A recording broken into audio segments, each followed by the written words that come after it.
I unplug this. Not very often anymore. I used to. It's yeah. It's become less and less important to me over the years.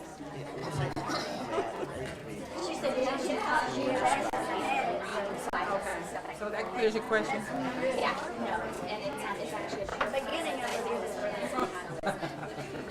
No, we keep the two skirts. The meeting of the State Board of Education is called to order. The meeting for February the 11th, 2016. The first thing on the order of business this morning is the consent agenda and the minutes. At this point, I'll ask if any board member has anything on this consent agenda that they need to pull or discuss. Okay. If not, I'll ask for a motion for approval of the consent agenda and the minutes. So moved. Moved by Mr. Williamson. Second by Mr. What's your name? Mr. Black. I got the first part. I could think of the first part of the next. Second by Mr. Black. All in favor? Aye. Okay, any opposed? Now, next is our action agenda. And the first item on the action agenda, A1, is a report from Mr. Baker Curris, Superintendent of Little Rock School District. And you have also, it's been passed around board members, a PowerPoint that we can follow along with. Good morning. What I would propose that we do today is first hear from the CAC, then next hear from Mr. Glasgow with respect to the some numbers academic report, then a brief report from Mr. Burton with respect to some of our interactions with SISs and also a general overview of testing and where we stand there. Then Kathy Kohler's with me, and I would like for her to have a few moments with you because they're our partner and everything we do. The largest employee group, of course, is teachers, but they also, LREA represents a number of classified staff. And then I, at the last, with your indulgence, I'm going to attempt to open the playbook a little wider in response to Ms. Chambers, Dr. Barth, and Ms. Wright last month asked me some questions, and I'm going to answer. So without that, and I won't introduce everybody, I'll just ask them to come along when their time comes. The first order of business would be the CAC, and they're working very hard, and we're very appreciative of their work. Good morning. Morning. We are, Dr. Jackson and I are very pleased to be with you all again this morning. I want to give you just a little bit of an update on our community work, and Dr. Jackson is going to give some other remarks, and I'll kind of come and close that up. Just let us know that we continue to meet monthly, and the biggest thing that we're working on now and we're very excited about is our community engagement forums that we're planning. We're planning 5 forums between February 28th and March 5th, or March 8th, pardon me, March 8th, and they're going to be at 5 different places all around the district. It's going to be at Central Cristiano Church, at St. Mark Baptist Church, at Gibbs Elementary, at Wakefield Elementary, and hopefully, if it could work out, we want one to be out west, and if it works out with the building, we might even be at the West Little Rock Middle School, the Leisure Arts building. Our group is working so hard to get everything put together. We're hoping to have all the details ready to start publicizing that tomorrow, and we're having a group of facilitators for small group discussions and how that's going to go. So we're going to be starting that in February to March, and we won't have our regular meeting in February because we're going to be doing that instead. In our last meeting, too, our communications people met with that group and are working about getting the word out about that. Our academic distress group continues to work to focus on those our academic distress schools, and our facilities group met with Mr. Curtis the whole time this past time, and we talked about the challenges of possibly consolidating schools and what the future would be if kind of the domino effects if we make some changes in schools. And I thought we had a very constructive and respectful discussion. Good morning. Morning. May of last year, Commissioner Key emailed the Little Rock School District and Civic Advisory Committee a memo that outlined our committee's responsibilities. In that memo, he noted that one of our functions is to aid the Little Rock School District and the Arkansas Department of Education leadership in making community-based decisions with promise to move the Little Rock School District forward. Our work this academic year has truly focused on achieving this goal. So as a committee, anytime we are aware of actions or decisions that might keep us from reaching this goal, our advisory role inclines us to consider whether we should speak out about this action or decision. The upcoming charter school expansion decision and the expansion of Teach for America into the district have both compelled us to share our thoughts regarding these decisions. As a committee, we received a total of 8 written responses from our committee members regarding charter school expansion and Teach for America. All 8 respondents discussed the expansion of charter schools, and 3 of the 8 spoke specifically about Teach for America. The majority of the respondents, 7 of the 8, expressed that they are against the expansion of charter schools.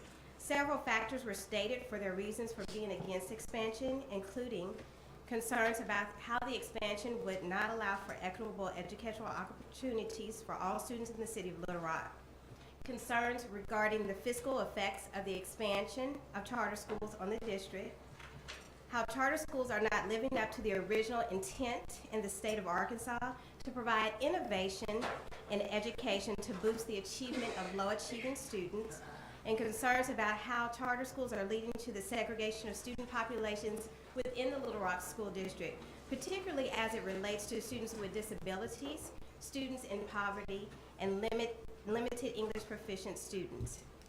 The one respondent who did not speak against the expansion noted that the primary reason for not speaking against it was the need for alternatives within the city of Little Rock due to the takeover of the Little Rock School District and lack of communication regarding the future of LRSD. The respondent noted concerns about families choosing to leave the city of Little Rock if alternatives are not provided. Of the 8 respondents, 3 also noted their thoughts about Teach for America. All 3 expressed concerns about the expansion of Teach for America into the Little Rock School District. All 3 concerns centered on the need for stability of teachers and concerns about the high turnover rates that we experience nationally with Teach for America teachers. In summary, the general consensus among our committee, both vocally during our meeting in January when we posed this question and thought about whether we wanted to speak to this at this meeting, and within the majority of the written responses that we received, is that we are against the expansion of charter schools and the expansion of Teach for America within the Little Rock School District. One of our respondents said it best: we need the opportunity to demonstrate to others that the Little Rock School District does have the right staff that can bring it to the level of success we have all been waiting to see. In order to do so, our district and community needs the opportunity to continue its work towards improving the district. As decisions are made, we encourage you to consider the question posed by one of our respondents. How will these expansions improve education for students in the Little Rock School District and Pulaski County as a whole? If at any time during the decision-making process you realize that these expansions are detrimental to the current work of our district and to the district's future, we then respectfully ask that you stop the expansions from occurring. Thank you. I wanted to add a few additional comments from the perspective of being here before you this time last year. A little over a year ago, I was here in front of this board as representing the Little Rock School Board, and I pled with you to allow us to have more time so that we could make the changes as a fairly new board and a fairly new administration. And you decided that enough time had been given, that the needs of the academically distressed schools, and more specifically the needs of academically distressed students, were too important, and they had waited long enough, and that those needs were a higher priority than even values like local governments and local control. Now, unlike some others, took that at face value and accepted that that was a difference of opinion, and that what you decided to do was for the students. And some people might say that was naive, but that's the way I look at that. And that you decided that those academically distressed students, their needs were the most important, and we had to do whatever necessary to protect them and provide them with the education that's necessary. Now, just over a year later, there's another decision that you'll be facing in the coming month, and that is these requested expansions for the East-Em and Lisa Academy. And I ask you again, to keep the priority needs of the academically distressed students in the Little Rock School District as the top priority, and to not compromise that value. When we look at future behavior, what we look at mostly is we look at past behavior. And frankly, I think that's part of the reason that you made the decision that you did for the Little Rock School District. You looked at the past behavior and concerns that we had underperformed in the past, and that we were going to continue to underperform. If we look at the performance and the demographics of the East Emma and Lisa Academy charter schools, we know that most of the students who leave the Little Rock School District to go to those schools are not academically distressed. They're achieving students who come from middle and upper income families. And so to lose more of those students from our school district would make it even harder fiscally and educationally to do the job we need for the academically distressed students. But even if we just imagine that there was a miracle happen and these 3,000 new seats were filled all by academically distressed students from the Little Rock School District, and those students who don't live near where these schools are planning to be, they could find ways to transport themselves there.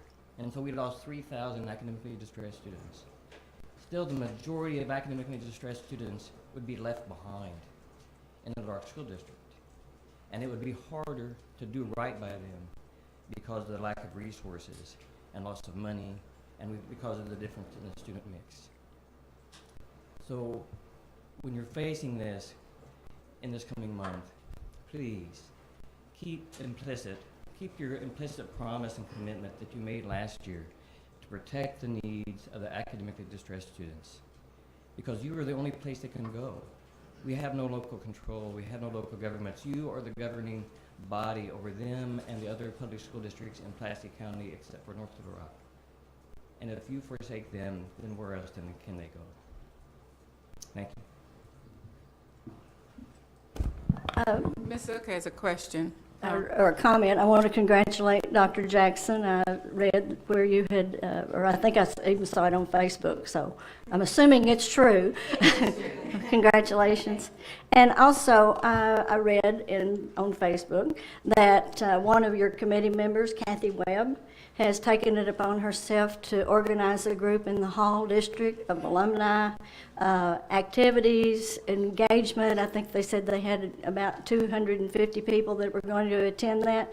Are the other committee members doing things in their zones to bring the community together and get things going?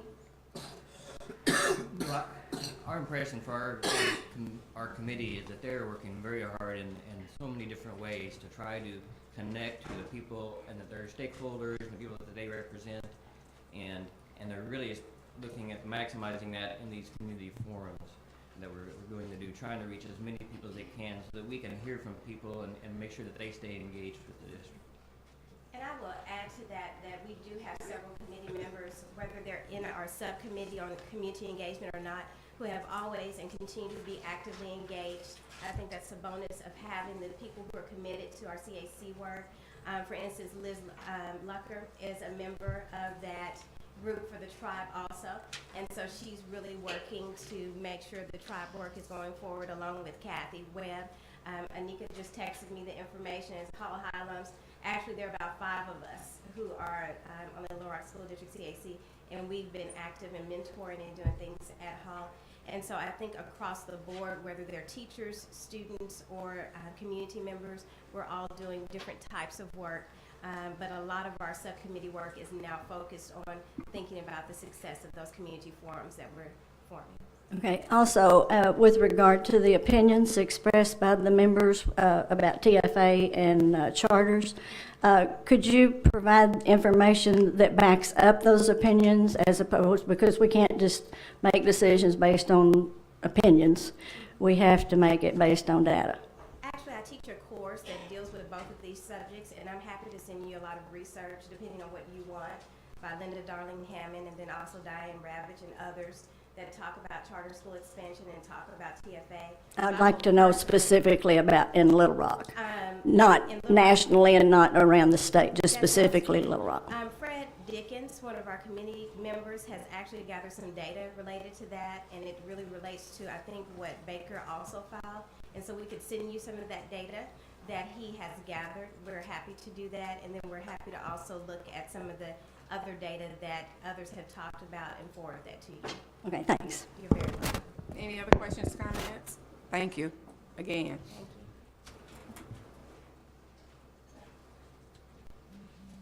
Good morning.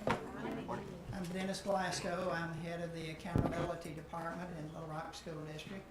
I'm also the district's contact person and the primary liaison with the Arkansas Department of Education School Improvement Unit. I work with Dr. Wild and Mr. Pittman and all the wonderful work they're doing in helping our school district.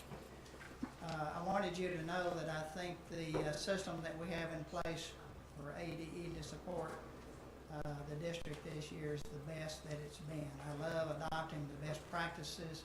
We're really zeroing in on team structure, leadership teams and what they're supposed to do, and using unit or common units that teachers develop with pre and post assessments. What I'm going to be showing you today, and you have a copy of this before you, and I'll go through this very rapidly, is the pre and post test aggregate data by school for Q3, which we're now in the first unit. We give these every 3 weeks. So school leadership teams usually meet twice a month. So they now have this data, and it can be, or should be, and will be an agenda item on every school leadership team meeting. It goes much more into much more detail than this. We have the same data by student. We have it by teacher. We have it by grade level. And we have it by school. And I'm giving you the very broad picture. It's aggregate data by school. So it takes in middle school, the grades 6, 7, and 8, and combines the math results on pre and post and the English language arts results. So I think I'm operating this. I know already. It's quicker. These are the math results for the priority secondary schools. As I mentioned, 4 to 3, Unit 1. And I don't know totally what to make of all this. I mean, we have to dig a lot deeper, but we do see that improvement is being made from pre to post.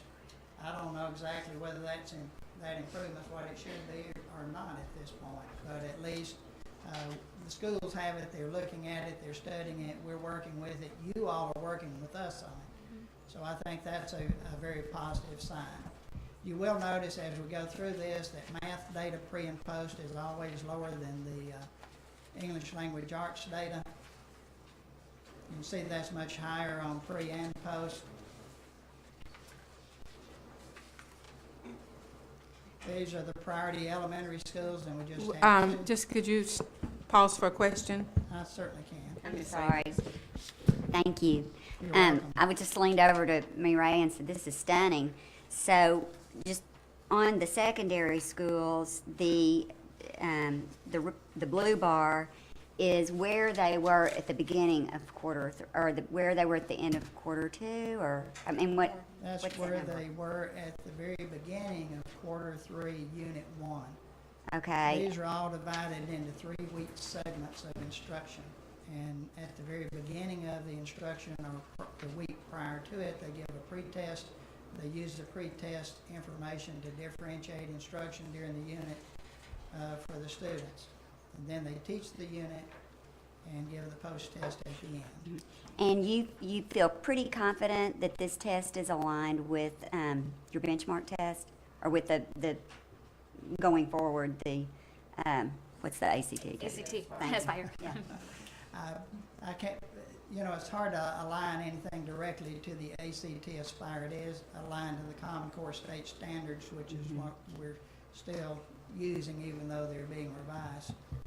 I feel confident. However, I will tell you that we saw some examples of where the pre-test score was really low and the post-test score wasn't much better. And we asked about that, and they said we're teaching the standards, the grade level standards. Well, we have some situations where a significant portion of the students in the class are below grade level, we told the schools, we want you to assess what you're going to teach. Some of that's gonna be below grade level because we've got to get the students up to that. You can't just pre and post on grade level standards if that's not where the students are. But we're confident that we're illustrating the data from what was taught during that time, most of which was either prerequisite skills or the grade level standards themselves. And how is this different than, I know you've used formative testing in the past in Little Rock School District. Are you finding this more beneficial? And how is it different than what you've done in the past?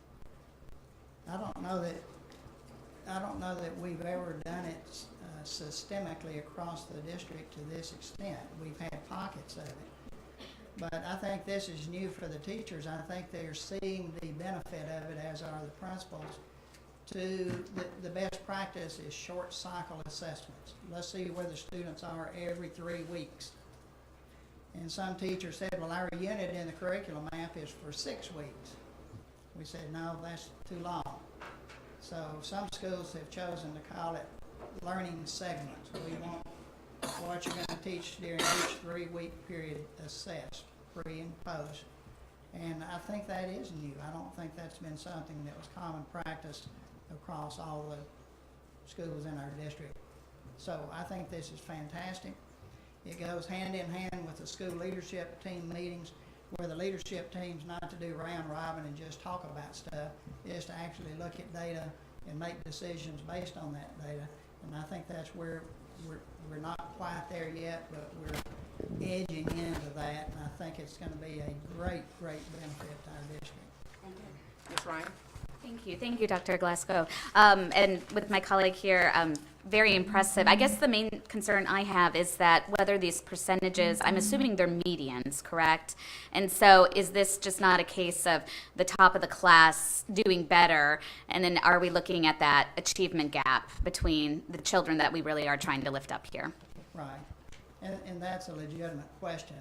And until we dig down below what I'm showing you into the teacher data and the individual student data, it's hard to know. But we'll be working with the schools. We'll be looking at data in more detail than what I'm showing you today. But that's a valid point. This is the mean, actually, data. Okay. All the schools, all the students are averaged together to give a school average. But for people at the district level, that's important because we can look at results from the school. We can ask those very questions that you just asked, which are very important. I know there are different kinds of pre and post tests. Typically, you test students about the things you're about to teach them to see what they already know about it, not rehash what they know and then go from there. And then at the end of the 3 weeks, test to see how much progress they made or how much they know about what was taught. So this isn't, is that the kind of pre-post this is, or is this a standardized, typical, like they will be taking when they take the ACT Aspire? No, ma'am, this is teacher instructional teams. In other words, 3rd grade math teachers at a particular school meet together, they collaborate, they decide jointly, here's what we as a group are going to teach for the next 3 weeks, so that we can know whether students have learned what we expect to teach, and they use our curriculum map and of course the standards for the grade level. Here are assessment items that are developed by the teachers themselves. They're not anything other than that. The teachers develop the assessments. It's their data. We want it to be their data. We want them to know whether students learn. And I'd say a lot of teachers haven't typically given pre-tests to the extent that we're doing that now. So we want them to know, how did the students do pre to post based on the group of teachers that developed it, because that's their data. We want them to own it and to use it. So it's not an external test of any sort. It's teacher developed. So since none of the students mastered it 100% at the end of the 3 weeks, is that how you're getting your data for RTI? That would be how we're getting our data for RTI, that's correct. And a lot of them haven't mastered it, as you can see at the end of the time. And we look at report card grades versus these grades too, in team meetings to see how do those match up. Sometimes the report card grades are a whole heck of a lot better than the post-test averages. So all of these are rich. The benefit of it, in my opinion, is the rich conversations you can have when you have this type of data with the principal and the leadership team and the teachers at school. That's the greatest benefit.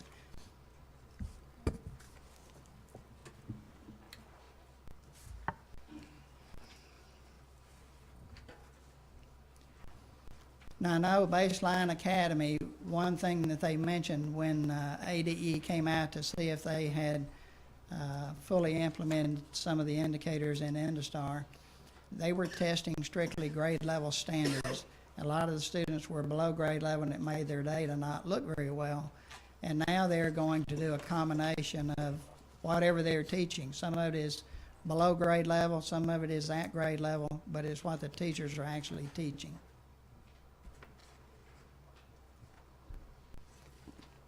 Same two schools for English Language Arts. The focus secondary schools for mathematics. And again, as you already noted, these are averages, so they're schools and students above and below. The focus secondary schools, which are Central Dunbar and Pulaski Heights. The Year 4 focus elementary schools for mathematics.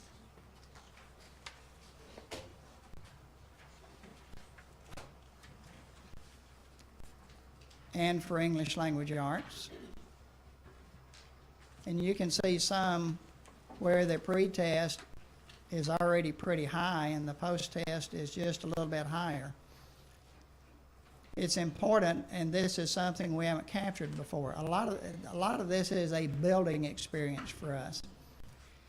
If you assess students on the front end, or if you don't assess them with a pretest, you have no idea whether they know something or not, so you can adjust. We're now making adjustments. We can see that in some cases the students already had a lot of knowledge, especially in English Language Arts on the front end. So adjustments can be made. The Year 1 focus elementary schools. Wilson Elementary did their assessment using a clicker system on the smart board. They used the data, but they didn't save to send it to us, so they know to send it to us next time. That's why there's no pretest data for Wilson. And there's the English Language Arts data. Again, just quickly, I'll say this is very valuable to us. I mean, it produces there's all kinds of rich conversation you can have, principal to teacher, teacher with students, teachers with each other. The biggest benefit is for teachers in their collaborative group to discuss results with each other. That's the richest part of the conversation that can be had. And since 85% is considered mastery, you'll dig down and know which students have mastered and which need the RTI or the reteaching or teaching a different way.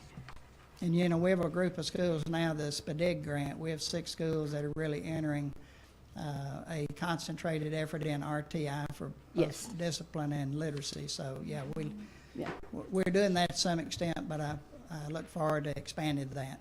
Yes. Thank you for your report, Mr. Glasgow. You're welcome.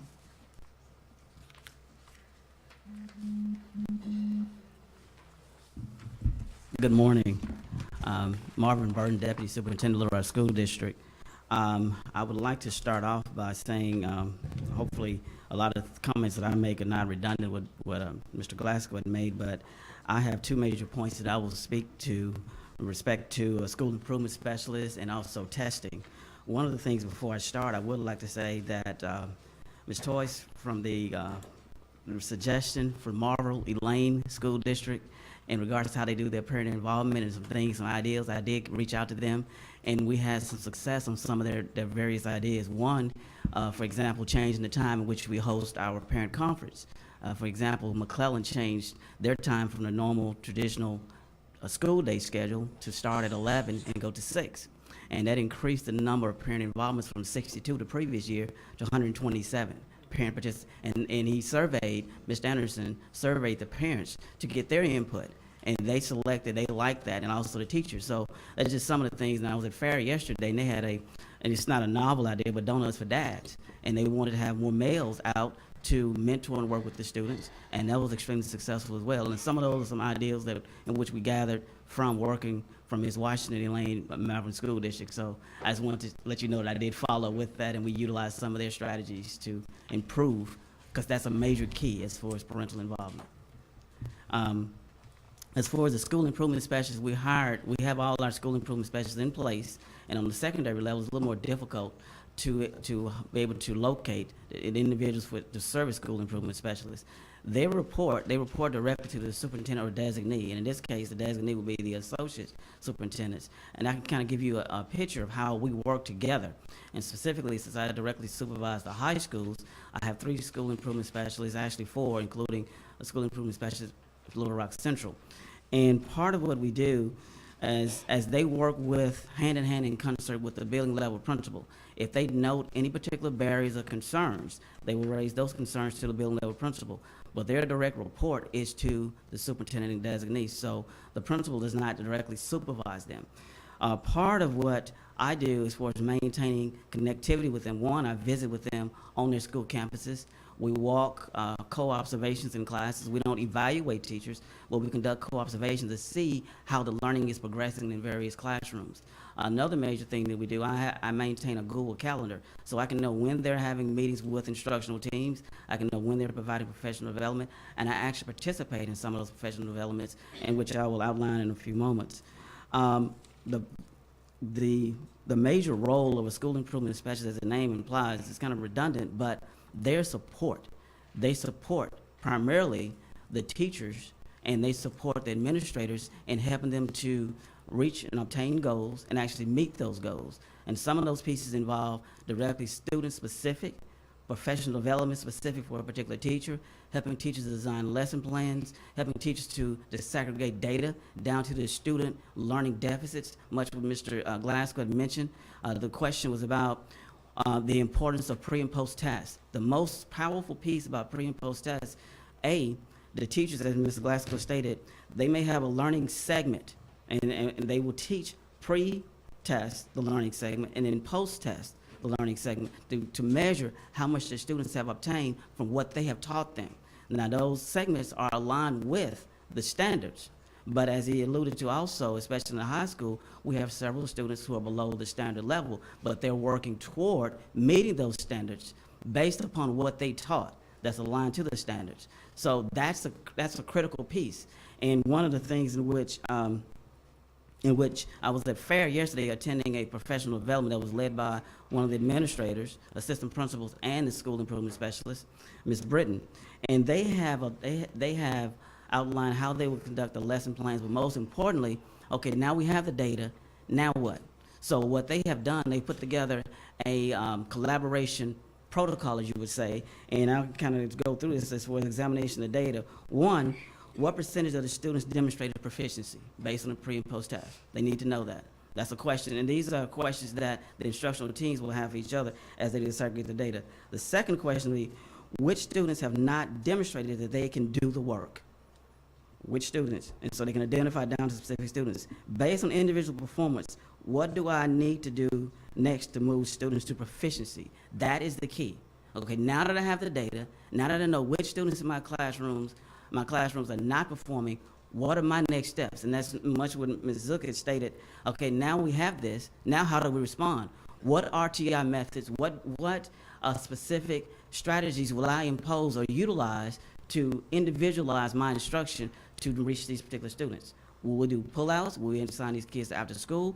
What remediation must we do real time in order to address the learning of the students? The other one is based on class performance. What reteaching efforts do I need to do? That's what that piece pulls the whole classroom data disaggregation together. That makes it real. And that's what a school improvement specialist, that's what they do.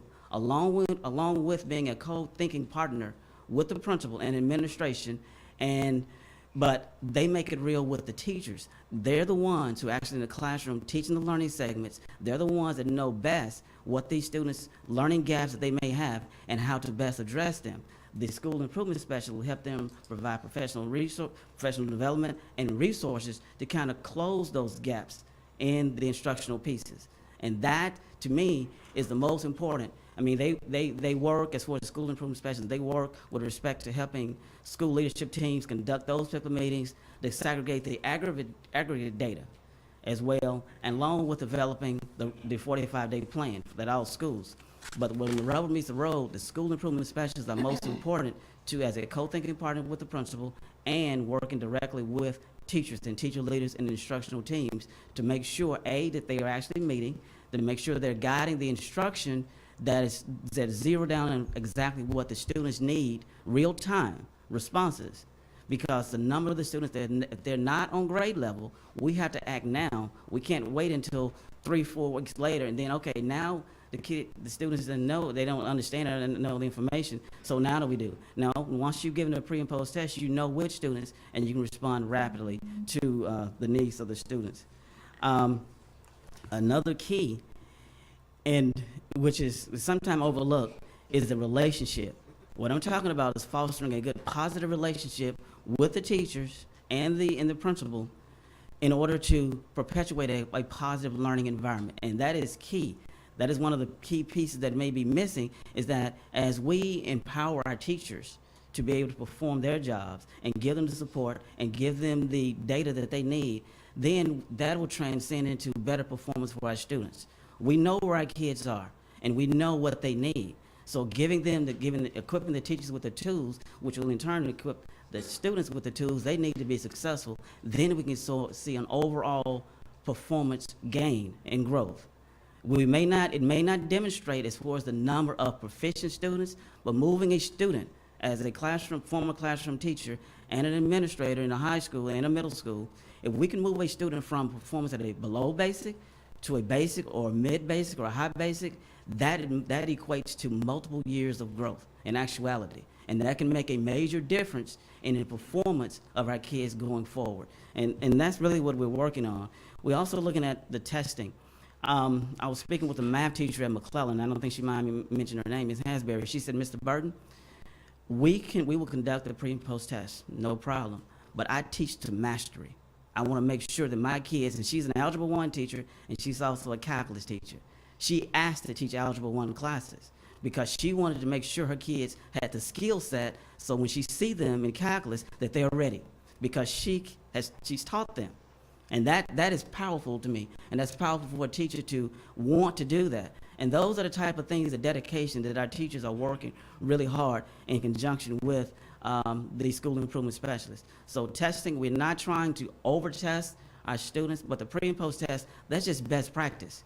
You want to know how you're progressing. And some of the ancillary testing which we utilize as far as SMI, SR, and so forth, we're taking a really hard look at that because we don't want to over-test our kids. If we know the students coming in the 9th grade reading on a 6th grade level, we know that. So why keep testing them on that? So we can use that. We may skip a year, whatever. But we analyzing those particular segments so that the data that we are using is most pertinent to the students and the teachers, so they can drive the instruction. So that's pretty much where we are. And any questions regarding? Any question, Mr. Burton, Ms. Savers? Great work, Dr. Burton. Thank you so much.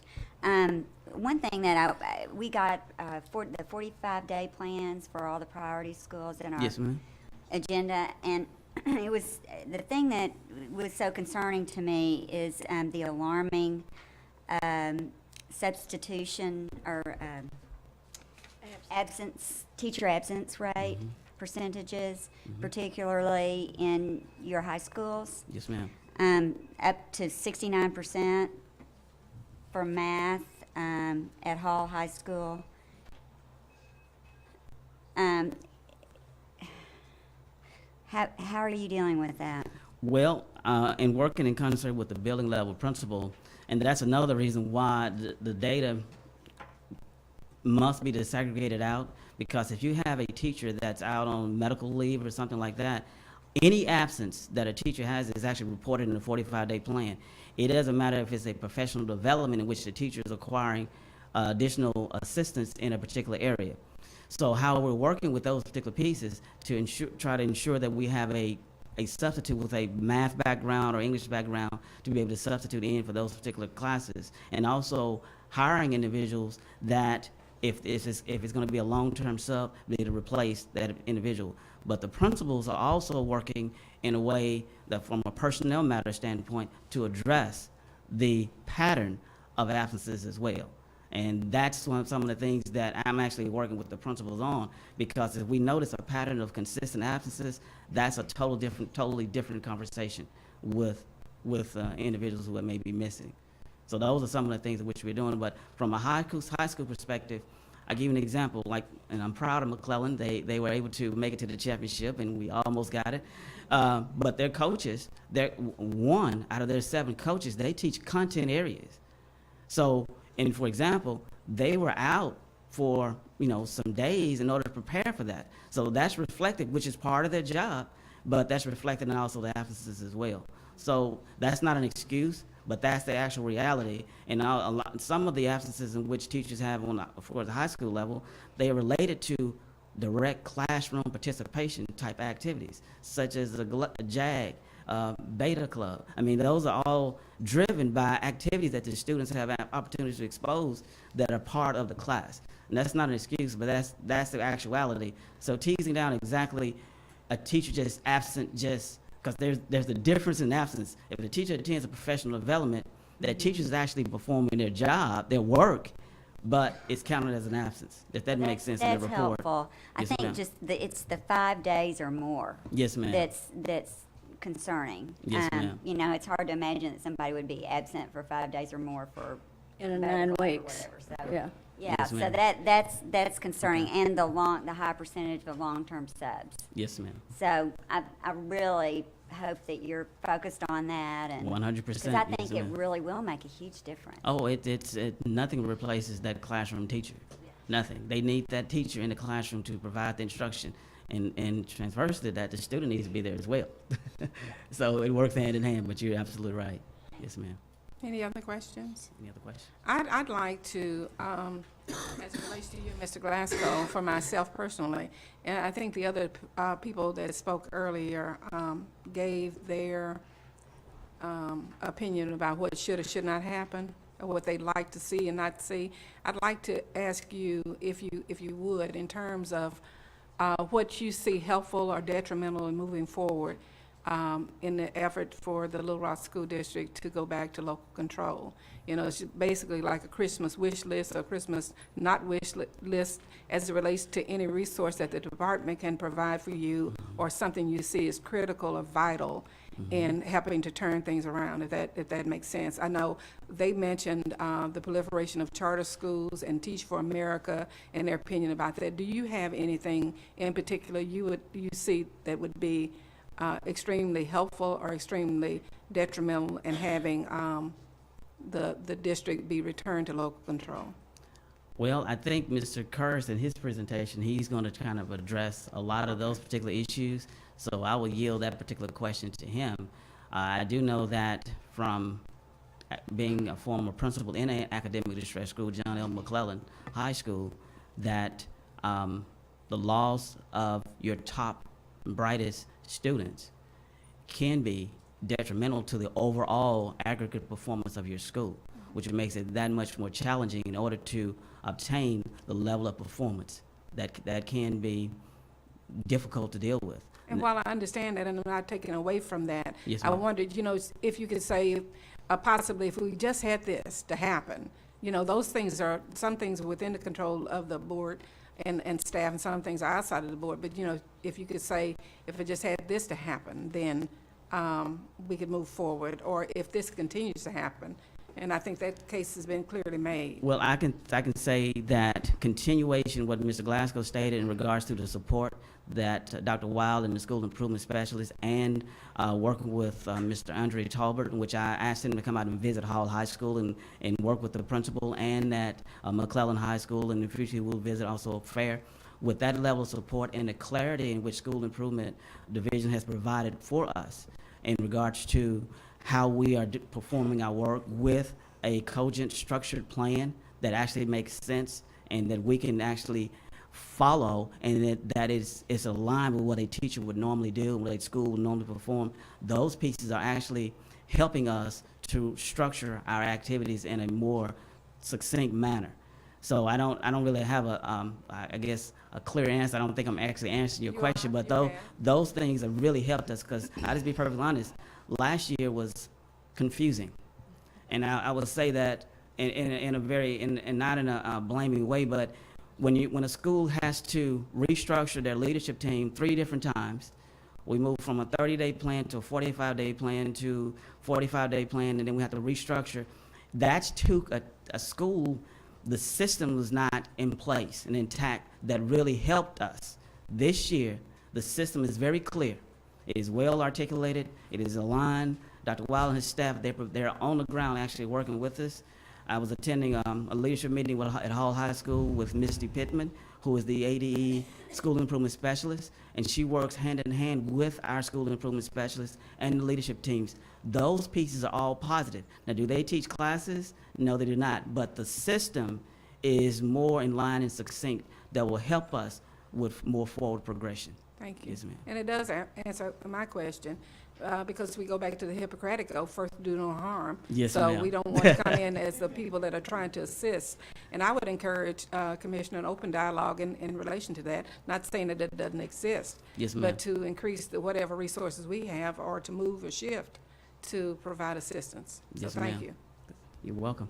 Thank you. Any other questions?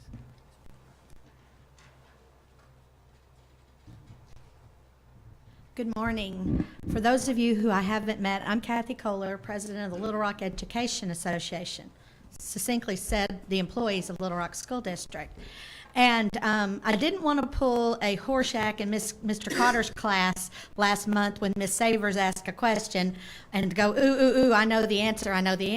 And so, but I did tell Baker afterwards when we were meeting, I wanted to answer something that Ms. Savers asked, because I think it's important to understand. I've been trying to figure out how many superintendents I've worked for in Little Rock School District in 22 years. I think I'm on 10, but I could be wrong. I probably missed someone somewhere. So here's what our experience is from an employee's point of view. And Mr. Burton and I had no idea what he was going to say about last year being confusing. But I would say that for a long time, things have been confusing in Little Rock School District, depending on who has been the superintendent, because they're our leader. And so you take your cue from that. We've had 2 kinds of superintendents until Baker. The first kind is the person who comes in and wants to make their mark and quite frankly, doesn't plan to stay in Little Rock no matter what they claim for very long. They intend to become noted for something so they can go somewhere else and make even more money. And those careerists last nationally between 18 and 24 months. They don't really accomplish anything. They just mess things up, and they don't focus in on what the real issue is. And so they might want to make their mark by, let's say opening a GT Academy in Southwest Little Rock, or what was site-based management. That was a really good thing for a while. But if you ask the teachers, I mean, it's messy. And the focus has never been on our real charge, which is to educate every child, regardless of their circumstances, when they walk into our doors. Everyone has a specialty. Now, that's one group of superintendents, and the other group of superintendents has been the superintendents who are placeholders, who are just trying to duck and cover when everything's lobbed at them. And it has created confusion among the employees often. So one of the things that we've been addressing for the last year, and I've got to say, I don't think in my 9 years as president, I've never been prouder of the employees than I have been in the last year. They have not done anything but come to work and do their very best on behalf of children, whether they're driving a bus, feeding them, or their teachers in the classroom, the secretaries. We didn't, when we were encouraged to walk out on January 29th last year, we didn't, because we knew that wasn't what our charge was. Our charge is to do our best for children every day, and we're going to do that, regardless of how anyone wants to imagine that we actually operate. So I've been very, very pleased with that. But what has changed, and has been, and it's not been the easiest time, is that we're not in the weeds anymore. And I was going to use an analogy of a garden, but actually after spending the last few days and listening to some farmers, I'm actually going to use a farm analogy, which I'm not a farmer, but I understand this. Certain crops grow in certain climates, and they flourish in those climates. But when you try to do something without really checking what the climate is first, what type of soil you have, what resources are available, what type of staff you may have, what the capacity is to get things done, and you just lob things and you just think, I'm gonna put this in the dirt and it's going to grow, you're doomed to fail. So I know there are crops you can't grow in Arkansas. I also understand that we do a beautiful job of growing rice and soybeans. I mean, I'm very proud of our crops and what we do. And so our focus has been on rice and soybeans rather than crops that are grown in Minnesota or Illinois or somewhere else. And that has helped the employees and conversely the students to a degree that they are willing to do something, particularly the employees, that for a long time you probably didn't think was happening, which is that we buy into the idea of we're in this for shared sacrifice. We have already, in our negotiations, I know everyone loves to talk about our contracts, but our contract, the teacher contract went from 94 pages with the addendums and all the things in it to 10 pages. No one thought that was possible. I have members, thousands of members who don't think that was possible, but we did it because it was the right thing for kids. We're all paying more towards our health insurance, although that is the number one concern of the employees in the district, because we understand $37 million is not going to be there. And actually, we need more than that, because we need that West Little Rock Middle School. We need that Southwest High School. We need a first-class high school for those kids that attend Fair and McClellan, for them to be able to look forward, the students that are currently in elementary school, to look forward to the opportunity to go to a school that is built for them to meet their needs and the needs of the student in the 21st century. So we have to sacrifice. I had to stand up last month and tell everyone that they're going to have their contracts reduced between 2 and 5 days of next year. That's money that is not going to be spent in Little Rock or any other community that someone else lives in, but we're willing to share that sacrifice. We're willing to do our part to grow the rice and the soybeans so that Little Rock School District can come through this and be stronger and better. The last thing I'd like to say is that for any community to flourish, they have to have a strong public school system. The employees are willing to do their part to make this district, to sacrifice, have that shared sacrifice over the next 18 months to 2 years to get what we need done so that we can be a leaner, more fiscally responsible district, and at the same time meet the needs of every child. I am proud that my children are graduates of Little Rock Public Schools. My daughter graduated from Parkview, my son from Central. I am most proud that my grandson is currently enrolled in a Little Rock School District 3rd grade. And I tell everyone at every opportunity that I see professionals driving the buses, feeding students, all the way up to what Baker does, and his leadership has been incredible in helping us understand the responsibility, but also focusing in on what we need to do to grow our students. When we grow our students and when we grow our district, we're going to grow our city. And that's where the investment is. We're willing to do our part to sacrifice to get it done. We're asking you to join with us as decisions are made going forward. Ms. Zuck's question. Yes, thank you. Appreciate your presentation. And as a farmer, I appreciate the analogy.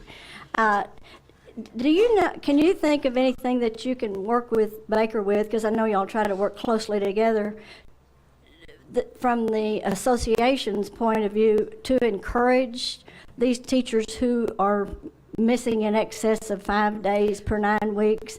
I mean, that's disturbing. I mean, you're a teacher and I'm a teacher, and if you're Yes, not in the ma'am. classroom, you can have the best lesson plans in the world, but it's not you. And I agree, and I'm gonna give you an example, Ms. Zook, of something that sounds small, but I believe that you lead by modeling.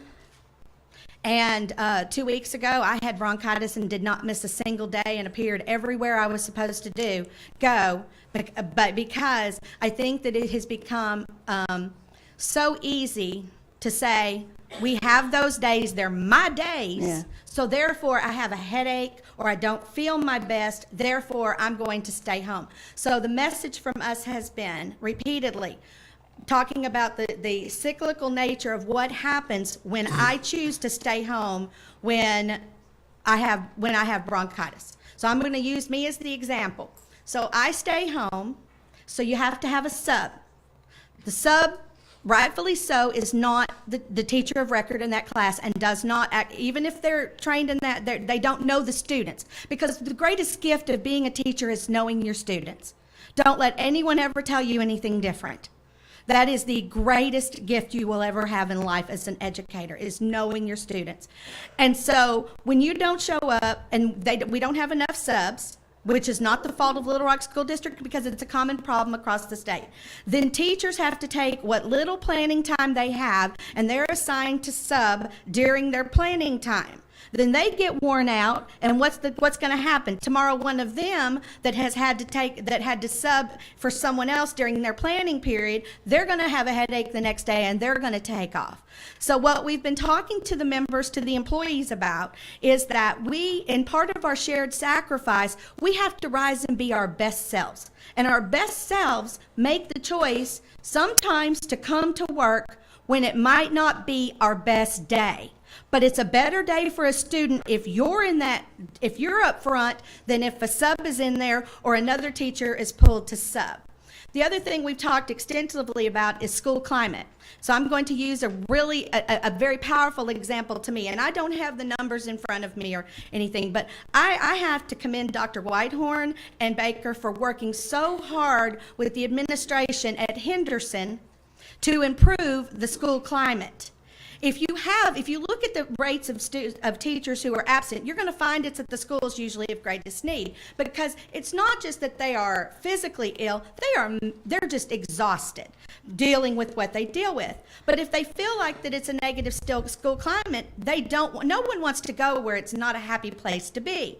This year, they have worked so hard with the leadership at Henderson. Every Friday, the leadership at Henderson, working with their community partners, is doing something for their staff, giving them everyone a cookie or something from Dollar Tree. It may not sound big, but if you look from our perspective, the numbers of people who have complaints about working at Henderson drastically reduced, because it's a school climate that is improving.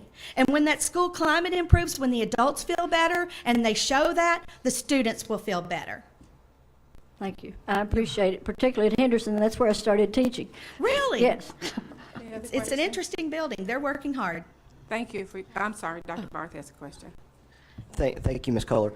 I wanted to go back to the opening presentation by Mr. Glasgow on data and Yes. the use of data, and how are you sensing that that your membership is adjusting to this, what sounds like a newer world of very intensive data use? Do they feel like they have the tools to use this data in improving their own performance with students across the year? Yes, and I'll tell you why. Because it's not spaced out as far as it was in the past. So they get more immediate results. And so they know that if this student A didn't perform as well on specific things, they can go back and do the reteaching that needs to be done. They can go back and do the things through RTI.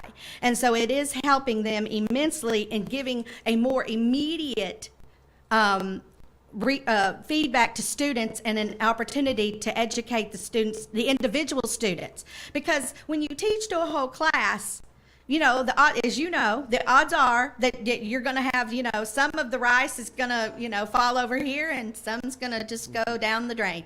And so, because you didn't meet that student's needs. And so they feel like right now that they're getting the information they need in a usable way that is more readily available, so that when they meet in their collaboration, they have collaboration periods, particularly at the middle and high school. When they collaborate, they're actually able to dig deeper and to look at those individual students and see what's going on. The other thing at the middle schools that we have that has been really strong is teaming. So they also have been taking that data and looking at it from a team point of view, so that if they see that Mr. Barth is struggling in mathematics and also in language arts, they're able to work together on that instead of being in isolation. And those kinds of teaching partnerships will be the thing that can help our students improve the most. Okay, thank you. Thank you. Ms. Wright?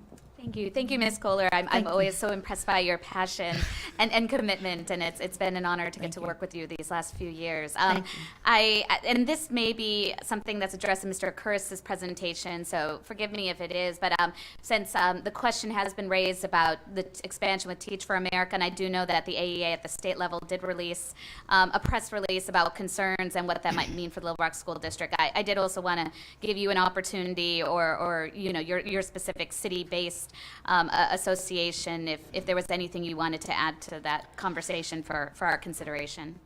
I always believe that the best choice for our students are people who are committed to the long-term goal of educating students and to be in the classroom, not just for 2 years, but for 12 years. That said, Mr. Curris and I have had extension discussions. I could stand up here and say all the national data, all the state. I was just with a teacher from Dumas. They have only had 2 teachers stay over the long run. The constant turn. I could talk about all of that. That's not going to help anyone. If it's going to happen, I'm a practical progressive, I think, is the way I would say it, although I personally don't support it. Whoever we get is who we're going to work with and help them be as successful as they can with the students in the classroom, because that's the right thing for our kids. I would prefer they didn't come, but that's not a decision that's made at my level. So I'm going to work and support whoever is here. If you want to ask me about the charter school expansion, I will be happy to say that I completely, the employees of the district completely concur with the opinion expressed by the Civic Advisory Committee by other individuals. I really appreciated Mr. Adams' passion earlier, because quite frankly, we think that you all accepted a moral imperative, and this is on behalf of LREA, a year ago when you took over the district. And your moral imperative is to do everything to make Little Rock School District successful. And if you allow the expansion of the charters, you are undermining the moral imperative that you took upon yourself. And I probably will get very, very emotional about that. I think that we are on the right path, and we deserve the time to get it done. Any other questions? Thank you. Thank you. Wow. So proud to be associated with these people. Very proud indeed. And I'm going to try to cut some of the things that I was going to say, because they've been said more eloquently perhaps than I could say them. But I do want to take a moment and not rush, because at the end of our last meeting, Dr. Barth, Ms. Chambers, and Ms. Wright asked me to address a number of issues. And I appreciated that so much. They were very penetrating questions, so much so that I listened to them twice, and Ms. Barbara Halford transcribed them for me. And I'm going to answer those questions in general. Just to recaps for those who don't remember the questions. Dr. Barth, you asked about facilities planning. Noted the issues about, quote, small facilities, encouraged adaptive reuse of facilities, even reference to state law. Ms. Chambers, you ask as a lawyer, and I don't know if you're a lawyer, shortest questions are the hardest ones to answer. The hardest question to answer is the pithy, short question. And you ask it very, very well. Are we progressing to an outcome? I'm paraphrasing, except that was a quote from you. Where do we expect to be, and where are we progressing on schedule? Ms. Wright, you then wanted to go a step further and you asked, quote, some more tangible milestones that could be laid out instead of just vision items. But some targets, maybe target dates, something more tangible for folks to feel and to understand where things are going. Then you noted it very correctly that the issues are really community issues, and I see that every day. These are tough, insightful questions, and that's what you've always asked me. And I spent some time over the last few days dealing with those. I've been on the job 9 months. 9 months is an interesting period of time. It's not just a gestational period for a human being, it's the length of a school year. It's time enough to have gotten your feet wet, time enough to understand where you stand, perhaps not time enough to accomplish a great deal, but yet time enough to make incremental progress, which I think is essential. If we haven't made any progress in 9 months, then we're not where we need to be. So I think it's important for me to note that. All your questions are intertwined, so I'm not going to pick them apart and answer them sort of individually, but I want to tell you a couple of things that are important to know. Mr. Burton stood up and spoke today. When I walked into the school district, things were not what I would have hoped to have seen. But the fact that they weren't any worse is a credit to his work as the interim superintendent, and the credit to everybody. Please, if you're associated with LRSD, raise your hand. The credit to the people that held us together in difficult times, and that can't be overlooked. That was the reality of it. Blame whoever you wish, talk about the wherefores and the how comes, but the fact of the matter was it was a very disorganized situation, and there was a lot of fractured management, poor communications, the community perception was poor. I've said all that before, but I don't think we ever need to overlook that, because that's what we're working from. Frankly, the relationship with the LREA was in horrible shape. And it's in such good shape now. I value our teachers and all our support personnel. And Kathy comes into my office and calls me, and I call her, and we work together. We don't always agree, but we respect one another. We work together very cooperatively and very productively. And just imagine a school district where that didn't occur. That was completely unacceptable and completely short-sighted, and the price was paid not only by our people, by our students. Golly. Unbelievable. But we have come, and that's one of those things where you ask, what's different now? Golly, if your largest, most important group of people who are teachers, where teaching and learning occurs, don't get along with the administration in a school district, then you've got more problems than you don't even know where your problems are going to pop up. But I can assure you, we've worked hard on that, and it's paying dividends, big dividends, even on Teach for America. We talked that back and forth. I can talk about that in a minute. But anyway, we had people in our district that kept that fire burning. Even if they were in little corners of our district and the fire got kind of small, they didn't let it go out. And that was critically important to where we were. So when I stepped in, we got rid of a lot of things that were really bad. And now you're beginning to see the fruits, I think, of simple things that make a big difference. Systemic approaches by smart people working consistently pursuant to a plan. I've talked about that ad nauseum. I've talked to you about systems analysis. I've talked to you about systematic interventions in failing systems. All those things are working. And it's to the credit of the ADE and the commissioner and all of you that we've been given the opportunity to put a team together to establish clear lines of communication and to work. I call it grace under pressure. We're under a ton of pressure. If you don't think we feel it every day, you need to understand, despite the levity and all the fun that I like to have, I feel a great deal of pressure, and that's internally driven, but it's because we know what we do is important. And that's been helpful, and we're cheerful. But you know the one thing, and I keep saying it, we focus on teaching and learning. So what we've really done, and what I hope we can continue to do, is build a high-performing, passionate, data-driven service organization. That was a big difference from what we had. We had a top-down, very, oh gosh, I don't even want to characterize it.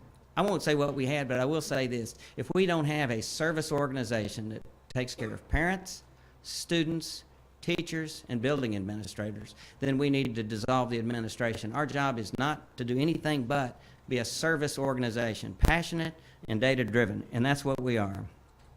So somebody asked, what have we done? Then I'm going to get to where we are, and then I'm going to get to where we're going with some benchmarks and some things like that. We've got the foundation laid. We do have communication, lines of authority, all those things you've heard me talk about ad nauseum. We are laser focused in the classroom. I can tell you personal examples where I've been in a classroom working with a student who didn't have the necessary skills to accomplish a math problem. I got into the database and I looked at her scores. Not because I'm a teacher, I just wanted to know, can I do that? And I did. And it was perfectly clear that she wasn't capable of doing what she was doing, and we've intervened, and she's doing better now. But that's the kind of thing we're doing every day, every school, all the time, no exceptions. And you can do that if you have clear lines of communication, data-driven organizational structure, and you insist on cooperation, collaboration. You don't allow people to go off their own reservation. They do what they want to do. They don't get along with the superintendent doesn't get along with the principal. All that stuff, you have to throw that out and say, no, we're professional people. We're going to work together consistently. We're going to communicate all the time. And everything we do is going to be consistent across the board for the betterment of the people that we serve. We are servant leaders. So I'm so proud that we've done that. So now you say, what have we done, though, really? That's just so much management mumbo-jumbo, Baker. I'm just going to tell you what we've done the last week, just so you'll kind of know. In the last week, we completed the one-to-one computer initiative.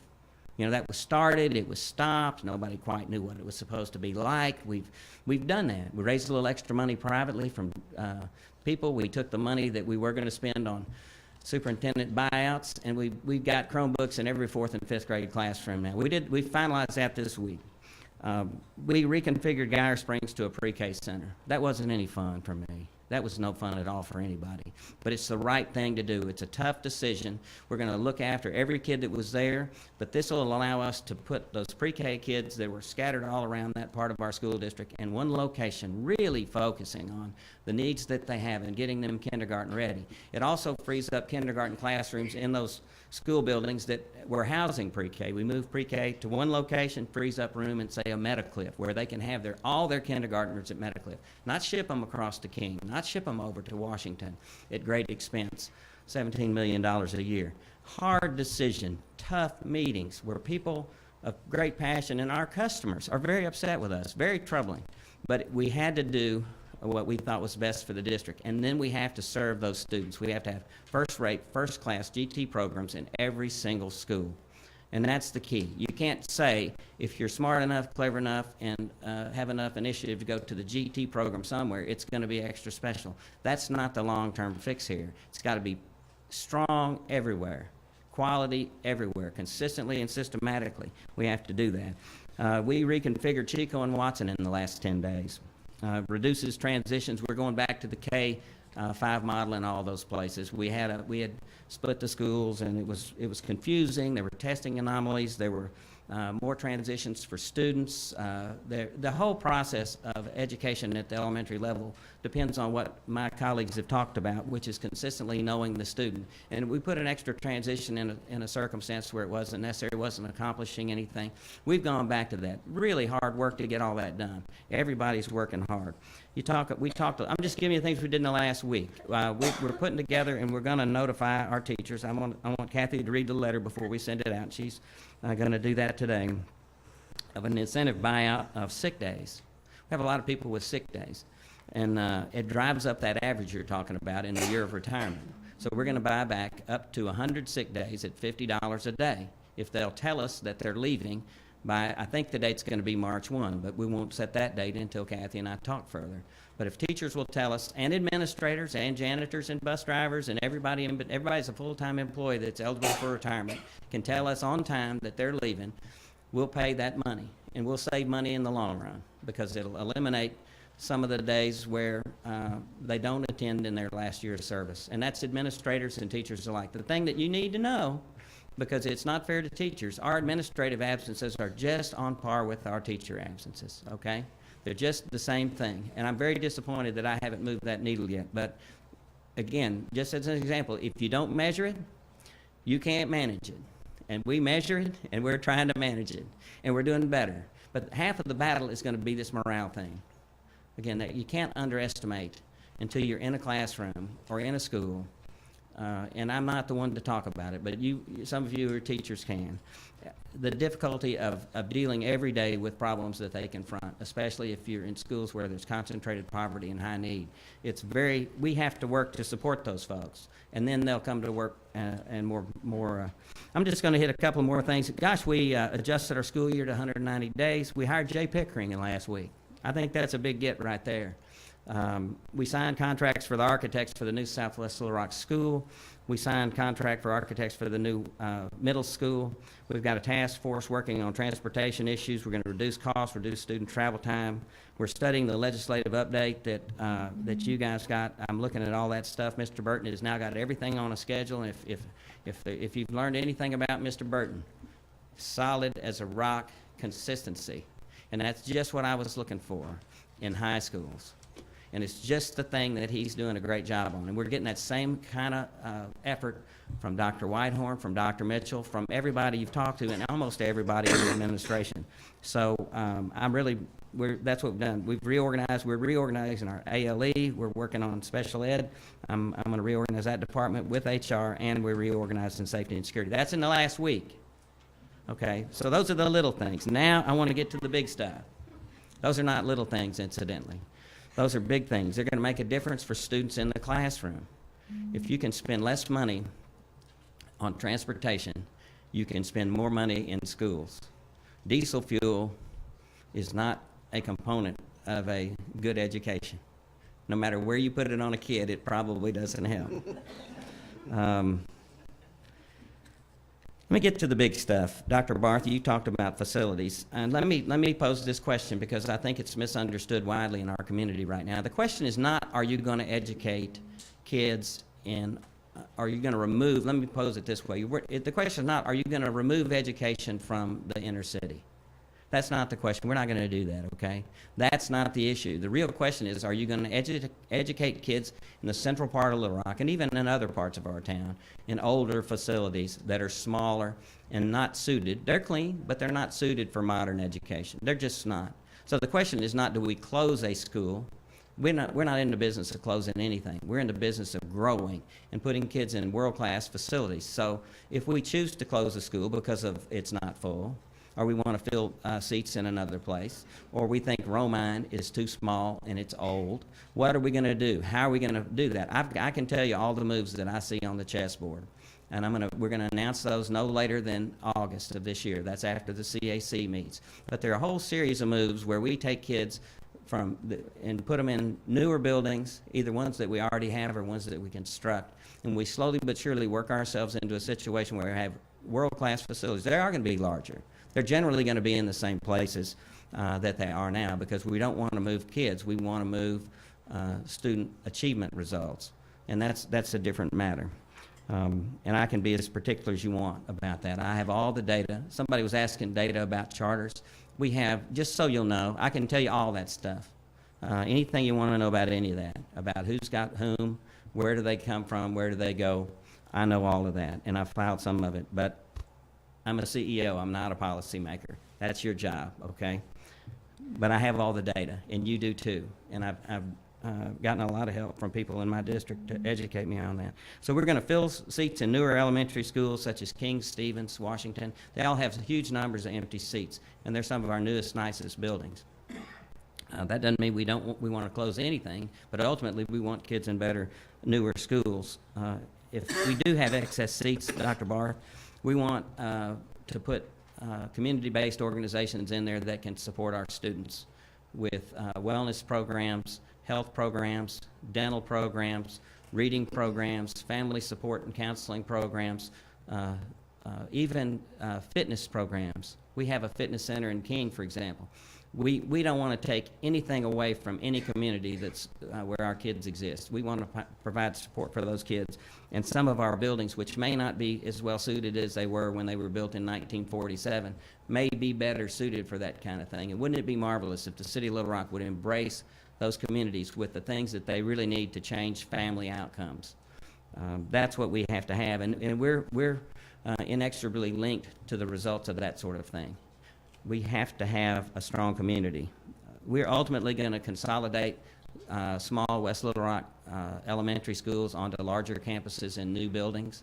That's the plan. We have schools with very low enrollments.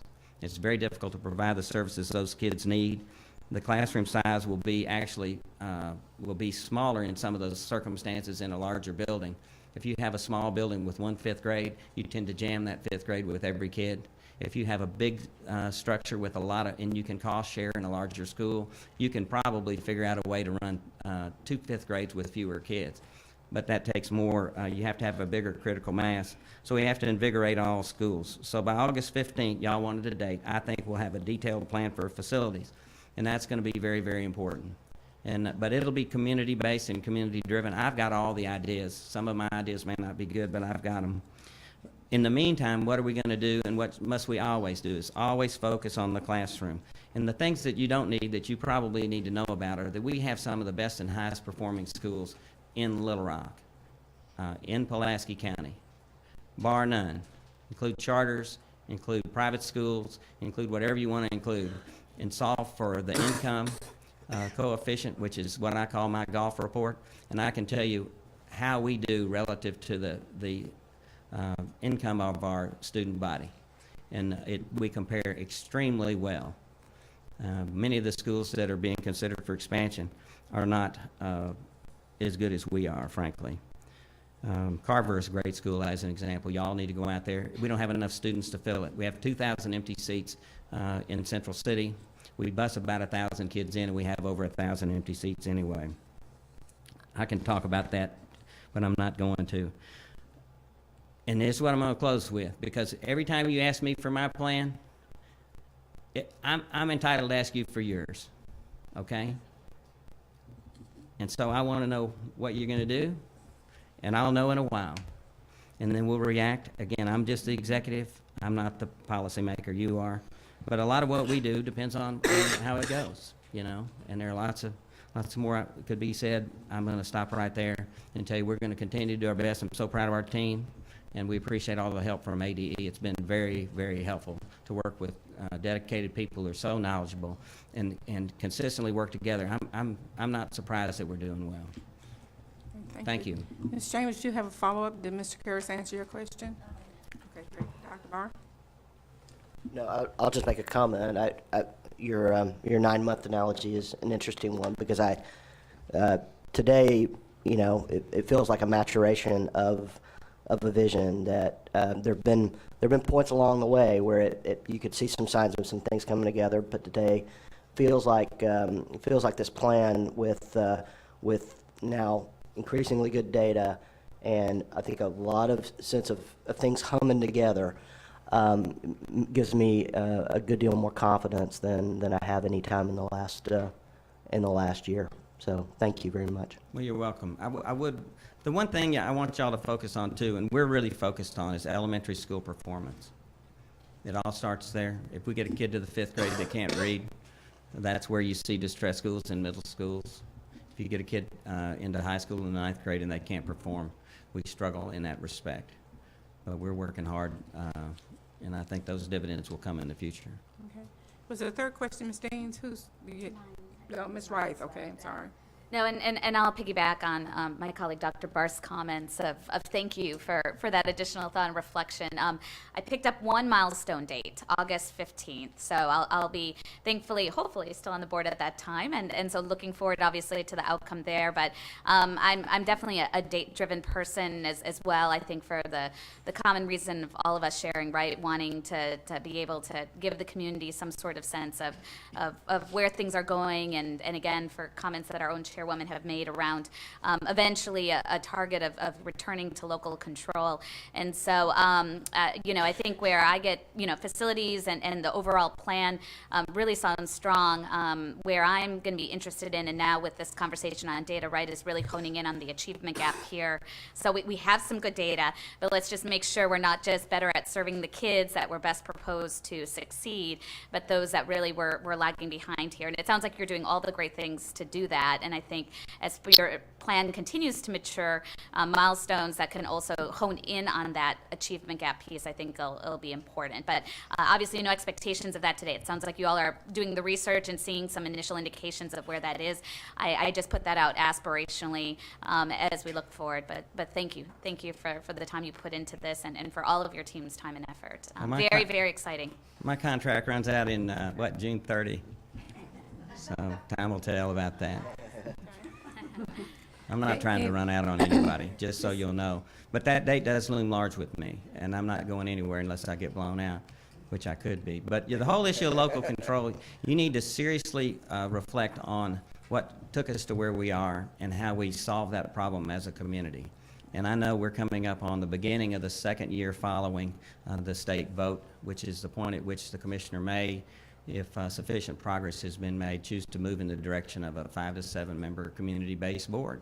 I trust the commissioner's judgment on that. But it will take a different kind of cooperation community-wide than we've had in the past. And much of what we do depends on exactly what you do within the context of major decisions that you have to make, which are incredibly important to our school district, and which if depending on how they go, will have everything to do with what my plan ends up being. Mrs. Zook has a question, and then Ms. Sayers. Thank you for your report, as always.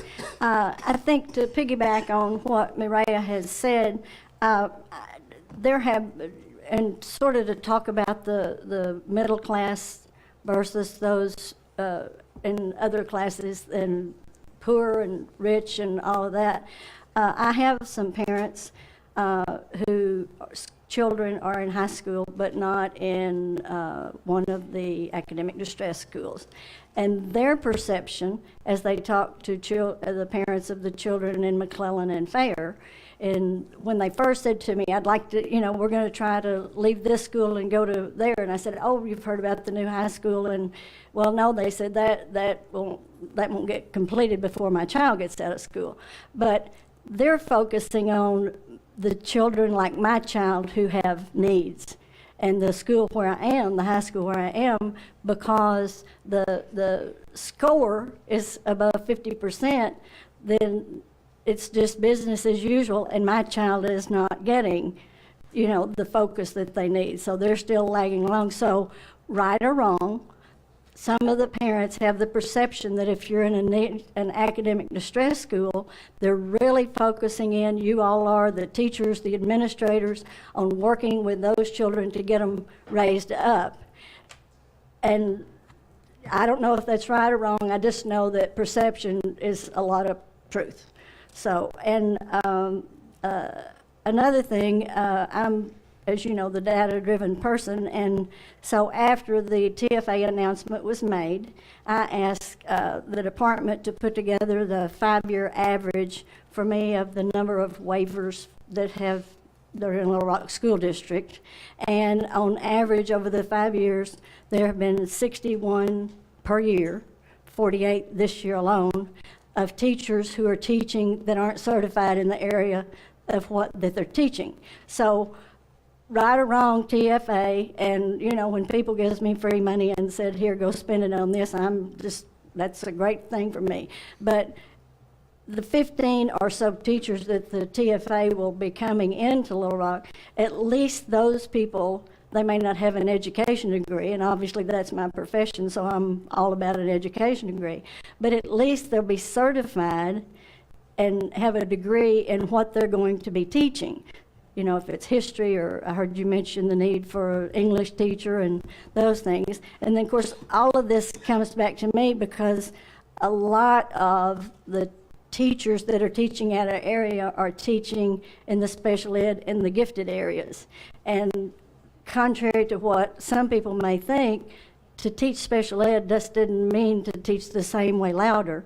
There's some very needed skills for those teachers that you don't learn just by being in the classroom. And I know you all are doing the very best you can, but that changed my mind about the TFA as far as the need for them in any district. And of course, I value a great deal Ms. Murdoch and Mr. Hoy and Mr. Shively Shirey's opinions, and they tell me that they really have benefited from having those TFA teachers. So based on the data of the teachers that we have in Little Rock, who we don't even have anybody that's applied for those jobs, and that you're having to use people out of area, combined with the positives on that, then I don't have any reluctance to feel good about the TFA and the community members who chose to give us that money.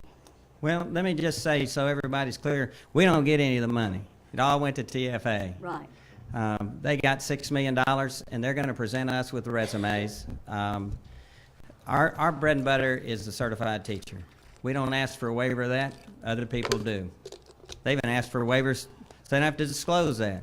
We are so proud of our certified teachers, who are the backbone of our organization and literally the heart and soul of everything we do. There's no teaching and learning in my office. It's certified teachers who have the laboring oar and move the ship forward. TFA is a wonderful program, I'm told.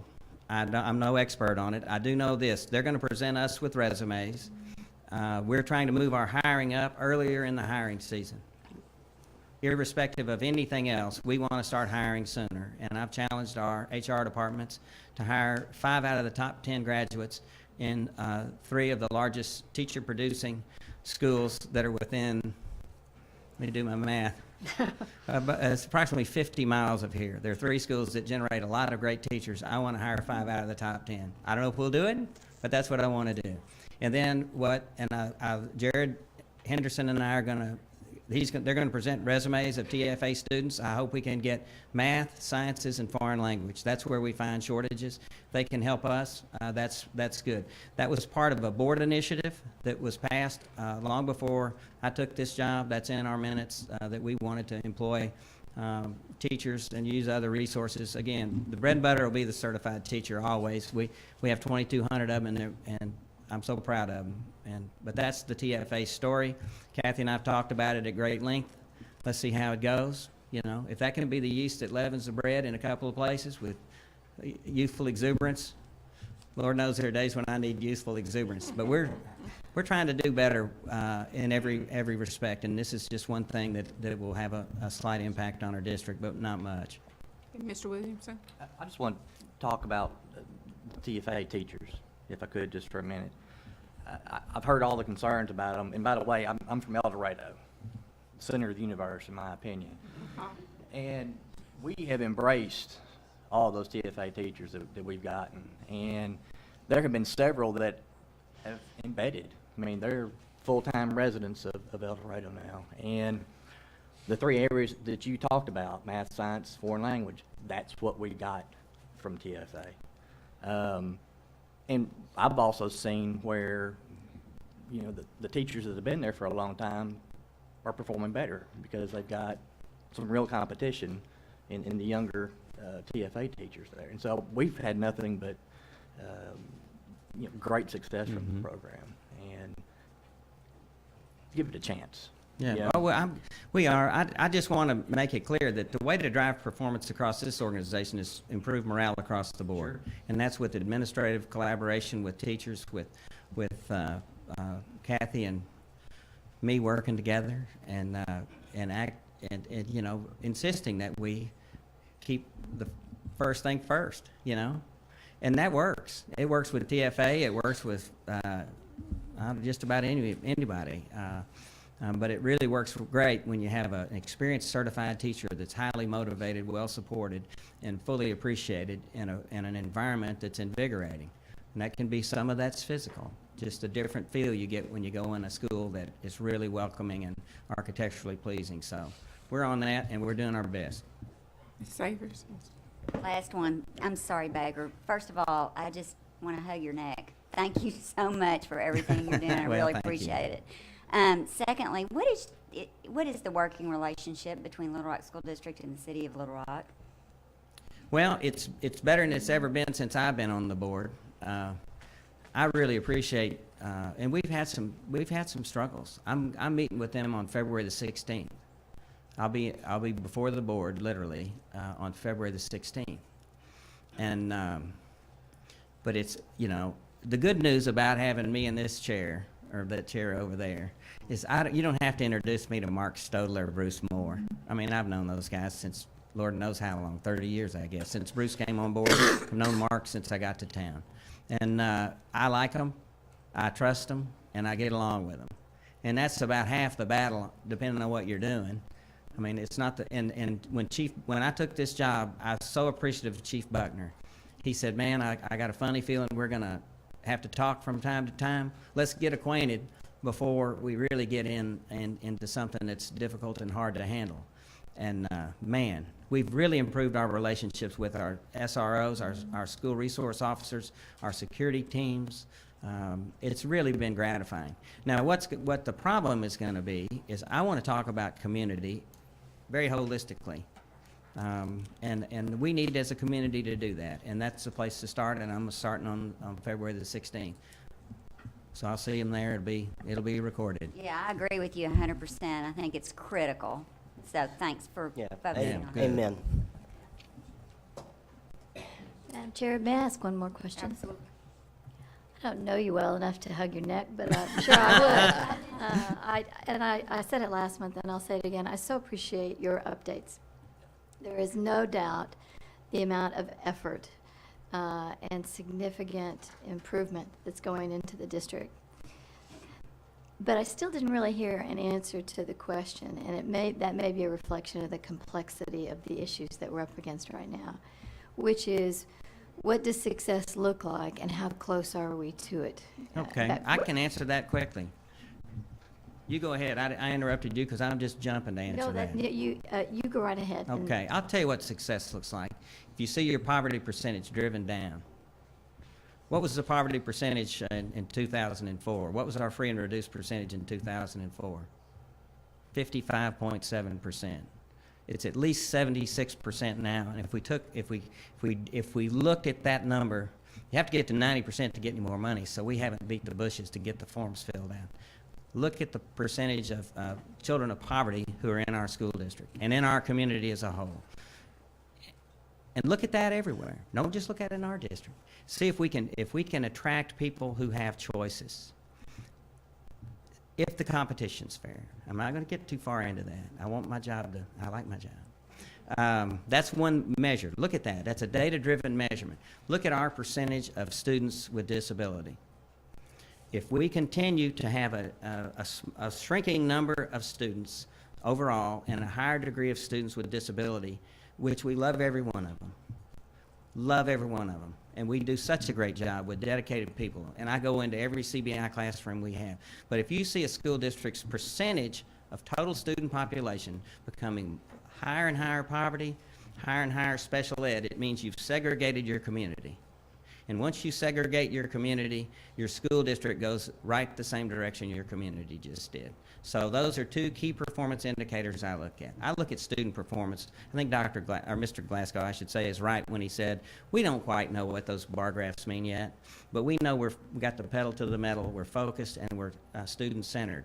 So the tests may change and all that sort of thing, but we know we're moving that needle. We know that. You can go in our schools from this year to last, and you'll sense that. But if you want to measure Little Rock, you measure not LRSD, you measure the community of Little Rock. If it continues to segregate by income and race and by disability, you'll find this community will be much different than it is today. And that will be an indictment of everyone, not just the school district. Any further questions? I'm sorry. Go ahead. That is an excellent definition of the challenge, but I don't know that it's a definition of success. And this is the thing, if you would think about it, and maybe it's a date for a date, because I like dates too.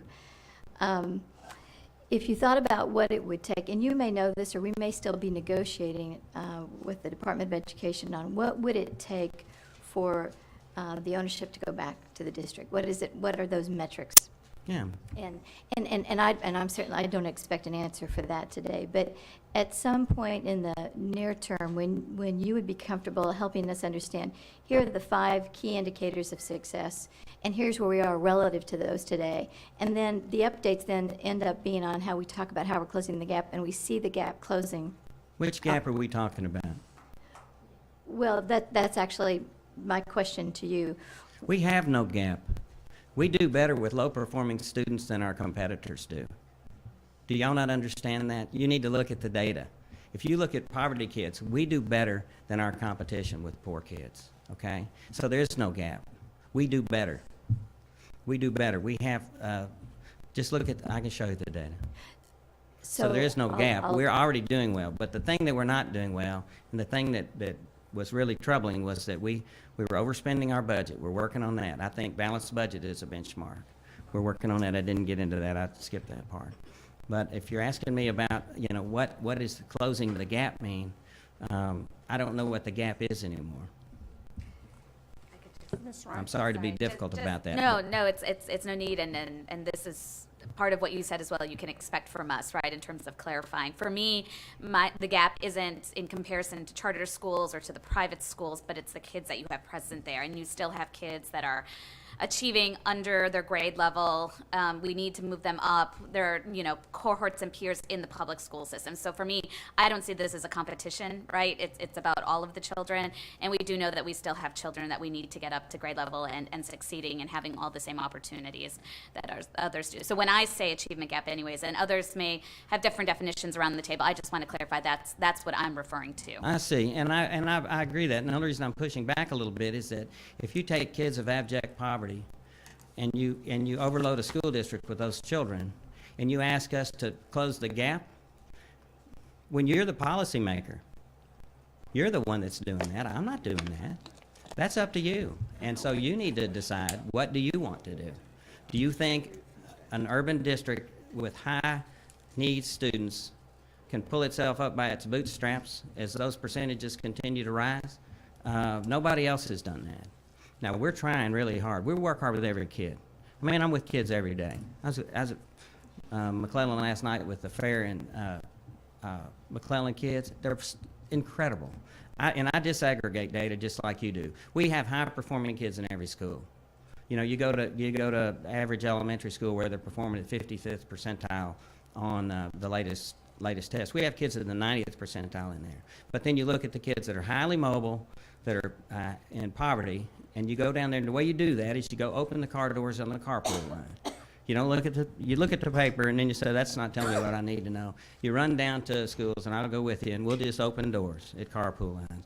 And if this community continues to segregate by income and expect a school district and a community to push kids in different directions and leaving only those kids where they are, I'd be lying to you if I said we got the answer to that. We need a broad-based community school district where students pick each other up. Part of that we're doing. I mean, this West Little Rock thing is huge. We're not asking for millage. I think we're going to be able to do that. It's been widely overlooked is a real indicator of success. So I'm not frustrated with you guys. I'm just telling you, think about what you do as a policy matter, because we only operate tactically. We don't operate. We take whoever shows up and we love on them as best we can. But you have to consider the system as a whole and decide how the system is going to work. Before you leave, Commissioner Key has a response that might answer your question, Ms. Chambers. Ms. Chambers, this probably isn't the answer you want, but this is the answer from the statute that we are bound to, and it's from Arkansas Code 615-430. And the things that it would take to go back to local governance, the department certifies in writing to the state board and to the school district that the public school or school district has corrected all issues that cause the classification of academic distress, and that no public school within the school district is classified as being in academic distress. And then it follows that you all, as the state board, determine that the school or school district has corrected those issues, and you determine and agree that no public school in the district is classified in academic distress. So statutorily, those are the requirements before we can come back to you within this up to 5-year period of time and certify to you that we as a department think these things have been accomplished. So that makes perfect sense. And I think then what we're talking about is connecting the dots between the reports of progress against those definitions of academic distress, so that through the 5-year period of time, we're able to be useful and helpful, not just holding the district accountable, but also aware of the decisions that we're making and how does that play into their performance. It's just bringing all that information together in some meaningful way. Well, and everything he's been presenting have been going to correct the root cause.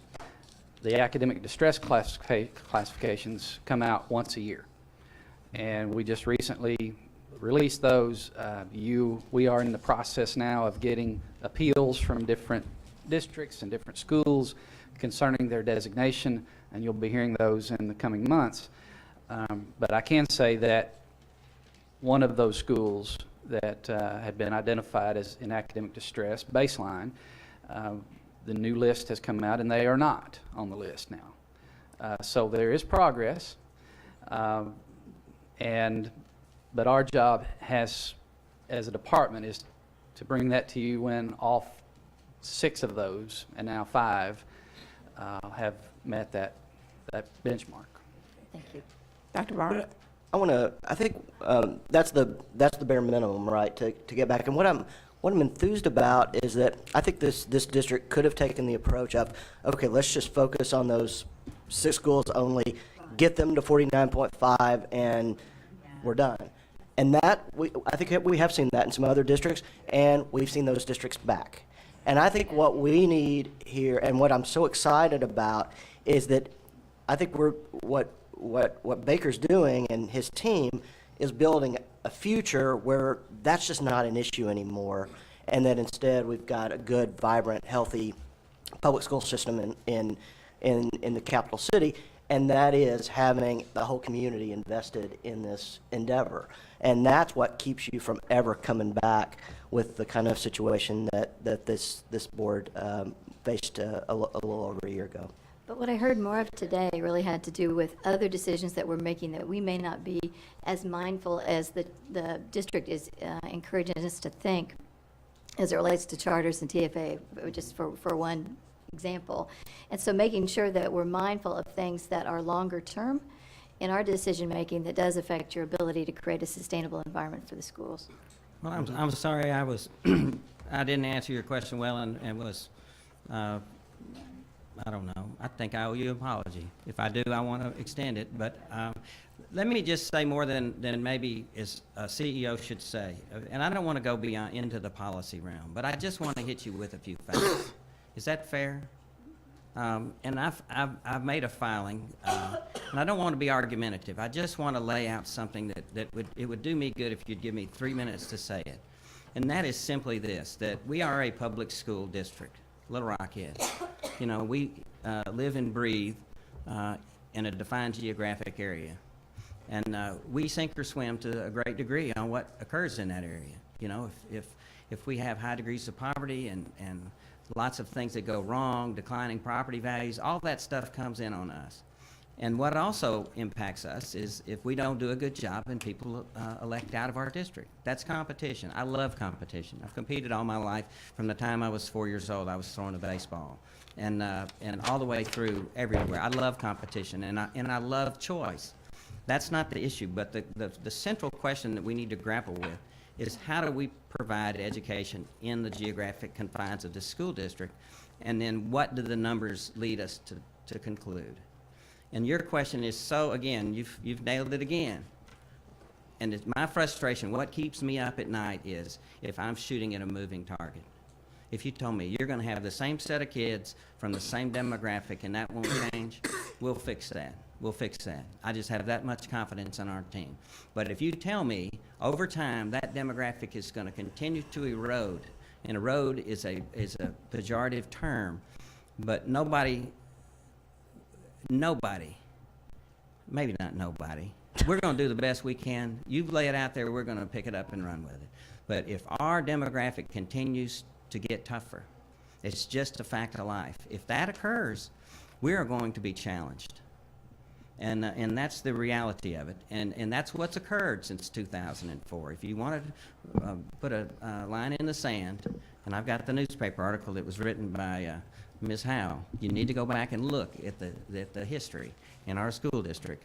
And when you ask me, what are the benchmarks, I have to tell you, I think we're going to solve our problem over time, as Dr. Barth points out, by moving up every student, especially kids, when we can get them and keep them from getting behind, which is key. With these pre-K centers, this concentrated effort, that's going to make a huge difference. With the marvelous efforts we're making through all the hard work of these people, we're going to get there.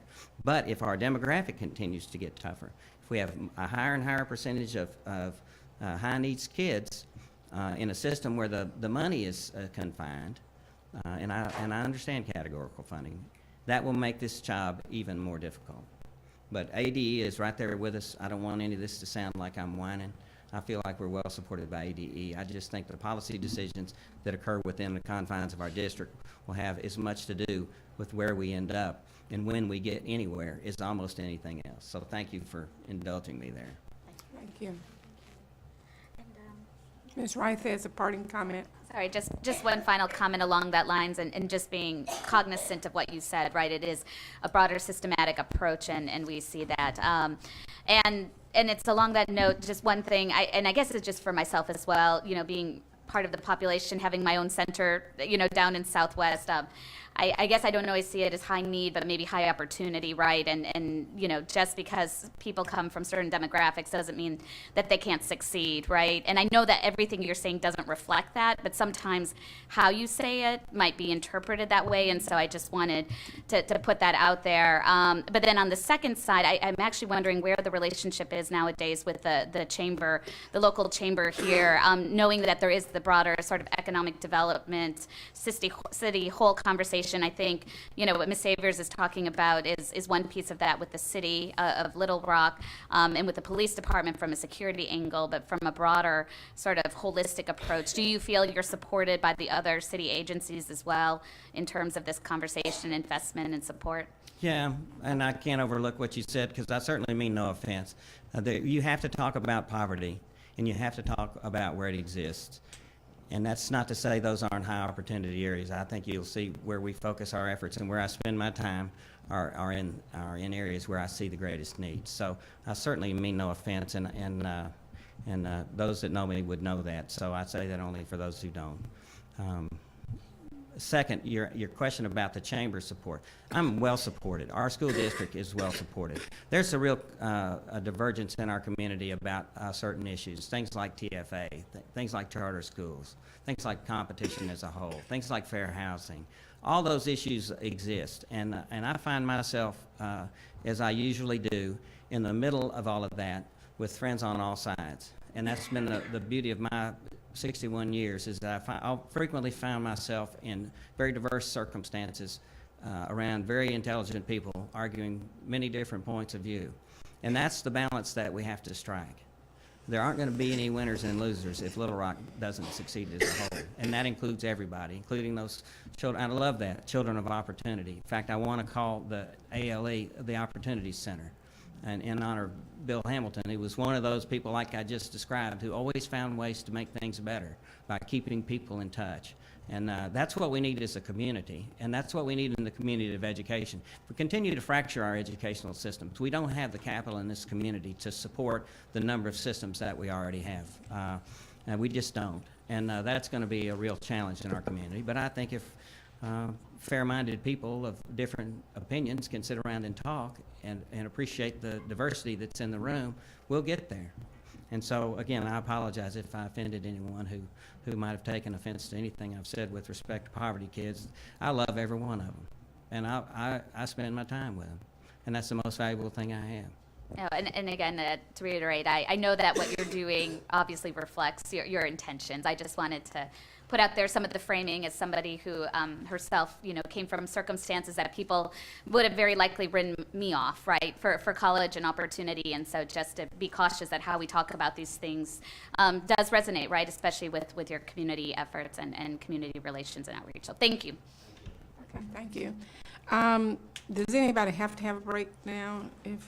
If not, we can, we need a break. Well, what I'm trying to decide, if we take a lunch break now, or oh, you need a motion to accept his report. I move to approve or accept the reports. Second. Moved by Ms. Wright, second by Dr. Barth. All in favor? Okay. I thought, Deb, you needed a break. I didn't know. So we're at a point where we can take one more agenda item, item 2, and then break for lunch or break for lunch. So what's the desire of the board? Madam Chairman, since the superintendent of the Dollarway Schools has only been on a short time, and I'm sure another hour or two out of her district might be critical, I would recommend that we go ahead and hear the Dollarway report, if that's okay with That's the... only if you don't need a break. Okay. Then A2 is consideration of Dollarway School District Report of Progress. Mr. Tolbert.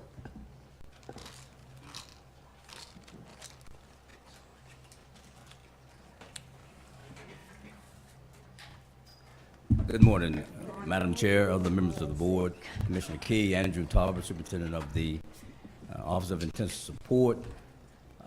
We have been working in the Dollarway School District since it was given under state authority in December of last year. You have a report before you that captures the work that we've been doing. And Ms. Streeter is here, Janice Streeter, along with Jeff Martello, to answer any questions you may have of us. But prior to that, would like to yield to Ms. Warren, Barbara Warren, the state-appointed superintendent, tell you a little bit about herself and the district, and then we'll entertain questions if you have questions at that time. Okay? Okay, Ms. Warren. Hello, State Board. Hello. Mr. Key, I am so excited to be here, and I feel that I use that word excited, that I actually overuse it, but it is the only word I have to express how I feel.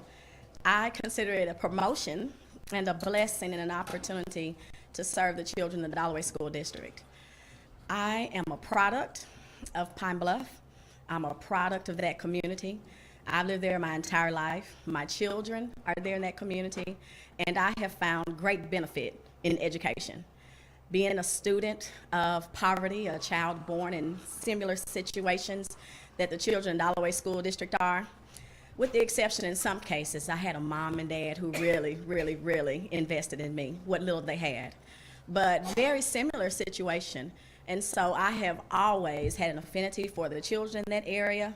And even in my prior work as a director of the cooperative, I've always served Dollarway School District as one of the districts in our service area.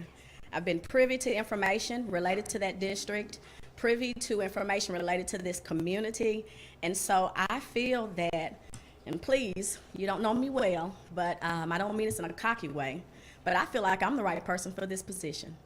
I feel that I bring something really unique. And so while it is many, many things that we will share with you in coming months, I must tell you, I think Mr. Key did a great job. And it's not because I know all the answers. As a matter of fact, I've said to people, I actually don't. But I'm all in. I'm fully vested in the future of the children of Dollarway School District. And so there are a few things that we'll share with you on today. I want to be Baker Curious when I grow up. I said, wow, I hope they will be patient with me as I've been on the job for 2 months today. And while I know a great deal about our district, there are a lot of things I don't know. I am fortunate to have a couple of people here with me today who have been in the district different lengths of time, but who are a wealth of knowledge. And I'm very excited to have team members, Tammy Dockett Wilson and Dr. Melvin Bryan, who will have an opportunity to address you in just a few minutes. But just a few things. So I'm good couched here right here before lunch because I won't be before you long. There is a PowerPoint presentation. I'm sure it'll be up soon. I want to share with you just a little snapshot of not only, you know, who I am, because I think that's a really big piece, but about the challenges that I found. One of the main questions that I'm asked when I talk to other colleagues is, what are the most challenging things that you have found? What is it that, you know, has you up all night? And I express to them, I'm not necessarily up all night, but I'm definitely up early in the morning. We have a student enrollment that I'll share with you in our 4 buildings, including our pre-K numbers of 1,366 students as of yesterday. Now, in the James Matthews Elementary campus, that does include 206 pre-K students. So when we talk about Dollarway School District, although it's not the largest district in the service area, it's a district full of a good number of children who deserve our very, very best efforts. I'm not really sure exactly what all you'll need from me as I come before you in these bi-monthly reports.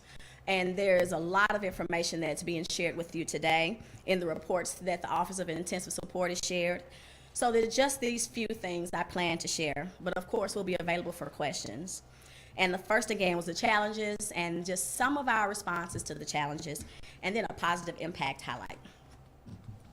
I'd like to share with you that as we look, you will note in the Office of Intensive Support's report that there are several things that we have done since the start of this year.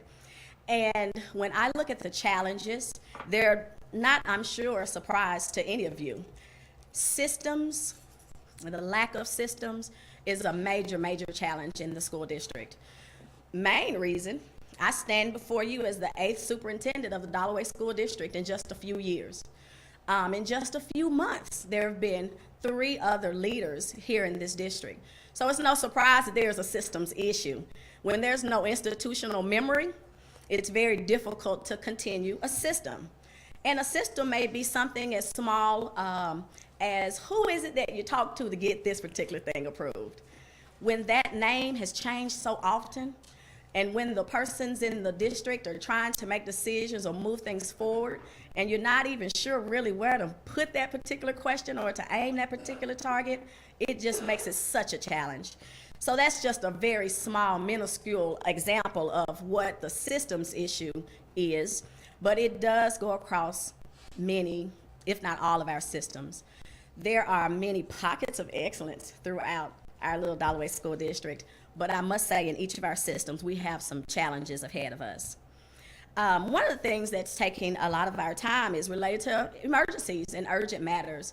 And so we're really excited to be responsive and to try to be as timely as possible, but there are several emergencies and urgent matters, and that ranges from things related to our fiscal responsibilities, also down to matters as it relates to facilities, children's needs, parents' needs. So as we build the system and make certain people know who to talk with, we are dealing with emergencies and urgent matters as a high priority for our challenges.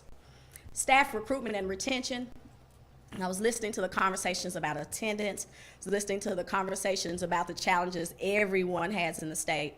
And don't get me wrong, it doesn't make me feel good that everybody else has problems too, but it kind of makes me feel good that we're not the only ones with some of these challenges. I was jotting down ideas. I must admit, I don't know exactly all the answers to how we will address our staff recruitment and retention issues. And of course, when you have a title that's negative, people don't necessarily want to be on your team. But I'll have to say, when given an opportunity to recruit some people to the Education Service Cooperative in the same city, in that same community, we were very, very blessed to attract and retain quality specialists, quality educators, quality coordinators in the programs there. And I'm expecting to be able to do the very same with the team that we have and with the support that we have. And I'll have a lot more to say about the support we have. But we are looking to research what really is going on. I'm appalled at how we are just literally not coming to work every day. And but I tell you, I am also encouraged by the people who have been coming to work every day and the amount of the burden that they shoulder, because sometimes they do have to pick up the slack. So there are the negatives, of course, but there are some positives. We have some people who have been there in upwards of 30 and 40 years who aren't just standing there looking like people who need to go to the house. And they're not even people who want to. They are fully vested and they're interested in what's going on in Dollarway schools. So we have the same issues of recruitment, and we have the same issues of retention, and fiscal, the fiscal side of it is a big deal. We have 4 school districts in Pine Bluff, basically. And when you are a district that has a title, again, I'm going to use Dr. Wilson's title, not state takeover, but state partnership. In state partnership, then sometimes people aren't as interested. And then when you have 3 school districts in a very close proximity, sometimes it does put you in a position to do a little competing. We are all friends and we get along really, really well, but you know we all want the very best. And then facilities. We have some challenges with facilities. We have some beautiful campuses that have been built in recent years. Our high school is not one of them. And there are some major challenges in respect to that, but we're looking to some possibilities for how we can update, upgrade, maybe even rebuild. And then communication. We are currently realizing that our conversations from district to school, and then of course from school to home and to community, we are missing some phenomenal opportunities to just let people know what's going on day to day. And so that's huge. It's really, really important. It's a major challenge that I identify for you today. Our response to the challenges, I won't go into every little thing we're doing. I don't know that I even could. So many things are happening right now that are responding to the challenges, but I just wanted to tell you about a couple of things I wanted to highlight. First, I mentioned that we're addressing emergencies and urgent matters, and we're trying to determine the source of the immediate, evident concerns, and then we're applying training and systems approaches. There are some things that you just have to get done, and that's where we are in respect to those. And then the other thing I'll highlight in just a moment are needs assessments. We're setting priorities and we're collaboratively developing strategies and continually monitoring and assessing strategy implementation. If there was a phase plan for my vision for how we'll approach our work at Dalloway schools, it will be through those items there, that 2 through 5. One is just where we live right now, because there are several fires that we're putting out. However, we're making time, not only for the fires, but also to move forward our vision. So the number 2, the needs assessment, that is where I find myself. Our team, we are all talking about not necessarily the things that are just in the newspaper, not necessarily the things that we're seeing in all of the monitorings and the site visits and the reports, but we are out talking to the people in the district. So if I were to say to you that we've talked to everybody, that would not be true. We have not talked to everyone. I'm working very hard to get out and to talk to each building, to talk to each group of employees. We have talked with every building. We still have some groups of people to discuss things with, but the needs assessment is going to take a while. It's going to take a while. The first place I'd like to highlight is that in our assessments, we have the benefit of using data from our partners. And the wonderful thing about that, when I talked about those emergencies and those urgent issues, I would not be able to assess all of the need without the partners that we have had.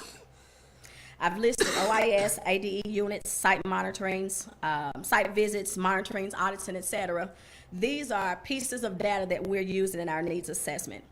And if I can take this moment, and it's not just because he's standing over there, sitting rather, but Mr. Key has been such a positive source of encouragement. And you need encouragement. I mean, I'm here to do this job, and I know I should be here doing this job, but you have those days when you say, Lord, this is a big job. And it is a big job, but we're not doing it alone. And even though, and that's why I love the way she expressed state partnership, this could be a hugely negative thing. As a matter of fact, one of the things that I'm doing all the time is comforting people in the community, comforting people at church, comforting the people in our schools, comforting even myself with the fact that we're not doing what we've normally done in the past. I mean, we've been in takeover. They know that. We've been here, done that before, but this is a new day, and it's done in a very different way. So the data we're getting from our partners is so important. But I'm so happy to be able to say to them that I truly believe that the Arkansas State Board of Education, the commissioner of the ADE, and all of the different unit representatives, OIS, and everyone else that's come, that they have come to help. And I am able to comfort the district with that. Part of our needs assessments, of course, are district level. We have been conducting what we are calling building support system solution sessions to kind of speed up the needs assessment component. We've literally taken systems out, maybe let's say maintenance, transportation, few of the systems out, but instead of having a conversation just district-wide, which we do with district leaders, we're having a conversation sitting down in a school and just talking about what's going on with that school, literally walking the entire school, looking at mechanical closets, looking in classrooms, talking to the different people who make up what's going on in that work to fast track some of the needs assessments, because again, we have some immediate needs. And then, of course, we have our district and department and building leader collaborations that we're performing. On the building level, and these items in yellow, these are those pieces that we have done. And then we are still working toward engaging others. But building level, the building leadership team data and reports are parts of that needs assessment. And I'm looking more and more forward to being able to really tie into the student engagement. The students have seen us. We're on their campuses. We are games. We're at awards assemblies. But I'm looking forward to the student government concept of student engagement. When I was a principal, that's how I would really say to them, look, you want to get something done, handle it through your student government. So we are tightening up some of our student government pieces to ready them for the conversation. And there'll be other methods of communicating with students, but I'm really, really looking forward to that. That's something that's been really successful for me in the past with student engagement, and I'm looking forward to that being so with Dollarway Schools. The stakeholder components, building level parent meetings. I've met with and talked with parents. I've not had a district level parent meeting. The goal will be to have building level parent meetings focused on the goals and the initiatives and the components related to the individual buildings. But quite honestly, I have needed to learn a great deal before I put myself out there to answer questions that I don't yet have the answers to. It is very, very important to me. As a parent of 2 children, I know what type of information I want, and we plan to deliver that type of information. I said to the district leaders, if we are not responding to and trying to help people with this particular question, then we are missing opportunity every time with parents, and that is, what is my role in supporting student achievement?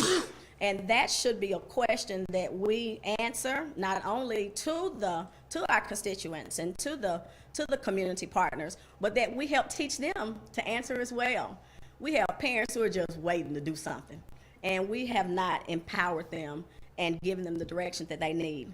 So it's very important. Stakeholder engagement is a very important concept, very important piece, and you're gonna hear a lot more from me on reports of where we are with that.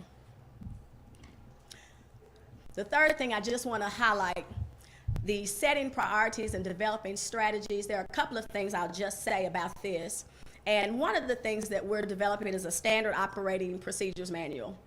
We are in just the early stages of it, but the systems issues that I discussed with you, it shouldn't be tied to who the superintendent is.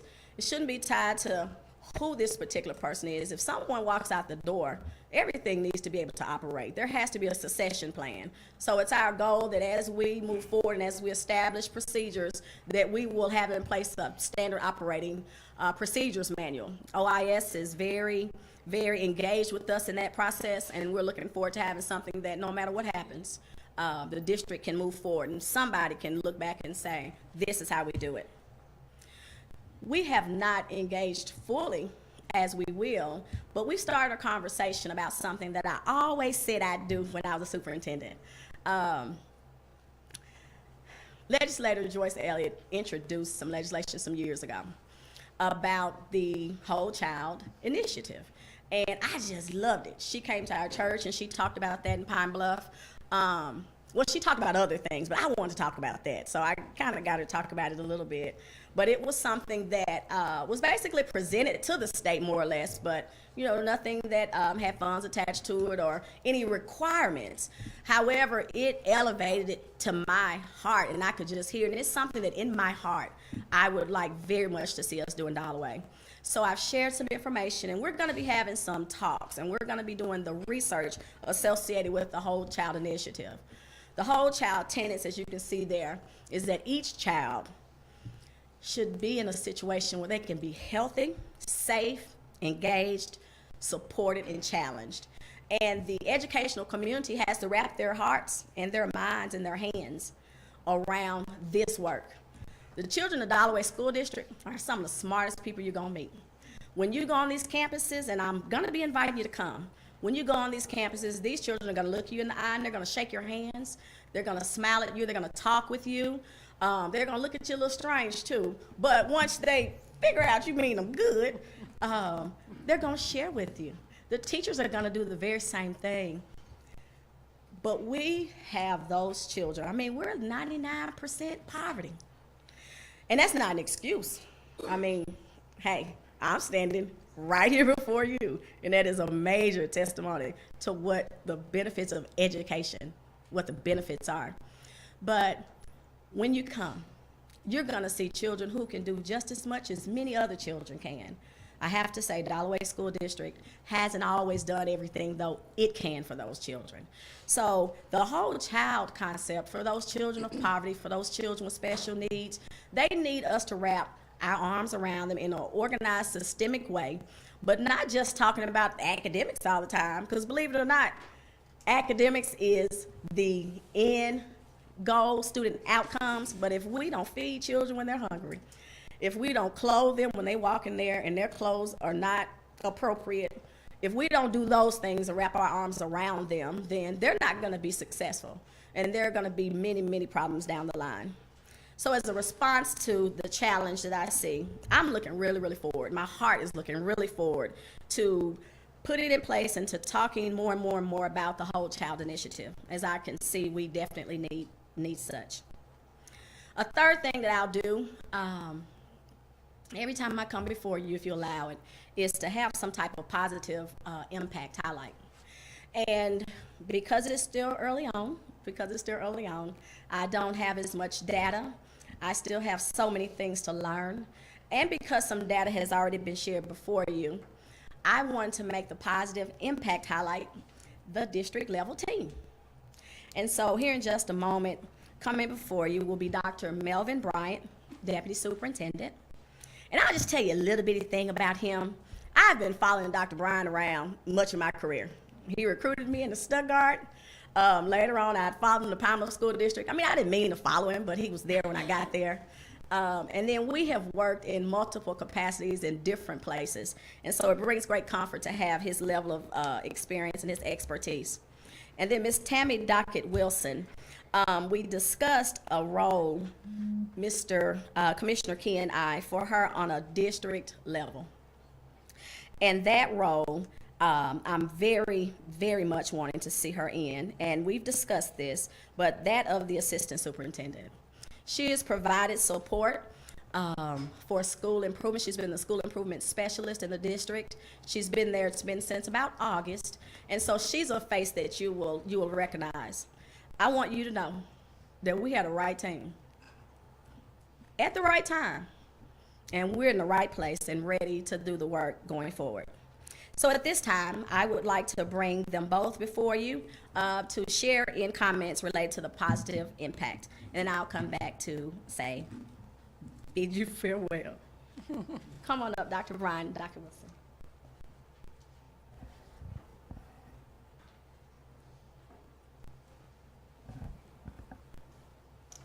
Well, good afternoon.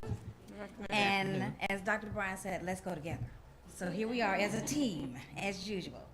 Before we start, let me thank you for allowing us to appear before you break for lunch. Parking twice on this complex was not something I was looking forward to.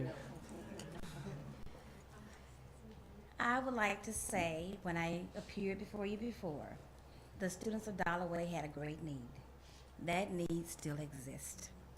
And I'm proud to say, as a part of the district cabinet, that we are going to do everything within our power to make sure those students' needs are being addressed. Following Ms. Warren's vision, Dr. Bryant and I will be right there beside her to make sure those students, the parents, and all the stakeholders, and for sure our teachers and support staff in the district, is supported. And we thank you for your support, and I would be remiss if I did not mention the Office of Intensive Support. They have been there, but a person that I've worked rather closely with, and I only met her through Office of Intensive Support, was Ms. Streeter. And I have to say, a lot of work is being done, and I won't steal any of their thunder from their report, but I do want to acknowledge the work that she started our district on. Dr. Bryant. Thank you. Good evening again. It's a pleasure to be here, and it is a blessing to have the opportunity to serve with these two ladies. The skill set that they bring to the table is just phenomenal, and we are on the same page. I personally believe, my core belief is that God holds us responsible for what we do to and for children. And with that in mind, I know we're going to do what's best for these children. It's just a blessing to be able to serve, and for those that He give much, much is expected. And He has given me a lot in this arena, and I feel morally and spiritually obligated to give back, because I have been blessed in this arena, have an opportunity to serve in literally every capacity in the school business. Is that it's been a blessing, and it's a blessing for me to serve in this capacity with these two young ladies with such a dynamic skill set to give back. And I'm starting to see systems form in the district, and that is something that if you're going to have sustainable change, you have to have systems in place. And I'm starting to see that, and I am too appreciative of the support that we're getting from all directions, and they're there with strong support, and they have a listening ear as well, because they understand that you have to attend the needs of the daily data operation as well as put a system in place simultaneously. And I appreciate the listening ear for that, and I appreciate your support. Thank you.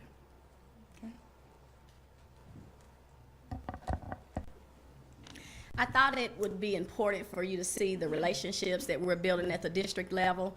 Our state takeover, state partnership is a very sensitive thing, and the district could feel injury if we don't handle that in a manner that shows them this is about next, this is about doing what's best, this is about doing what's right, and all the hands are on deck for the right reasons. So as a positive impact highlight, I presented to you the team.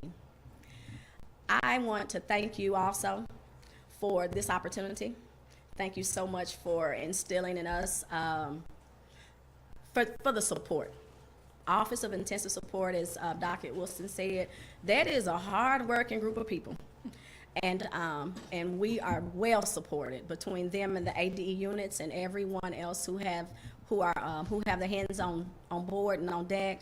I appreciate it, and I can't say enough about that. So if there are any questions. Any questions? Ms. Wright? Well, it's a pleasure to meet you, Ms. Warren. Before going down, I know the superintendent had spoke to us our commissioner, sorry, had spoken to us quite a bit about your enormous success and being from the community. So we're very excited for this first report. And I think you've laid forth definitely a very strong vision moving forward, especially excited to hear the whole child piece in this. I think moving forward for myself, something you've probably heard from the Little Rock Rock School District and our comments there, getting into maybe something more tangible around milestones and data. Obviously, don't expect that right now. This is your first time here and coming before us, but as we start drilling deep, that'll really be able to demonstrate to us that you are actually putting these systems into place. And then the one thing I would offer is, in addition to whole child, also thinking about whole community. I think one of the things with the Little Rock School District that has excited us the most, or at least myself personally, has been seeing the community come together around the Civic Advisory Committee. And obviously we were intentional there in how that was created. And with you, it's a little different in that this is your home community, right, that you're coming back to. But to say that obviously the issues that are at hand here can't all be solved on the shoulders of the school district or the schools, just like we acknowledge that for Little Rock. And so as you report back, I can appreciate your first focus, right, with getting things right in your district and in your buildings. But I know I'll especially be looking forward to hearing progress in regards to the parents and the community aspects that you outlined. I'll just pose one question and then defer to my colleagues. One thing that stands out with me with this takeover or partnership, right, versus others is how little we've heard from the community. And that may be partly because of, again, distance and circumstances. People don't have the luxury of coming here during the school day, and we know that our times and meetings don't always allow that. And so being from the district itself, I know you alluded to some hand-holding and concerns around takeover, but I'm just kind of, just to keep a pulse on that, curious if there's anything more you could elucidate on in terms of what you're hearing from the community about this. Has it been positive? It sounds like there's definitely been some negative. Is there any folks at the table that are seeing this at all aspirational? We haven't gotten the influx of emails or letters that we have in other cases, and so just wondering if you might be able to share a little bit more. I'll do my very best. I found that many people in the community have been misinformed or have just misunderstood what this means. So they've been very direct. Many of the people that I've talked with and that I've heard reports of discussing with principals, people that they feel are connected to the schools, they just didn't understand. They thought I was an interim superintendent. They thought that basically we were in fiscal distress. They thought that we were pretty much being in a temporary holding pattern for dissolution. And so what we've been able to do is just really educate people on what it means and what supports we have and what responsibility the state board and our commissioner and all the other pieces have to the success of Nolloway schools. So when I talk about helping them and holding hands, it's most of the time just educating them about what it is that this means. And with the talk in the community about consolidating the school districts, that's probably one of the biggest questions that I have, So is this takeover, is this about consolidating the districts? And Commissioner Key addressed that very directly. And so I'm able to quote him in saying that wasn't, a directive of yours or something expressed here that was actually expressed in our community. And so we talk about how we've got work to do on the ground. People have been kind to say basically we feel good about the fact that some new things are happening. There was a perspective that maybe past leadership concerns had gotten away. And so we have had very positive, hopeful comments to come from people in the community. And I will say people have even gone as far as to say is, we know we got to give you time. We know we've got to give you time. But can we ask you this? Or we know we've got to give you time. So they have really helped us take a little time to do the needs assessments. Something I heard a little bit earlier, it does take time. I don't want to make knee-jerk decisions. As we talk as a cabinet, as we talk to the other people, as we talk to legislative audit, as we talk to special education, child nutrition, all the different monitors and people who come in, it's a lot to take in. It's a lot of information. and we don't want to step amiss. So I think we're making good pace. We definitely are in the right place to next have the big picture, big community, parent, business, community conversations. But they have been very, very positive. When we hear from parents, it's related to specific issues, specific incidents, just the regular old school things that happen that parents have concerns and questions about. But basically, I think the community is being very patient and giving us time to regroup. And then they have, however, though, expressed the expectation that we will be getting to them and with them. And I have assured them that that is so. And that is an expectation that I have. It'd be the minimum that I would expect as a member of the community and as a parent. And I appreciate your pointing out, and I made myself some notes as well, dates and tangible milestones and data that you can do some comparative analysis to, and also be listening for how you can help. We will definitely make certain that those staples are in future reports. Thank you.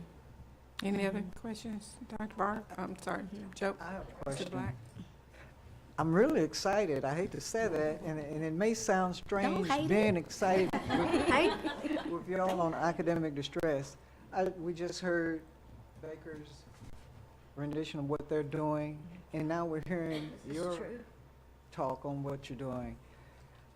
It's your school district has more needs, more issues you have to address. But Baker has needs and issues as well. I hope that you all will exchange notepads occasionally, touch base on where you can replicate what he's doing and where you have to do more, quite frankly, than what he's doing. I see him addressing an issue and he has to do A and B. You address that same issue and you got to do A, B, C, D, E, F. And teach people how to write an A. Yes, sir. But the challenges are in front of you, and I just hope the best for you. I appreciate that, sir. Dr. Barr? Yeah, just a quick question. You talked about your kind of getting your district leadership team set. What's your timeline for kind of building level leadership moving forward, knowing that this semester with a mid-year decision for partnership that, you know, it's just really planning for next year. What's your timeline on kind of being sure that you have that part of the team set moving forward? At the beginning of January, we had what I call Dalloway School District Department Leader meetings. We have those every couple of weeks. And that includes the building principals and all the other department leads. And so we're talking and having conversations around student outcomes as it relates to all those groups and how they support schools. And that's the first part of the meeting. And then the second part is just the principals in those conversations with the district cabinet. So we've started those discussions. Of course, December, when all this happened, we had about another week before the Christmas break. So the very beginning of December, we started those conversations and we're having those meetings. We're doing things like having professional development activities. We're doing things like training on particular systems, be it hiring. We actually Tuesday had a Tier 2 training that was led by our finance department and myself and our district cabinet, where as we see some needs, we're trying to train and reteach and retool and position. So when you talk about the timelines, we've started a great deal of that work, and we are on at least a bi-monthly schedule for having district-wide department leader meetings. And then, of course, there's the component related to our district leadership team. So those are a little different. But we have started those, and that was at the very, very start of January. And so when do you hope to have a vision of whether you have the right people in the right places at the building level, kind of getting ready for the next academic year? Our letters of intent will go out in just a few days. Okay. And you always have some concept of whether you think you have the right people. but we're learning a great deal. I'm not in a position to take a long time to make a decision about anything, to be honest with you, sir. So I expect, with knowing who plans to return, looking at evaluations, looking at outcomes that we've been able to anticipate and see, those decisions have to be made in April. May 1 is coming. And so I can't say that every decision would be, but it has to be right here at the very start of spring that we make those decisions. To hit the ground running like I know we can, and to have the type of impact I know we will, the upcoming school year has to be brand spanking new. It's got to be fresh, different. These pieces we're talking about, they have to fall in place, and we have to understand them. And all of us as a village, as a learning community, have to be able to move forward in them. Our students need to feel like they're in an altogether different place in August. So I don't think I have a set timeline as much as I have a range, and that is from working with knowing who is anticipated to be in the district as early as this month in March, and making some decisions and having, of course, talks with my leader. May 1, I need to know as much as I can know about who we're moving forward with. Great. Thank you very much. Thank you, sir. Ms. Hook?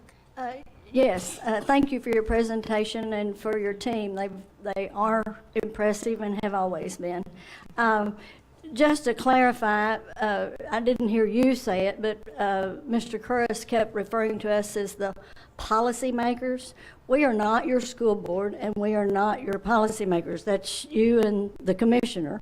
And we are here to be sure that the laws that the legislature has passed are adhered to, and that we look for at the best interest of all the children in the state of Arkansas. But we're not your policymakers, and we are not your school board. So I don't think you're confused about that, but just in case you are, we've tried to clear that up a couple of times, but it keeps rearing its head. So as long as you and he set good policy and your reports are as this positive, then I think that we do appreciate your time and the efforts that you're making, and understand the difficulties that lay ahead, but certainly know that you're up for the job. Thank you for that. I appreciate Any it. other questions? Any comment? Mr. Oh, you have a comment, okay. Thank you, Madam Chair. You know, I played baseball for a lot of years, and in all that time, I never hit a home run. But I know that I did this time. I just want to express my thanks to Ms. Warren for stepping up and being willing to join this partnership, knowing the difficulty that was before her. But in all this conversation about whole child, I want this board to understand that it's not just a whole child that is our focus, but when we go in as ADE, we need to look at the whole school concept. And you all have heard complaints, as we have, in previous state intervention situations where, you know, we were not in fiscal distress, we're in academic distress, so you should be focused on the academic distress. Almost indicating that we should ignore everything else. But what the reality is that a school, whether it be in fiscal distress or academic distress or facilities distress, that is a symptom of a deeper problem. And what we have embarked on really with Dollar Way as kind of the first one out of the chute is a whole school approach to providing assistance to our state-appointed superintendents. And that's Mr. Talbert and his team with OIS, it's Dr. Wild and his team, it's our finance team, it's all of our group, it's federal programs, it's everything. Coming to the table, looking at the situation and saying, okay, learning services, are you aware of any issues that we need to assist Ms. Warren? And we go through that list and we provide that information working through Mr. Talbert to Ms. Warren. And I think that is a process and is a model for how we are going to operate in future situations like this. It's something we're working through. It's being developed, but I think it certainly gives a state-appointed superintendent a framework from which to establish his or her plans moving forward of what she needs to tackle, and where she, she may call Dr. Gocher and say, I need help with this particular thing. And then we've got the folks at the table where we can say, okay, how do we tackle that? So I just, again, express my thanks to you, Ms. Warren. I'm excited about how excited you are about the things that y'all are going to be doing down there. And we certainly are there to walk with you. Excellent. I appreciate it very much. And this is actually a question for you, Commissioner. Thank you for those comments in that context. I didn't want to lose, though, Mr. Black's point about maybe some opportunities here for some peer learning around academic distress, right, and connecting superintendents that are going through similar situations with each other. Is that happening at all through the SIG group, or is that just more informally? I'm wondering if that's a place where, as you said, you're learning and setting a benchmark here as we go through this process. How can we do this better? And I'm just wondering if that's maybe a takeaway. Well, and it's certainly something that does happen. Mr. Tolbert is the person who is on site more frequently, I guess, as a direct ambassador representation of the Commissioner's office, and is very well poised with his experience to take the information and learnings from one district that can apply to another. And I know that he's doing that in his support of these school leaders. Before you leave, I want to add my congratulations. He stole my thunder. He read my speech. But now we're ready for a motion in regard to the Dalloway report. Well, moved by Ms. Savers and second by Ms. Zook. All in favor? Aye. All opposed? Any opposed? Thank you. Motion passes. Thank you for your report. I appreciate you all very much. Thank you. We're going to take a break for lunch and reconvene at 1:20. 1:20.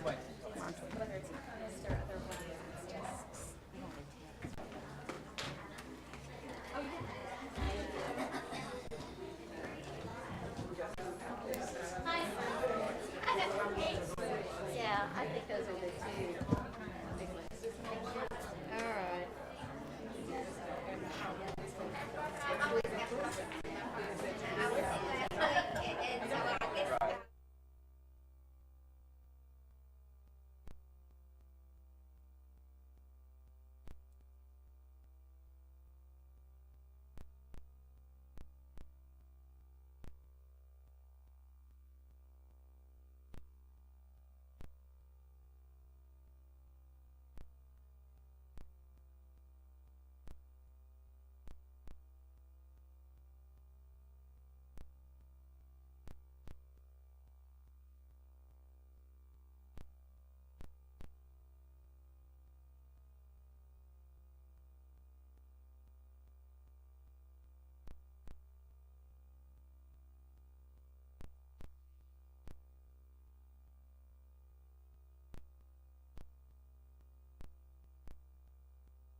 Ms. Savers?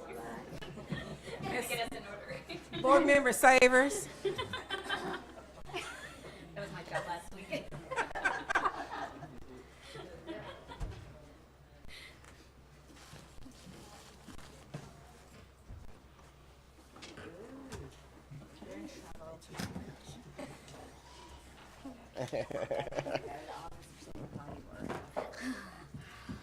Wonder where you got that. Okay, we're ready to convene, and we'll start with action item A3, consideration of request for waiver from repayment of MBPTS program funding. Cynthia Walker, Ms. Reinhardt. Thank you. Cheryl Reinhardt for the Department of Education. This is a matter of Cynthia D. Walker. Ms. Walker did not complete her certification with the National Board, and we sent her a notification in May the 11th, 2015. She responded that she had not been employed at that time for almost a year because she had resigned her position at the school due to harassment and bullying. We did offer Ms. Walker she asked about a repayment plan. We did offer that to her, and then she didn't respond to that letter. She's not responded to my correspondence since. So we recommend suspension until that amount is paid in full. And what's the pleasure of the board? Move to approve the recommendation. Move to approve by Ms. Savers. Second? Second. Seconded by Mr. Joe Black. All in favor? Aye. Any opposed? And the motion carries. Thank you. Thank you. Ms. And I guess Reinhardt. just for the record, also, she did not appear today. Okay. I thought that was her. A4 is Jennifer Davis, consideration of final approval of proposed Arkansas Department of Education rules governing ethical guidelines. And that's you for 4 and 5. Yes. All right, good afternoon, Jennifer Davis, staff attorney with the department. The first one is the Department of Education rules governing ethical guidelines. You approved these back in December for public comment. We had a hearing. We did not receive any public comments on these, so we are asking that if you don't have any other questions, to give final approval for these. Okay. Do we have a motion? Move final approval. Oh, I'm sorry. Moved by Dr. Barth, seconded by Ms. Zook. Oh, I'm sorry, question. Are these revisions a result of legislation or something ADE did in-house? No, it was a result of legislation. It changed the threshold for some requirements, not for all of them, but for some requirements from $5,000 to $10,000 requiring commissioner approval. Thank you. Any other questions? Dr. Barth, you still ready for your motion to approve? Is there a second? Second. Second by Ms. Dean. All in favor? Aye. Any opposed? Motion carries. A5 then, consideration for final approval, proposed Arkansas Department of Education rules governing education service cooperatives. These rules you did approve back in December as well for public comment. There was one word that had been changed based on legislation. Act 847 changed one word, which is what resulted in this. We did receive 3 public comments from APSRC, but they were referred to Jeff Williams with the co-ops. They are currently looking at reviewing some of these rules anyway, so those comments were referred to his committee to review. So we did not make any other changes, and so if you don't have any other questions, we'll ask that you give final approval for these rules as well. Dr. Barth has a question. Yeah, and it's actually probably, it's the joy of doing rule revisions, you get to read all these rules that you've never read. And on this one, I'd read some of this before, but I had never noticed the requirement that there be at least 10 districts in the law for there to be a co-op. And this goes back to the Pulaski County Boundaries Committee, where we, as a committee, began to see some value in cooperation, especially in the Pulaski County, the 3 districts in Pulaski County and 4 districts in Pulaski County, so that they could have more savings around certain shared things. And so I guess my comment is, as the department begins to think about the next legislative session, to maybe ponder whether that minimum would make sense in a very large urban area. So just on your list of things to consider, I just hadn't thought of it until I looked at this rule. We'll put that on the list. Okay. This sort of goes along with that. On 5.0, I was wondering if the boundaries needed adjusting at this time.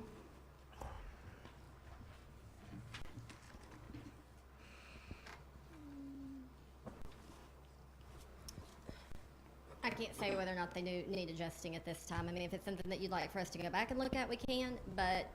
Well, have you had any feedback from the No, co-ops? we didn't get anything on that. And like I say, Jeff Davis, and I forget which, Jeff Williams, I forget which co-op he's at, but I talked to him. They do have a committee. They're looking at all of these to see really what's feasible, what's not feasible, how are the co-ops doing, how are they really working and serving their communities, what would be better to serve them. And so the 3 comments I received didn't have anything to do with the boundaries either, but they're really working on all these, and they're going to be submitting suggestions to us on how best to maybe do that, which may result in some legislation change or requesting and stuff like that.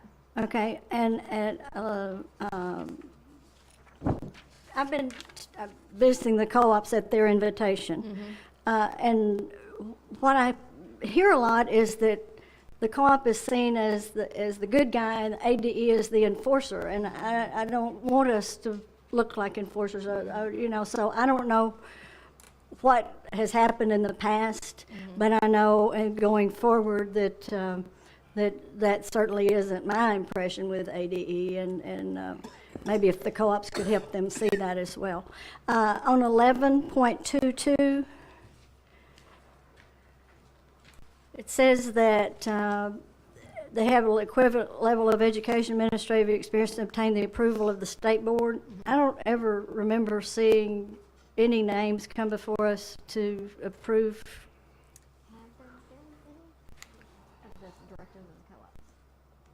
I know there hasn't been, or at least that I'm aware of in the last year. That's as long as I've been with the department, but. So as one superintendent slides out and another one slides in, that doesn't need to come before us? I mean, I'm not asking for any more work, trust me. But if it does, then we need to be sure that they know that that is something that they're supposed to be doing. Sure. Yeah, or remove that rule, And I can pass these along to Jeff Williams as well for him to consider both you and Dr. Barr's comments. Okay, and on 21.1 is the report shall contain without limitation, no, wait, never mind, 0.11. The policies and procedures of the Educational Service Cooperative, including without limitation the Board of Directors' policies and procedures for overseeing the administration and program expenditures. I don't remember that ever coming before us either. And I'm uncertain if it has been presented to the One. state board. I mean, I'll be willing to check on that. Okay, well, I didn't mean to put you on the spot. I apologize. Please don't feel that Commissioner Key way. has a comment. Okay. Ms. Davis, if you read the statute, and it probably isn't as artfully worded as maybe it could be, could that be interpreted in 613.10.10, which is reflected in 11.22? Is that they have an equivalent level of education and administrative experience and obtain the approval of the state board in the place of 11.2.1?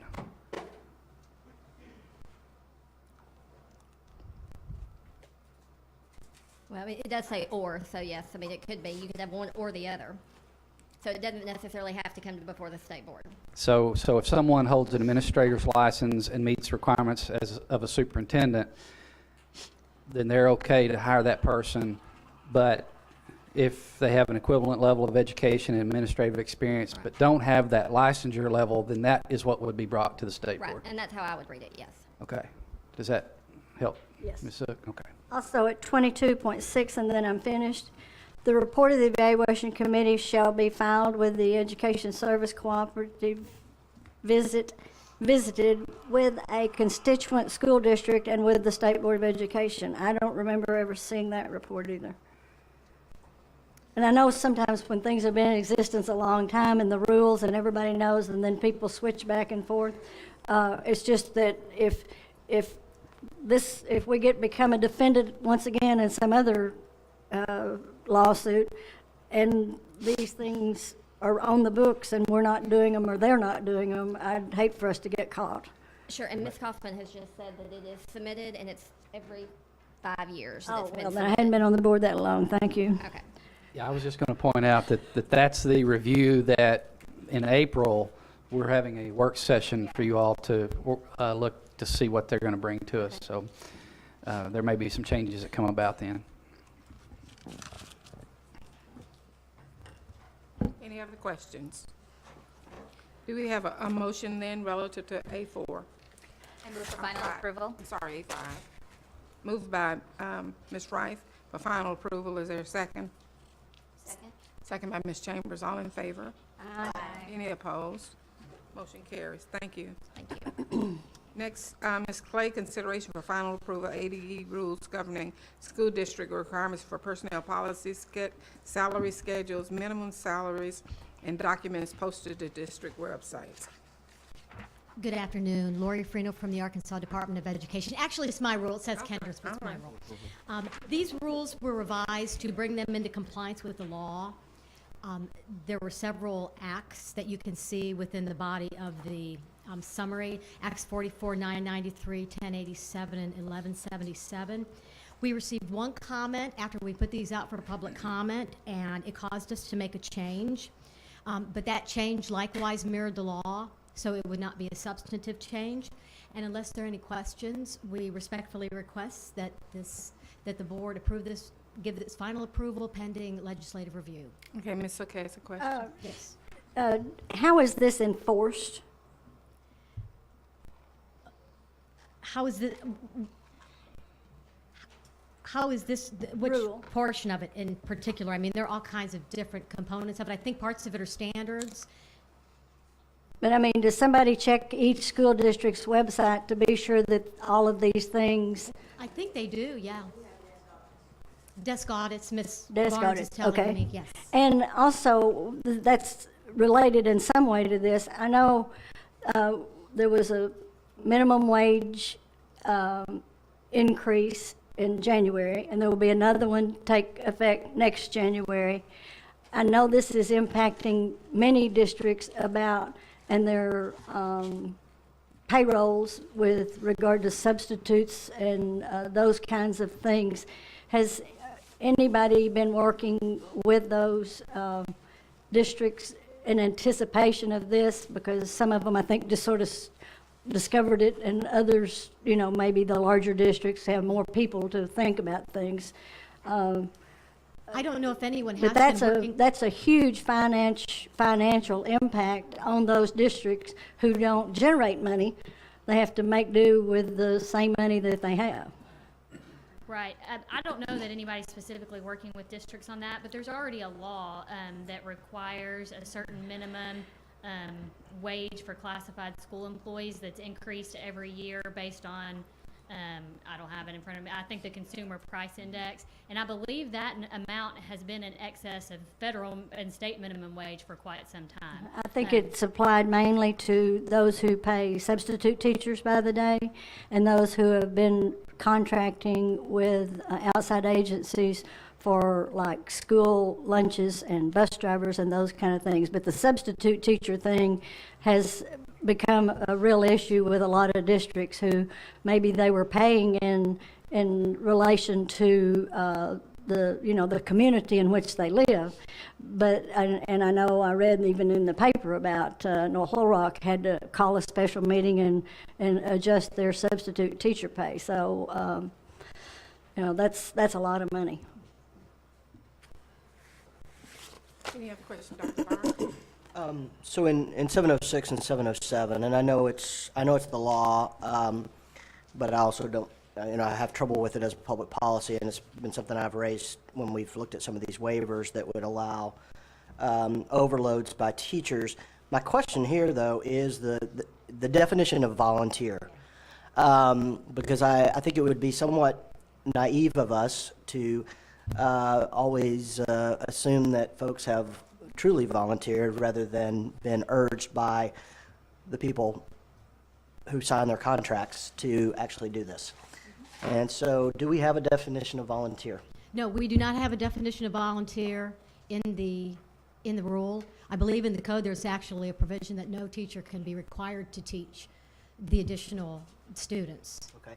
Now, when Standards and for Accreditation goes and visits these districts and identifies an overload by a teacher that would be allowed under this rule, are they going to ask questions about how truly voluntary that was versus being strongly suggested that the teacher do that? I'm just looking over to Ms. Barnes to see if she can help me out on that one. Interesting choice of words.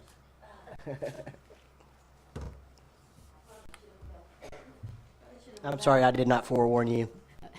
No problem. Good afternoon.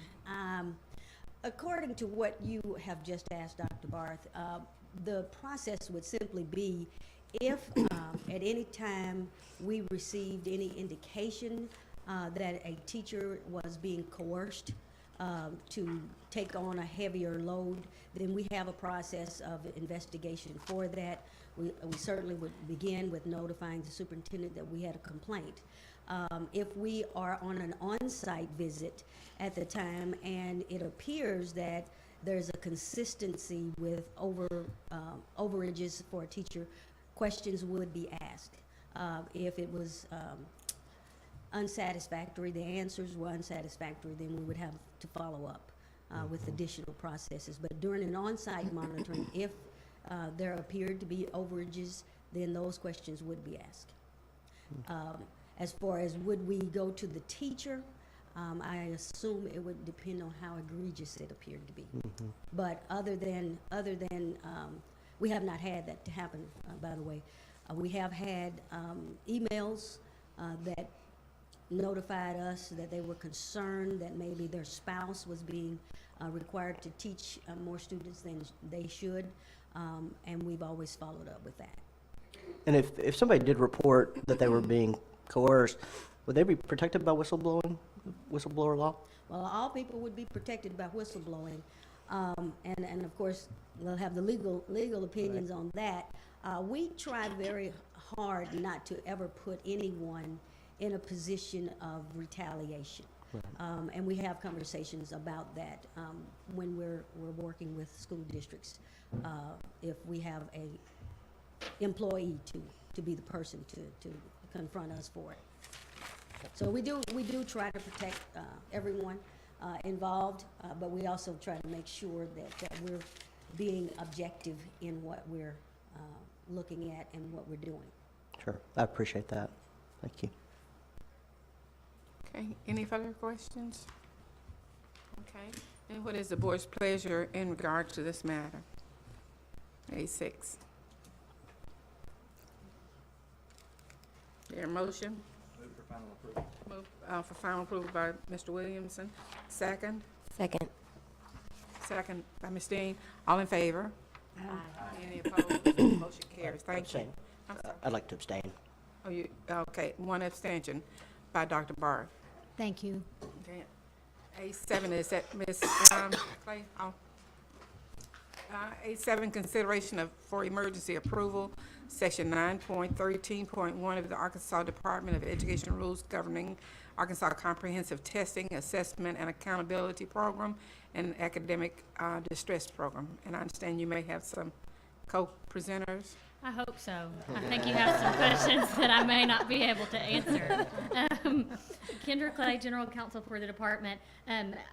You have before you section 9.13.1 of our ACTAP rules. We need to make changes to this particular section based on Act 54 that required for the reward program to award some of that money based on, instead of combined performance and growth, it now has separated those indicators. So there'll be some schools that get it on performance, some that get it on growth. The reason that a couple of things that this makes this rule a little bit unique. The reason we pulled out just section 9.13.1 is the ACTAP rules are going to have to be revised in light of the Every Student Succeeds Act and even legislation that came through in 2015, but we're not at a point where we can get those in a revisable format. But we need to make this change so that the schools that qualify for this money can be awarded the money. So that's why it's a little bit different than we typically present rules to you, and we just pulled out this one section.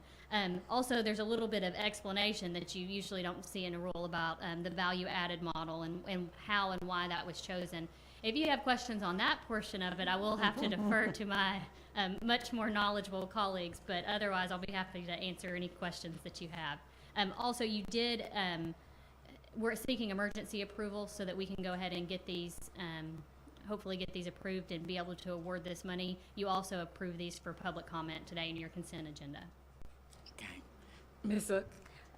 Yes, no questions in particular, but either there is a new grammatic use of this or it's an error in the writing, but under 9.13.1.2, be easier to do it this way. Fourth line from the bottom, it says performance is compared to HI/HERS. Yep. Should it not be his, hers? It should, and we'll make that change. Or his, her. Actually, it His, shouldn't her. be his, her. Okay. Since we're doing emergency, instead of giving the public a chance to comment, I feel like we need to have that corrected. Absolutely, thank you. Anything else?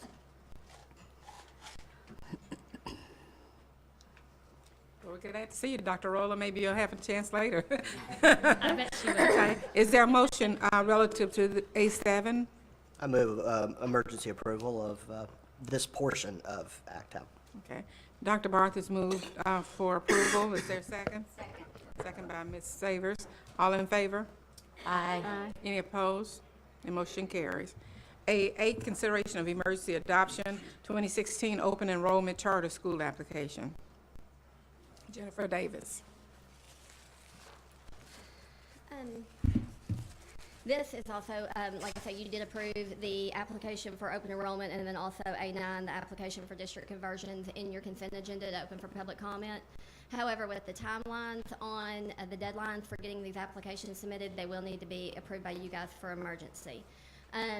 You have applications, and like I say, the applications have been updated per questions that are more helpful to the charter authorizing panel, that we try to make it a little bit more intuitive and a little bit more helpful up front to make those decisions. Any questions for Ms. Davis? I do. Okay, Ms. Cook? I'm not an expert at all on charters or conversion charters and the application process. I'll leave that to Ms. Perry. But when we ask them, like on number 12, to complete the following table with data about the district in which the charter process is located and the projection for the charter school as far as special ed, gifted and talented, federal programs, race.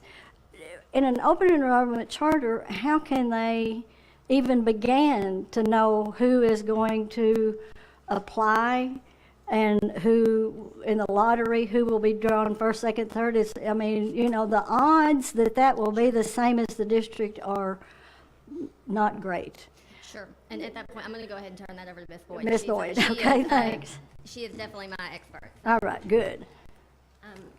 Yeah, so we acknowledge that it's very much a guessing game, and it's not something that is going to be exact.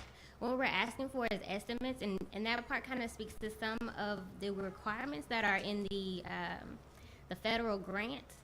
They want to show that we're awarding money, if we were to get the grant in the future, to show that we were awarding money to schools that are cognizant of the needs of the community. So while they can't say who exactly is going to apply, they can say who their target student group is going to be. So if you're saying you're going to have a school that is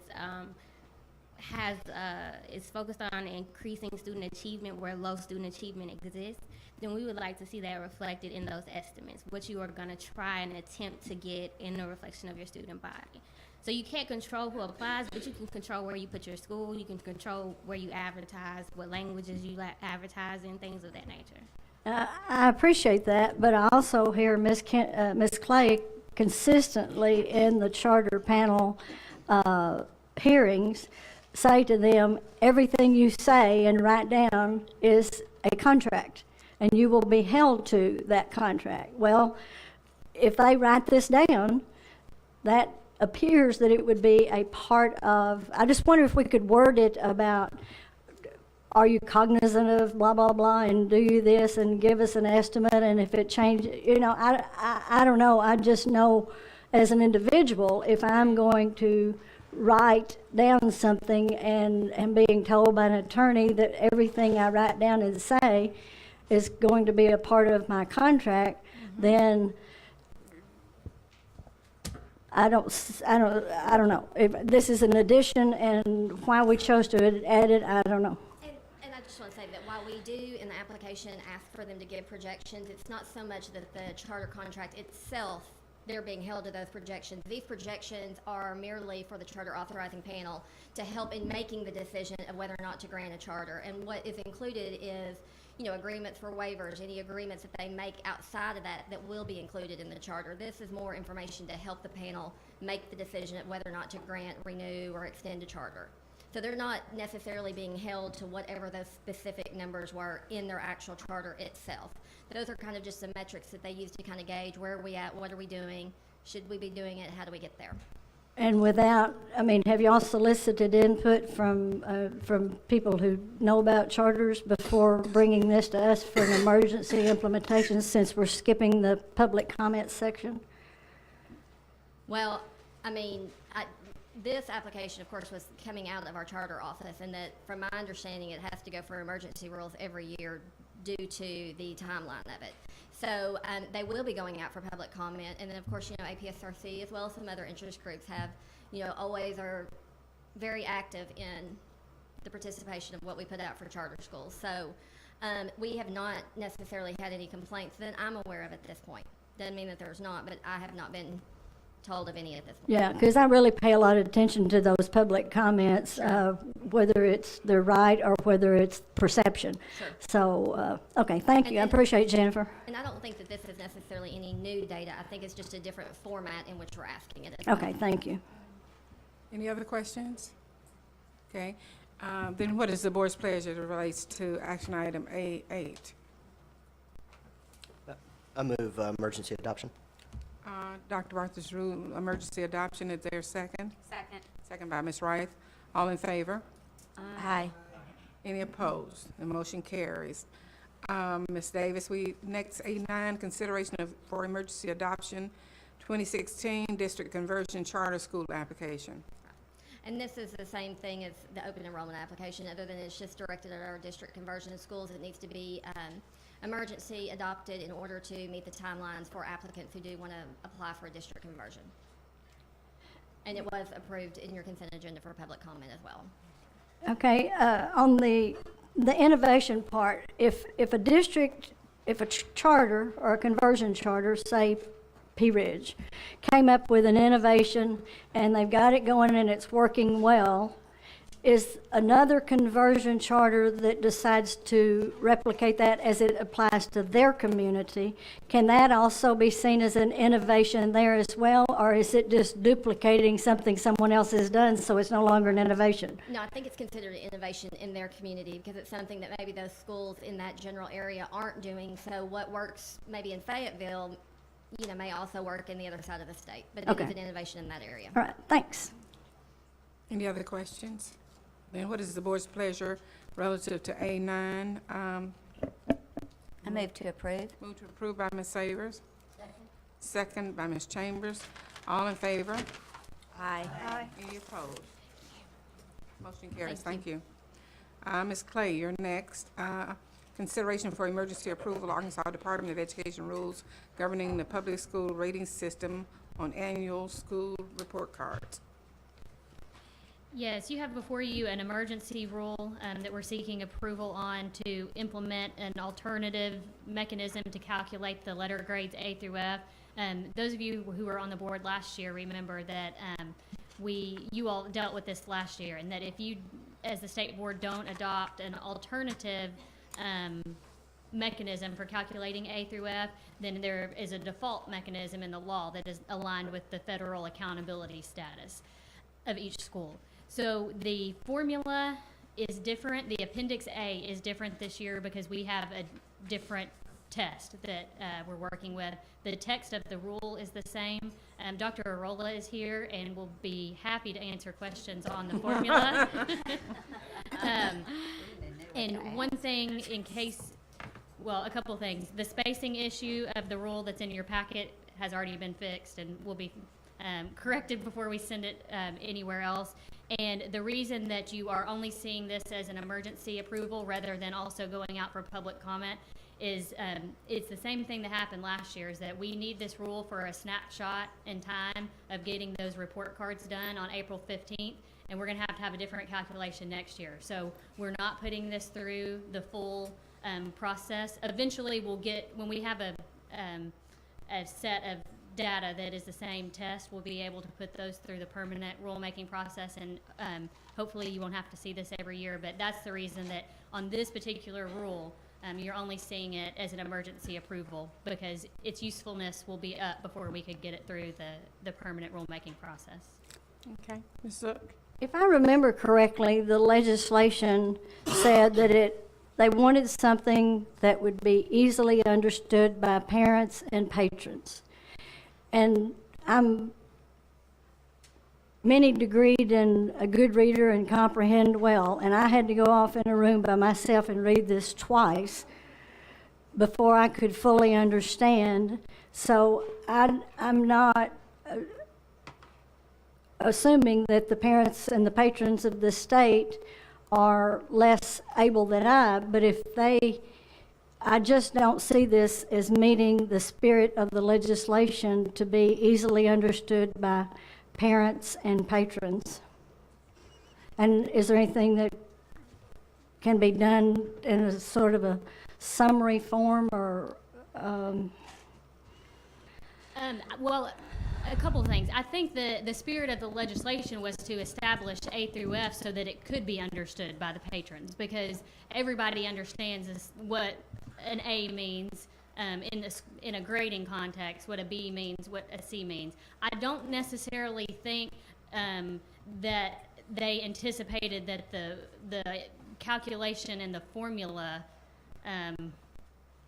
was the part that was easily understandable. I mean, I would imagine Dr. Arola can write it in a, well, I don't know.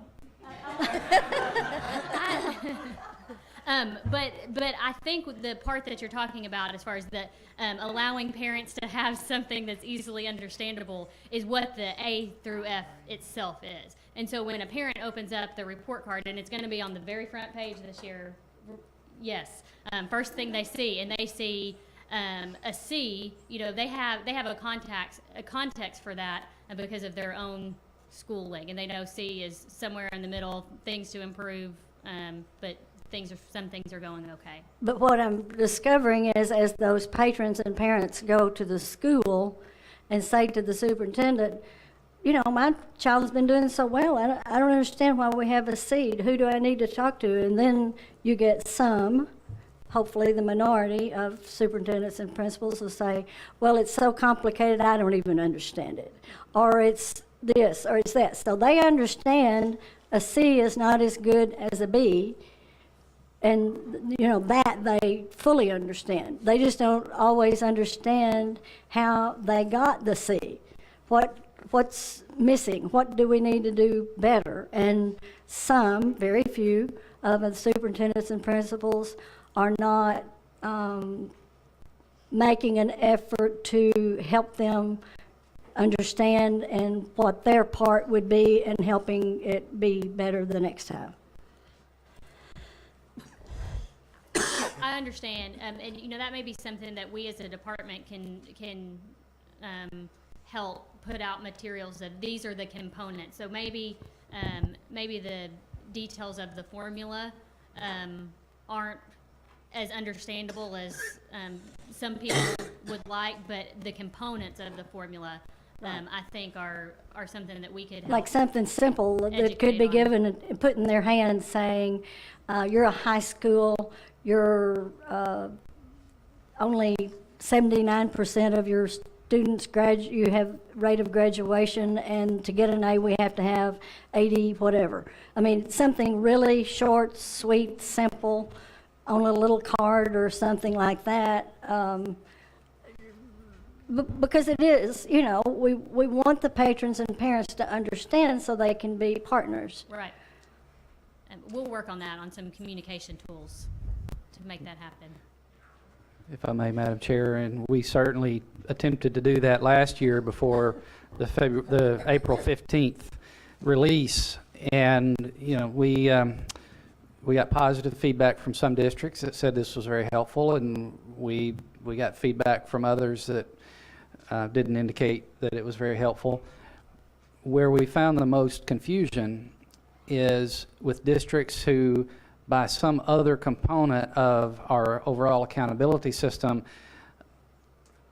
had a positive indicator. Either they had previously been a reward school, or they were achieving, or, you know, and what the A to F law did not do was do away with all those other measures and all those other accountability pieces. And the difficulty is when you line these things up, they don't match. And that's something we're working on. There are components of ACTAP that we're going to rewrite going into the 17 session that should help. We'll request and ask for changes maybe to the A to F as part of our overall state accountability plan that has to be submitted under the new Every Student Succeeds Act. We will try to bring these things together so that they are more comprehensive and understandable. Until then, those multiple methods of assessing and rating schools, I believe, are going to continue to create some confusion. We're going to do our best to mitigate it, though. Thank you.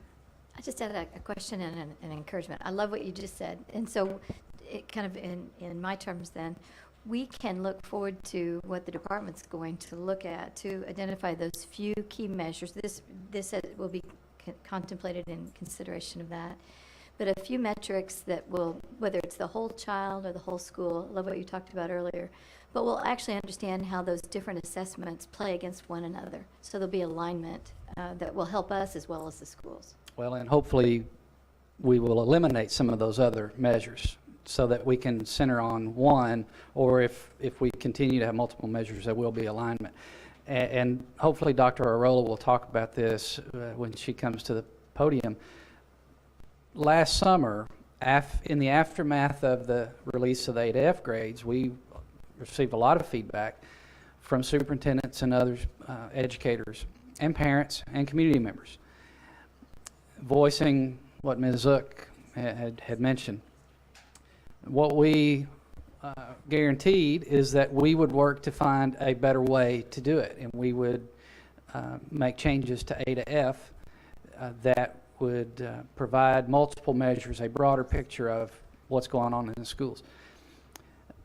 We were delayed because, as you all know, the delay in the PARCC results, I mean, we are just now at the point in the cycle, several months behind, not because of any fault of the department, but just the timing of getting those results, getting them through the corrections processes and all those things to get to this point where we're late in the game of presenting rules to you. But we still made a commitment to try to make a change to better reflect what's going on in the schools. So we had a lot of conversations with Dr. Arola, and she and her team came up with she can better explain it, but in essence, it's your expected performance based on your poverty level, and if you exceed that expected performance, then you get extra credit for that. You're not punished, you don't receive any, you don't get counted off on the report card if you did not meet that expected level of performance. But if you did exceed it, then we felt like there was some recognition that those schools were entitled to. So I know Dr. Arola has some of that information that she would be able to present to you. Okay. Dr. Barth has a question. Do you pre or post Dr. Arola? Well, maybe it's actually for her as well, so I can maybe add here. If I could just get, I know there's the change in the test, that's part of the change here. If you could just bullet point the other changes here from last year. She actually has a PowerPoint that I think will explain. Perfect. a lot. Thank you. Yay, but, and I do get to move the slides, right? This works. You guys are awesome. All right, so I think Kendra said it all. It is a transition year. And in a transition year, you have a lot of different things that you have to deal with. One of them was, as the commissioner pointed out, that the test scores arrived much later than we normally have them to put all the information together to find out how it was going to impact the existing rules and the existing calculations so that adjustments could be made that were reasonable adjustments built on the feedback from all the stakeholders, as well as built on the new possibilities as that information has been shared. That's the most exciting part about something like this. In 2014, knowing that it was going to have to change and trying to introduce, trying to make sure that the concerns of stakeholders were incorporated into that single rating, there were 4 components that were part of it. One component was for performance. And what we know about performance is that, for the most part, well, you're going to see a slide at the end of this that tells you it can be different. But what we know from using our own information, our own data, is that with certain characteristics of students in certain schools, if you were to give a grade just on performance, you would be able to line up the schools by their demographic characteristics, which may not be, or not within their control, and assign grades that way, which would not be a very fair or equitable way to do that. And so other measures get added in order to try and create a balance, because performance is important. And in 2015, when we talk about performance, we're talking about college and career readiness. And we do have results back. Schools have had results back for a couple of months now on their individual students and their readiness for college and career as based on the PARCC. So performance is one, but improvement allows you to give schools credit where they may start out low in performance and they gain in performance, then you give them credit for that gain. And there are many different ways that you can do that. Some are better than others. Some conditions make it easier to do that. Graduation rate, another important indicator that last year was included because that's our ultimate goal, is to graduate those students and to graduate them ready for their next steps, whether that's college or whether that's directly into career or whether that's going into some type of training that's going to prepare them for their career. And then finally, because we know that there are issues with achievement gap, you have to have a way within your system to acknowledge that that's there. And so achievement gap was part of what was in the original rating last year in 2014. So the 2015 changes are being proposed because there are new assessments. There's actually 2 new assessments. There's the PARCC assessment, which is more rigorous in terms of the test itself, and it's testing more rigorous college and career ready standards. And then there's the NCSIC, which, forgive me, I don't know what the NCSC stands for, but that is our test for the 1% of students who are significantly cognitively disabled. They have a test as well, and that test also was brand new last year. And both of those tests come with different performance levels and different descriptions. So automatically, we had to have some changes there. The other piece that's impacted by that is the fact that for improvement, what we did last year was based on trying to have some alignment with the federal ESEA flexibility so that schools weren't trying to work in 2 different directions. And this goes to what Commissioner Key said about there are a lot of metrics out there.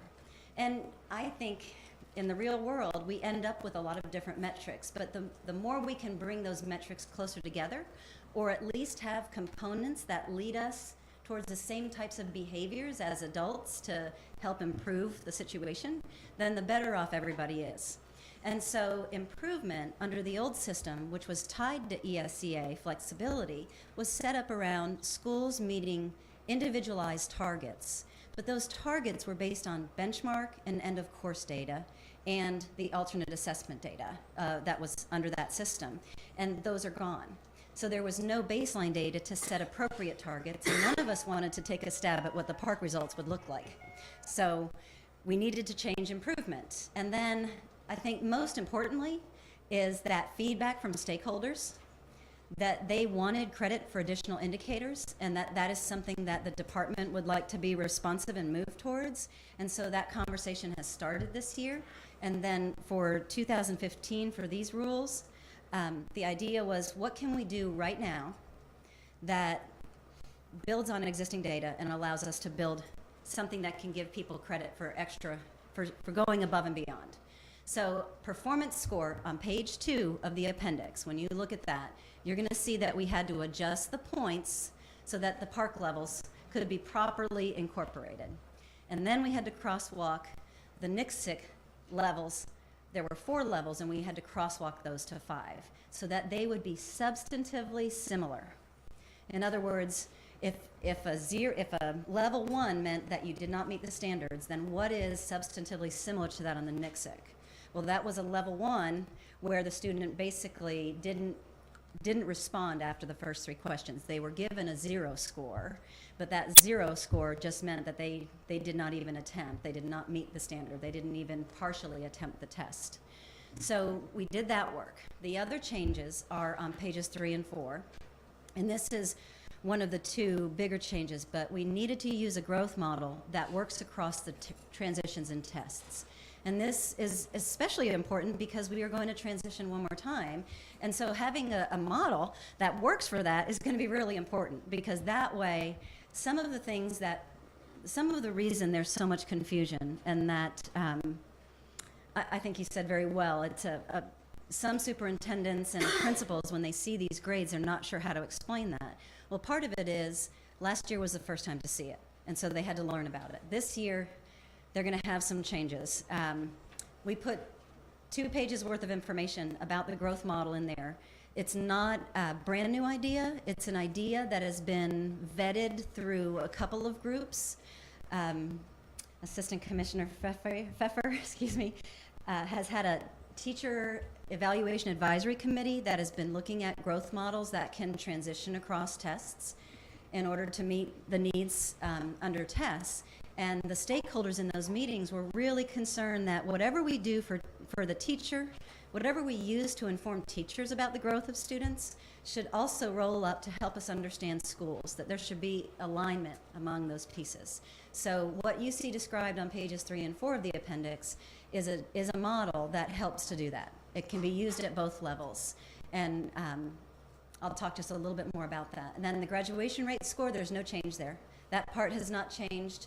The achievement gap adjustment, the only change to that is you do have to update the cut points because it's a new test. So we needed to know what are the reasonable cut points for those gaps and how to give those points. And then the other change that I think is a really neat change, and I'll show you, the graphics will speak for themselves, I think, is adding those challenge points. And that's on page 6. And I do have some slides about student growth if you would like me to go through those. I didn't know if there would be a lot of questions about that because that is the first time you guys may be seeing this information. So I'm happy to do that, but I also want to use your time wisely. If you'd like me to, I can do a brief overview of what the growth model is. Dr. Rolo, would you go back one slide?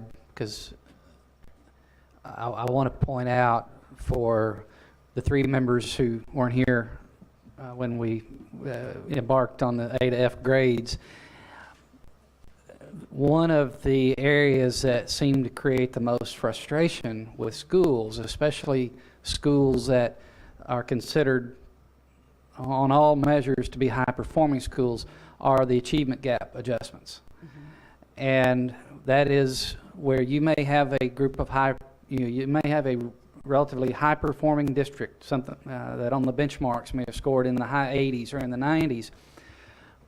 But the achievement gap, as we talked about in earlier conversations today, they did not demonstrate meeting the same level of addressing the achievement gap, and they would lose points for that, and that in some cases could bring their A to F grade down.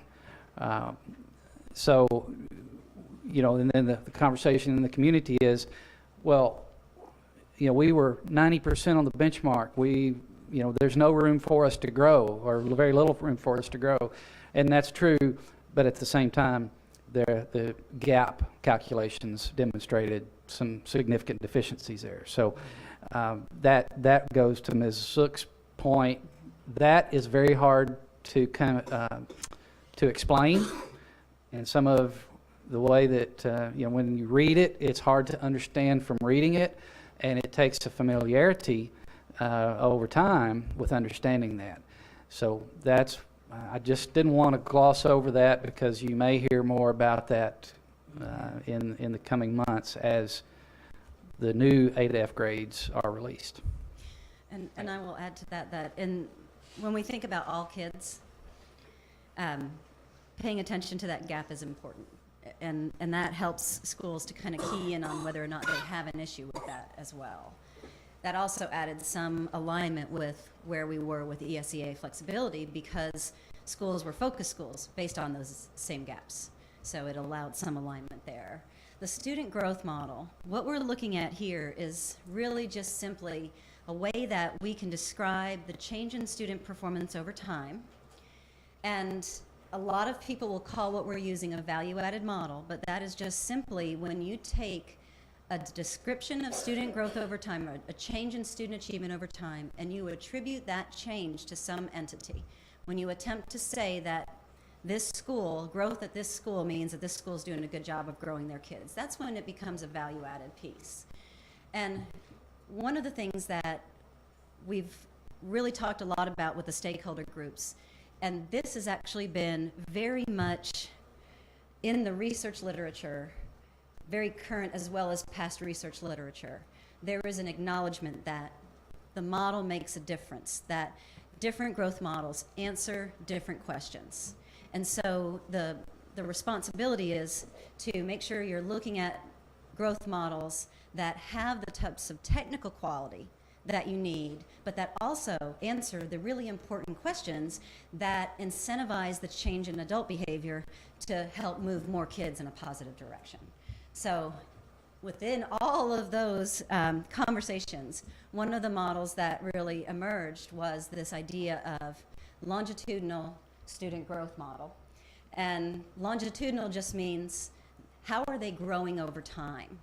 And what we do is we answer this question, and Sarah McKenzie at the Office of Education Policy, I want to give her credit for putting it into simple words. How much did you grow compared to how much we thought you would grow based on what we know about you? In other words, based on what you've done in the past, how much would we expect from you, and did you outperform that or underperform that or come in somewhere close to where we expected? And that's what this is. So what happens is a student gets a growth score, and that growth score, if it's right at the 0 level or close to 0, it means you did about what we expected you to do.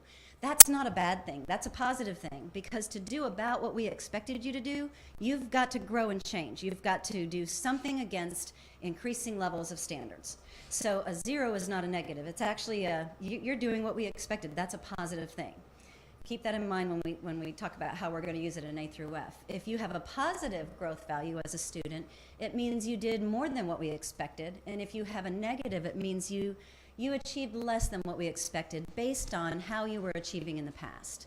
And then, of course, if you look at it, it's a continuum. That's what that arrow shows you. And that means that the further away you are from 0, the more positive your number is, the more you exceeded. And the more negative, the more concerned I am that you really lost some ground this year. So what does that look like? Here's an example of take a student who started in 3rd grade and went to 8th grade, and their scores along this. And you can see that this student has had a general improvement pattern. Some years were better than others, but in this 8th grade year, what we're particularly interested in are the dots that are at the end of that student's growth arrow. And you can see they're in different colors. And if I did a good job yesterday, this should work. So if I'm that light blue dot, I'm right about where they expected me to be. Notice that I improved somewhat. So I'm going to have a growth score that's right around a 0. If I'm that dark blue dot, which looks like a black dot up there, then if my score ends up above, that means I did more than what was expected of me in a single year. And for some of our kids, we need them to do more in a single year if they're going to catch up. And so we can talk, when we communicate about this growth model, you can talk about catch-up growth and what that needs to look like when a student isn't growing as much as expected. So it lends itself well to communicating it. And then the bottom one, of course, is when a student has had less than expected. And we're able to take that information. I want to show you this little chart here. What does it look like for an individual student? Because in the slide before, it looks like a straight line. It looks like we're setting this straight line for a student. But we're not, actually. What we're doing is every year, we're adding to the puzzle. So the more years that a student has information, the more precise your prediction about where you expect them to be will be. And so that allows you to provide really useful information and understanding, and it also allows you to have much better precision about the expectation. What it also does, which is so important, is because we're looking at where you've been as an individual, your prior performance takes into consideration so many of the things that the teacher doesn't have control over, that in that last year, that year that I'm being held accountable for that student, if I'm looking at all the information about that student going back as many years as possible, then that growth model takes into consideration all the other factors about the student, all of their student demographics. So it becomes, the student becomes their own control. What are the expectations for this particular student? And it becomes a very fair way to look at whether or not students, on average, are growing in a particular school or a particular classroom. And the reason we use more than 1 year is if you look at all those little individual dashed lines, in any 1 year, you might have a different idea about where a student needs to go. But if you take each year and you put it together, you get a much better estimation down the line. And that's really important. Now, yeah, that is the ultimate goal, is to use as much information as possible for every student to make this something that can really inform student progress, student growth over time. And it's all that individual information that leads to that overall idea that in grade 6, I need to be at this particular point. So using the most of what we've got. So that's the individual student growth part of it. Then what is also nice about it is it tallies up for whatever level you need to tally it up for. So in this case, school. So you're simply averaging those scores. And so what you're doing is when you have a school value-added score from this growth model, what you're basically saying is, on average, did the students in this school meet, exceed, or not meet their expected growth? So at the school level, you're putting together information about all the students in that school. And on average, that expected score should be somewhere around that 0. It should be somewhere around that middle, because you're going to have really high performers, you're going to have lower performers. In schools where there's a lot of individual growth going on, maybe the school value-added score is higher. And so there needs to be a way for those schools to get extra for that higher score. And so then what we do is we transform it. Last year, the points ranged from 55 to 95 points for improvement. This year, that was out of 300 points. Now it's going to get, this is where you can get lost. So slow me down if you need me to slow down. So I mentioned before that you average those scores for the school. And those are going to be negative, between about a -2 and a +2. And most of them are going to fall right around 0 because you're averaging that. So how do you transform that so that you can put it on a scale so that you can keep that 300-point scale and keep that system so that you're giving the same value to growth that you gave to performance, or approximately the same value. So you need to transform that. So what we did was talk to stakeholders about, and you remember some of our conversations, I know you remember some of our conversations. If a school had expected, or if they had growth, if their growth score were right around that 0, meaning on average, the students in their school were meeting their expected growth, that's a positive thing. What would you expect to get? Would you expect to get a C? Would you expect to get a B? How would that translate to you in terms of the points. And what we got back is the answer in green. We got everything from a middle B to a middle C.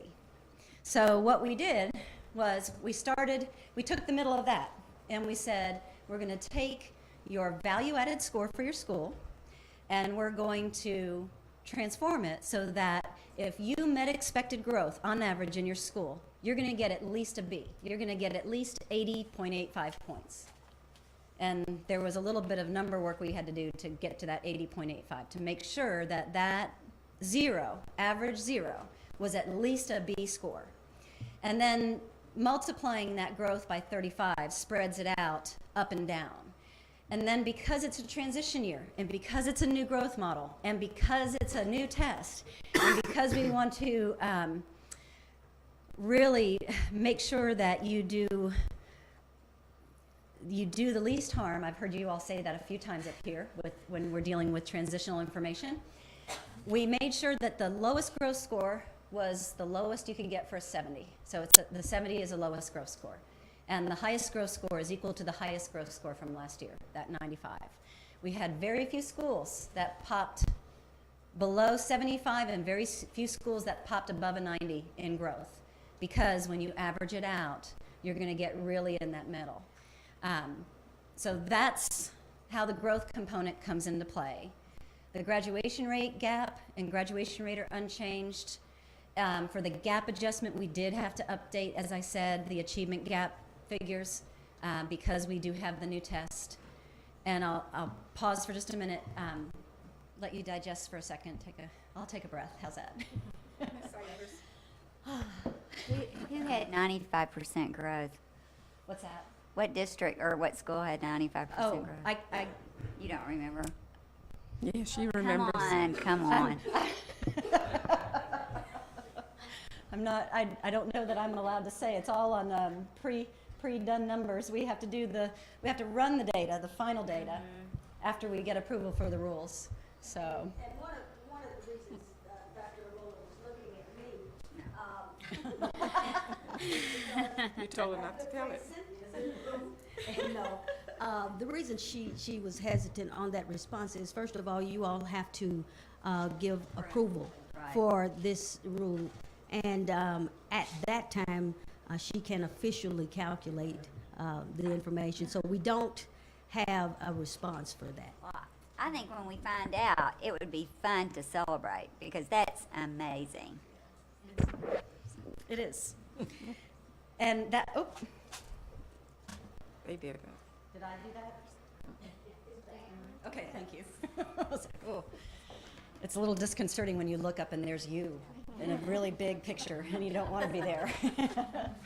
So that takes me to challenge points, which I'm really excited about because I think that challenge points, this is a way to give extra credit, so to speak. I don't know if that's a great word to use because it's not unearned. This is definitely earned. And this is also a very interesting look at the challenges that we have. And I heard some of the comments when we talk about what are our challenges. One of the biggest challenges we know about in Arkansas is poverty. We know that poverty and achievement have a relationship, and it's not a pretty one. It's the more your poverty level, the higher your poverty level, the less likely you are to have high achievement. So how do we find a way to give schools credit that are going above and beyond in a challenging situation? So challenge points actually take care of this. And Dr. Tolbert, this one is for you up here. The first foray into including additional points toward an overall rating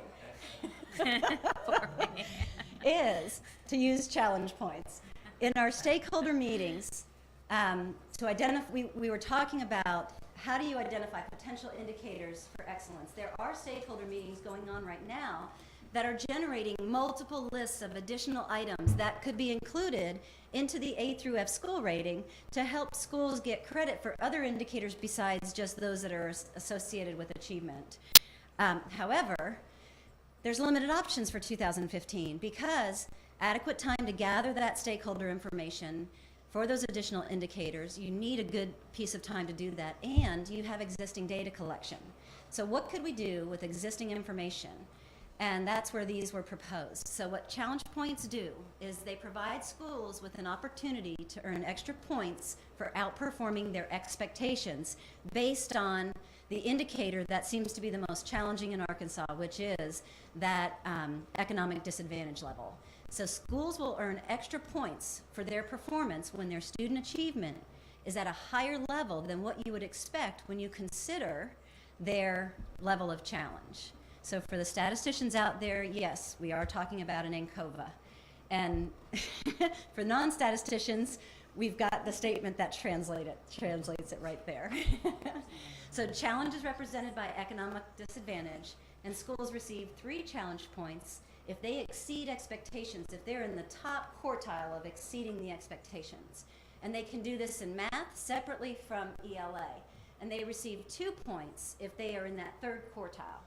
It's if you exceeded, you're going to get these challenge points. So this is a graphical representation of that. So on the bottom, on the horizontal axis, the x-axis, you see the percent of poverty, the percent of economic disadvantage in all the schools in Arkansas, going from 0 to 100%. And what you notice is we have a lot of schools at that 100%. The line going through it kind of divides those who are exceeding expectations from those who are not.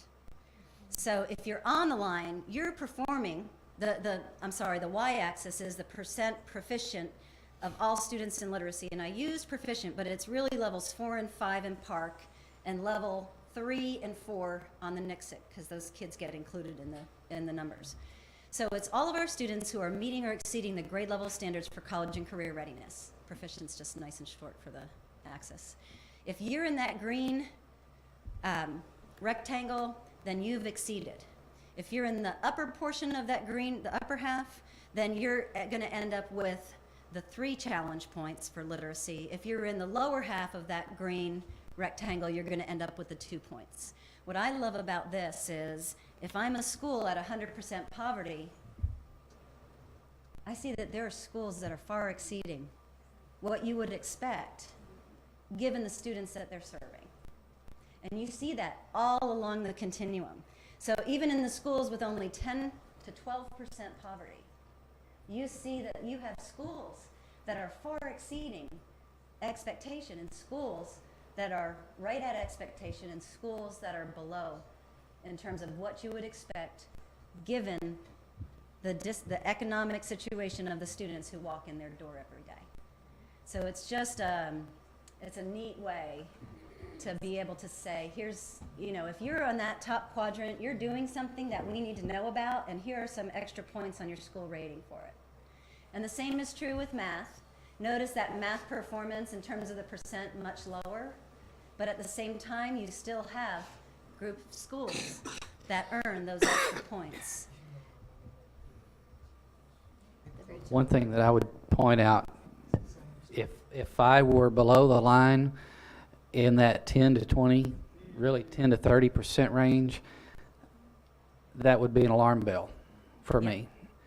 So as I said, in this methodology, we're not taking points away, we're not dinging anyone, but if I were a principal in one of those areas, one of those dots, I would want to start digging deep and find out, okay, what's going on, because we should be performing at a better level.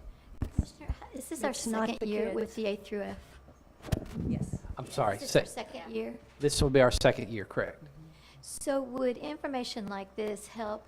We had seen for 1 or 2 schools in an earlier report, a very high percentage of the students in a high school that were reading 3 levels or below their grade level, and yet they had a very high graduation rate. So this would help us actually correlate these different scores, is that right? Yes, and we're not identifying each of those dots, but just understand each of those dots is a school, not a district, right? That's right, it's a school. It is a school. That's correct. So what we hope that an analysis like this could do is give us more information to share, that if they want to do that deep dig into the challenges that they face, given all the others, given these circumstances, that we're not calling them out. We're just saying, look, here's something that might help you understand, why you are where you are. And we can't do all that. I mean, we at the department, we can't do that for them. Those are school by school situations that their building leadership and professional learning communities and all those folks need to be getting together. And so when you ask about, can we give information, can we provide some of that this will help us provide some of that simple language communication that says, look, if you're here, you're doing great. If you're here, these are some areas you might want to check on. Plus, each year we get a grade inflation report where there's maybe making A's and B's and graduating, but in fact, that's not where they're performing. So we have that report each year as well. Will they be able to find each other on that? If they see a school that is maybe like them, but performing a lot better than they are, is that information that would be available to them? They'd know who each other would be on that chart? That is not available right now. There used to be a tool like that years ago that could allow them to do that. Basically, they could look at schools that were getting a higher percent of their kids meeting grade level standard, and they could filter based on the percent of students who were whatever their interest was. If I was interested in English language learners and who's really able to meet the challenge of English language learners, you could filter for English language learners, whatever that percentage is that looks like you. That tool is currently not available, but the schools will definitely, so last year with their 2014 grades, the schools did get a very detailed report of their information. So here's all the data that went into your overall calculation. So they had that, and then this year we're going to be adding in, they'll be able to see this graphic, and it will highlight just their school, where's my school, so that they'll be able to immediately identify that school, their own school, and where it lies on the line. So it'll start the conversation, but But if they are a high poverty school and they know another district that's also a high poverty school, they can find out from them, where were you on the scale and where am I on the scale? Yeah. Dr. Barr? So, first off, thanks for this inclusion of challenge points is really nice. I mean, I've had a lot of frustrations with A to F, not Alice Mahoney level frustrations, but frustrations and the absence of challenge or something along these lines was part of my frustration last time. My question is kind of why 3 as being the ceiling for how was that ascertained in terms of 3 points being what would. So the total a school could earn is 6, 3 for math, 3 for literacy. Okay. So it's really 6. Charts. Yeah. So it's 6. a total of 6 points, and I'm going to have Dr. Barnes answer that question. I was answering another question in my head.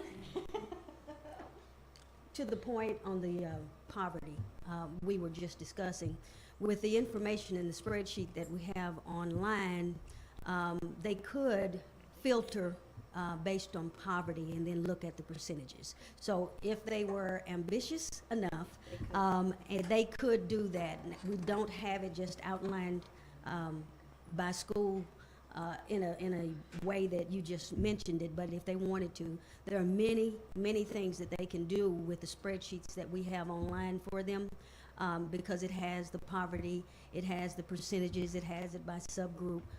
If they wanted to look at a similar school to see how well they were performing. Now, your question.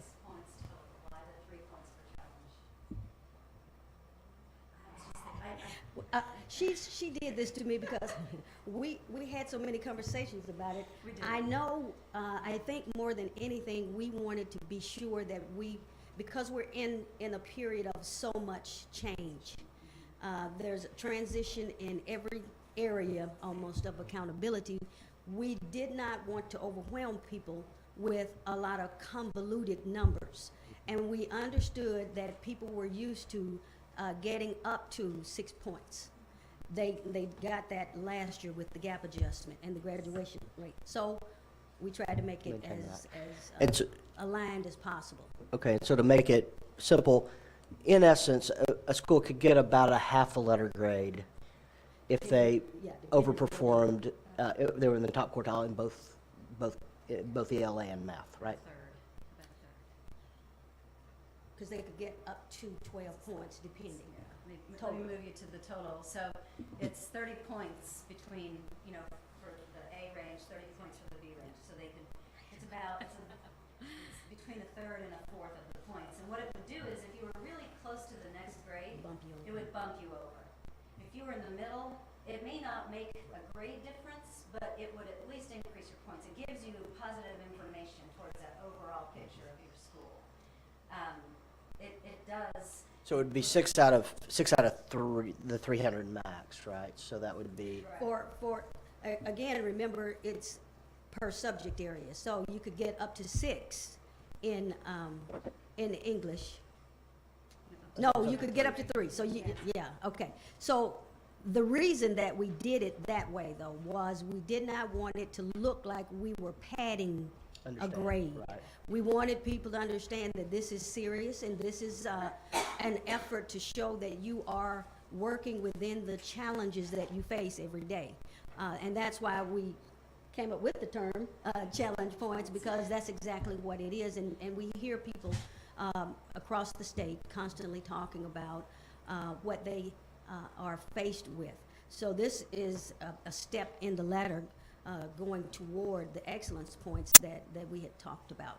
And we had to start here. And so it would be about, it'd be about 2%. You could get about 2% extra from. Well, and what it turns right? out is if you, in preliminary, we haven't run final, but thinking through preliminary, close to half of the school, well, obviously close to half of the schools are going to be in there somewhere, 2 or 3 points. Some will be in there for only one subject, some will be in there for both subjects. It's really going to vary. How many schools does it make a difference for? I'm going to estimate it's going to be somewhere between 80 and 100 that are close to those ranges, given what we have. The other thing to keep in mind is that the student growth, the longitudinal student growth model, also functions in a way that it really, it controls for a lot of those conditions that people are concerned might put them at a disadvantage to get a good grade if it were just based on performance indicators. Sure. So we've got, with the addition of that and the addition of challenge points, it's really, it's really improved the metric itself, what turns into the A through F. The biggest challenge this year is that what we know about performance. We know, in terms of our PARCC scores, that our percentages of kids who are at level 4 and 5, based on the preliminary data, are lower. So schools need that balance of getting credit for those. And then they also, as this transitions into another test, they also have very clear pieces that can guide them in growth. So growing in terms of increasing the numbers of kids who are meeting the next levels, they can get credit for that in weighted performance. Every student meeting expected growth gets you credit, or exceeding expected growth gets you credit in the growth part of it. And then if every kid is meeting or exceeding their expected growth, you're going to be impacting your achievement gap, right? And then if you're doing all of that well, then you're highly likely to end up on the top side of the challenge points and getting extra points. So the pieces, although they're separate components and do at times feel very complex, they are, and they are thoughtfully put together through a lot of feedback from stakeholders from the beginning all the way through the transition. So On the growth model, which also makes good sense, what sometimes we've heard with students with a disproportionate number of high achieving kids, it's harder for them to get growth. Now obviously it's balanced out by the fact that they're higher on performance. Is there any worry at all that that some schools are gonna, who have a lot of high achieving kids, are just gonna get so limited, so it's just nothing to worry about? They're already doing so well based on performance, it's just nothing to. well, and also just because you're high performing doesn't mean you can't have high growth in this model. And it also doesn't mean you can't have low growth. So it's like those challenge points on steroids when you look back over a student's history and you think about setting an expectation that looks very sensitively at each individual kid over time. You get some good precision in what you're trying to expect from a student. Oh, go ahead. No. One last question.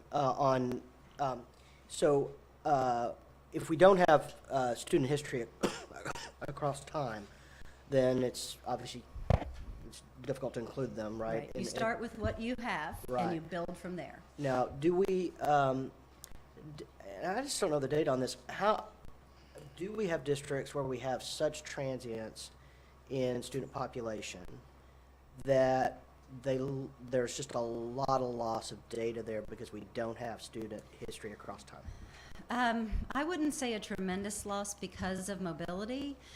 One of the things that we're very careful about is because you're assigning a growth score for the current year, you're not saying that that student had to be in that school for that entire time, because even within districts, you have transitions among the schools. So we're looking back and we're saying if we have information on you that would inform what we should expect from you, whether it came from another school, and honestly, going back in a lot of the modeling we've done, we've connected all the way back to first grade ITBS, because you can do that. You can get as much information as you If really they were in want. Arkansas. If they were in Arkansas. If they were in Arkansas. Right. So it doesn't end up being, in terms of the attrition of matches, it's not that great. Now, I say that on average in the state. That is certainly a follow-up that we could do, is look at, is there some variance in really highly mobile situations. I taught in a classroom where we lost about we kept a third of our kids all year. The other 2/3 came and went. So having done that, you always want to know how that impacts. Yeah, I would urge y'all to kind of moving forward, look at that and see if we really are harming some schools in terms of their evaluation based on the fact that we just don't have data to capture. And even though we might calculate a student score for every student, they're only included for accountability purposes as being proposed here if that student has spent at least that current full academic year. So using the same constraints that we use to make sure that schools are only being held accountable for the students who meet the full academic year criteria, which is enrolled on or before October 1, continuously through the time of testing. So that's a definition that's been standard on the accountability side. So we might calculate their growth, and that information would be available down the line. Should this be approved, and this is where you want to go with it, they could see, they would have the transparency of getting those student level growth scores. Only the students who spent a full academic year in that school would be included in that school's average for the purpose of accountability. But they would be on the performance side. Oh, on the performance side, it's only the full academic year students. Okay, so. Yeah, that's been the case since AYP 2002, 2000, yeah, yes, yeah. Sorry. Any other questions? I would think that those districts that have done a good job of implementing the dyslexia law, those who are all in on RTI, those who have worked effectively with their English language learners would be thrilled with this formula, because those children will in fact show more than expected based on past performance. Yeah. So this will help with their tag as well. I think so. My question was, notwithstanding the supports that the division, and this may be your question, or Ms. Barnes or Mr. Talbert, but notwithstanding this opportunity for interventions, whether it's in Office of Intensive Services or the Office of Student Support, what happens when the list comes out and you find out who folks are, maybe this is commissioners, and what then? If they kind of languish, they've not done quite enough to be categorized in one area or the other, but clearly it's not something that you want to have to persist. So what do we do then? Are you asking if there are sanctions or consequences associated Not with necessarily sanctions or consequences as much as interventions or. Okay. I'm thinking that basically that's going to be a part of the school improvement planning process. They would be required to disaggregate their data, and they would be required to look at and do a needs assessment. Any students that are not meeting the expectations, they would need to make sure that they had an academic improvement plan in place for them. So if it is, if it's one that is like screaming at you, the school improvement specialists who are working with them may be able to assist them and broker some resources and point them in the right directions. If it is pervasive, they will more than likely already be showing up in focus or priority, and of course academic distress, and those would get more intensive support. Right. So I mean, there are mechanisms in place. What we encouraged last year and what we will again encourage this year is that schools not allow the A to F to define who they are and what they are. And there was That's easier said than done. If my kid brings home an F, it's just an F. You know, so I know what you're saying, Well, but and communities will have this information also. And if I as a parent, my student brings home an F, and all I do is fuss at my student for bringing home an F, and I don't go to that teacher and say, okay, as a parent, I have a responsibility to converse with you and figure out what can we do, then I'm deficient in my role as a parent. Okay, so likewise, we have tried to encourage our communities and our districts to have the same conversation. That if that school in that community has a D or an F or a C or something less than what they think they should, we encouraged the schools through our communication last year to begin a conversation about what does that mean, and breaking down the data, not just enough to say, oh, woe is me, you know, this is terrible, but to really continue the work that many of those schools already have that just have not, the results have not translated to match the work that they are doing. That's where the additional measures, the multiple measures that we've been talking about for years, but just has not been a part of the No Child Left Behind compliance structure. We now have the opportunity to bring those multiple measures in. This is a first step, and we are going to have a lot of conversation about what that's going to look like going into the deadlines as we approach 2017 of what we will be required to submit for our state accountability plan. Other questions, comments? It's certainly an exciting time. It's, you know, little apprehension too, because it's going to, you know, what Commissioner said is true, but there's some folks that will look at it as an indication that you can't come up. You know, sometimes you look at F, depends on what semester it is or what 9 weeks it is. But it's increasingly difficult, I think, for communities to understand what comes from the State Department. So maybe calling some of you folks down to explain to communities, but to have this conversation from the head of a school is basically to tell you why I didn't do my job, maybe. So that could take a lot of different angles in having folks like me that are sitting home wondering how I can have a better school system as it relates to the A through F. So it doesn't always get, the message doesn't always translate to the parents and to the community.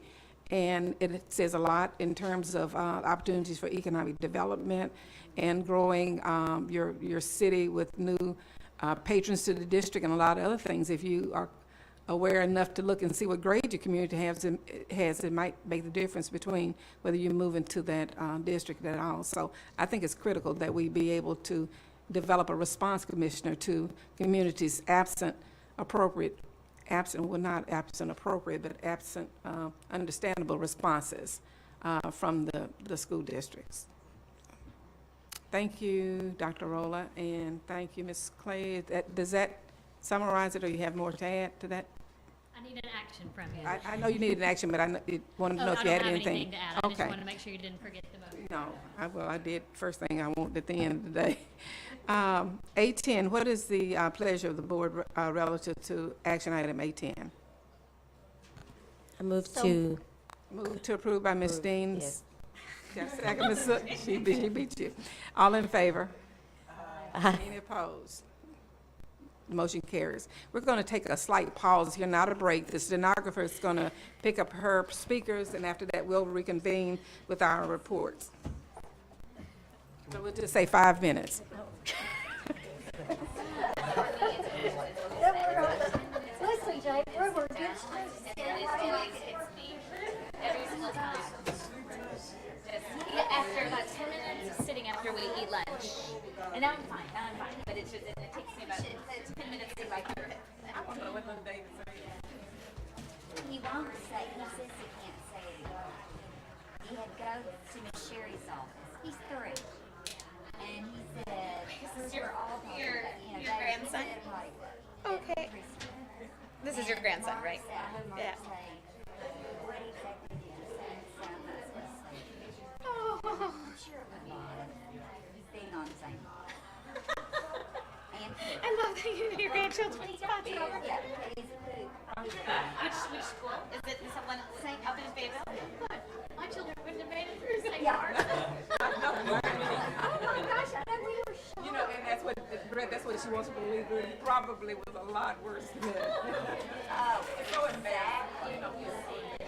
I'm just glad he didn't buy it. I can remember Marshall did somebody. That's how it stopped.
Kathy said, I mean, on, and they have these incredible reports, and no one's there to hear because they're not recorded.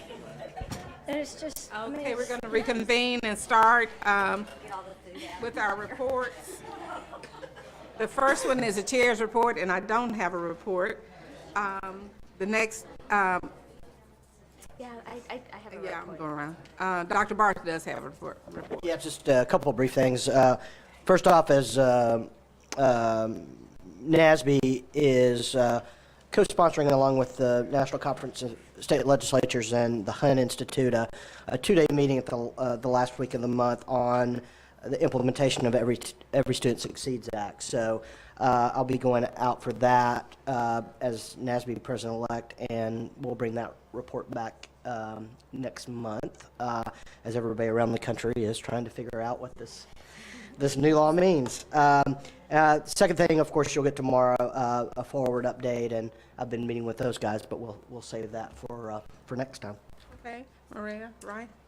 No, I just wanted to take the opportunity to update all of our colleagues about, again, NASB, the stipend on deeper learning, to thank the time of Ms. Chambers and Ms. Zook for participating in a thinking session around that stipend, and also for Dr. Barth's purposes and for everyone else to say that we're intimately working with Forward on this, that Dr. Corey Anderson was part of that conversation as well, believing strongly that if we are going to be looking at our assessments, if we're going to be looking at our standards, that all of this should be tied to a vision, right? A vision that is about deeper learning across the boards, that's tied with not just college readiness, but civic readiness, and also obviously the third C that I spent at length talking about last week, right, which was the career readiness as well. And so that proposal should go in actually by tomorrow, and we should have an interview by next week. And so I'll have an opportunity tomorrow to hopefully talk to Ms. Zook and Ms. Chambers, adding in some final things that I've garnered from NASB over the course of this week. And so we look forward to updating all of you on that. And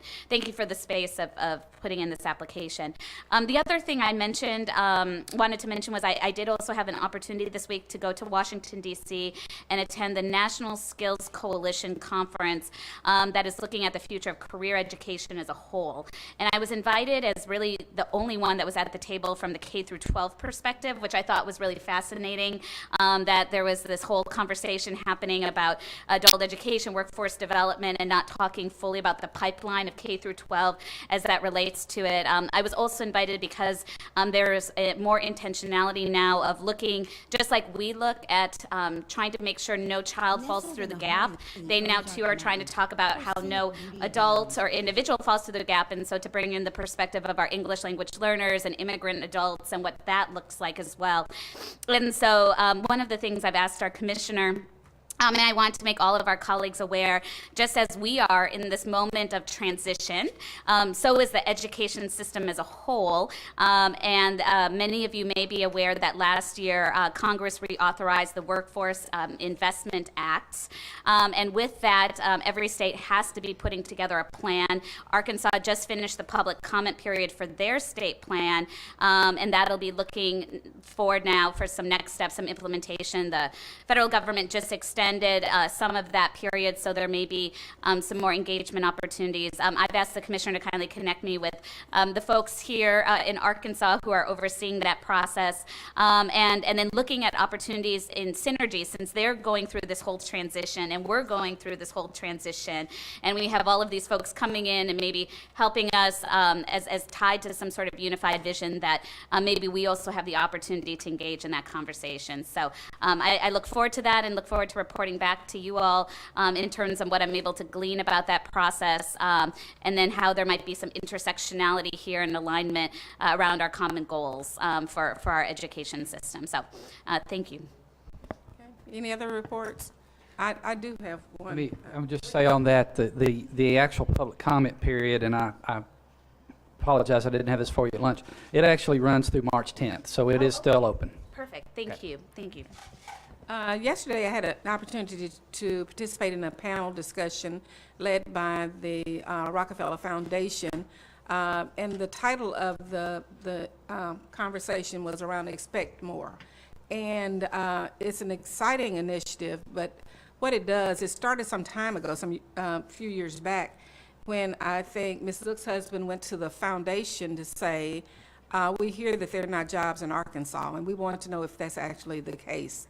And, you know, in terms of growing from his standpoint of being the state chamber director, looking at trying to grow industry and opportunities for people in Arkansas around job development. And the outcome of the research was that the reverse was true. There are many, many jobs available in Arkansas, but the unfortunate part of that is there's a 70-30 split, and the 70% of the jobs are available to people that pay they pay low wages. So basically available to people that are coming out of high school with no credentials at all. So what this creates is it creates a workforce, and it creates a class of individuals that are working that are not making livable wages. So the conversation yesterday involved myself from the standpoint of the State Board of Education, also as a community provider, in addition to Randy Zook, who is the state chamber, leads the state chamber, along with a lady, and I can't remember her name, but Melissa somebody, Rivers from the East Arkansas Economic Development Commission, and also the gentleman from one of the governor's appointees that is over the Department of Workforce Services. So we had a robust conversation at the Clinton School with about 150 people there, but basically talking about the actions and the intentionality and the mindset to reverse this percentage from 70-30 of low skill to 70-30 high skill.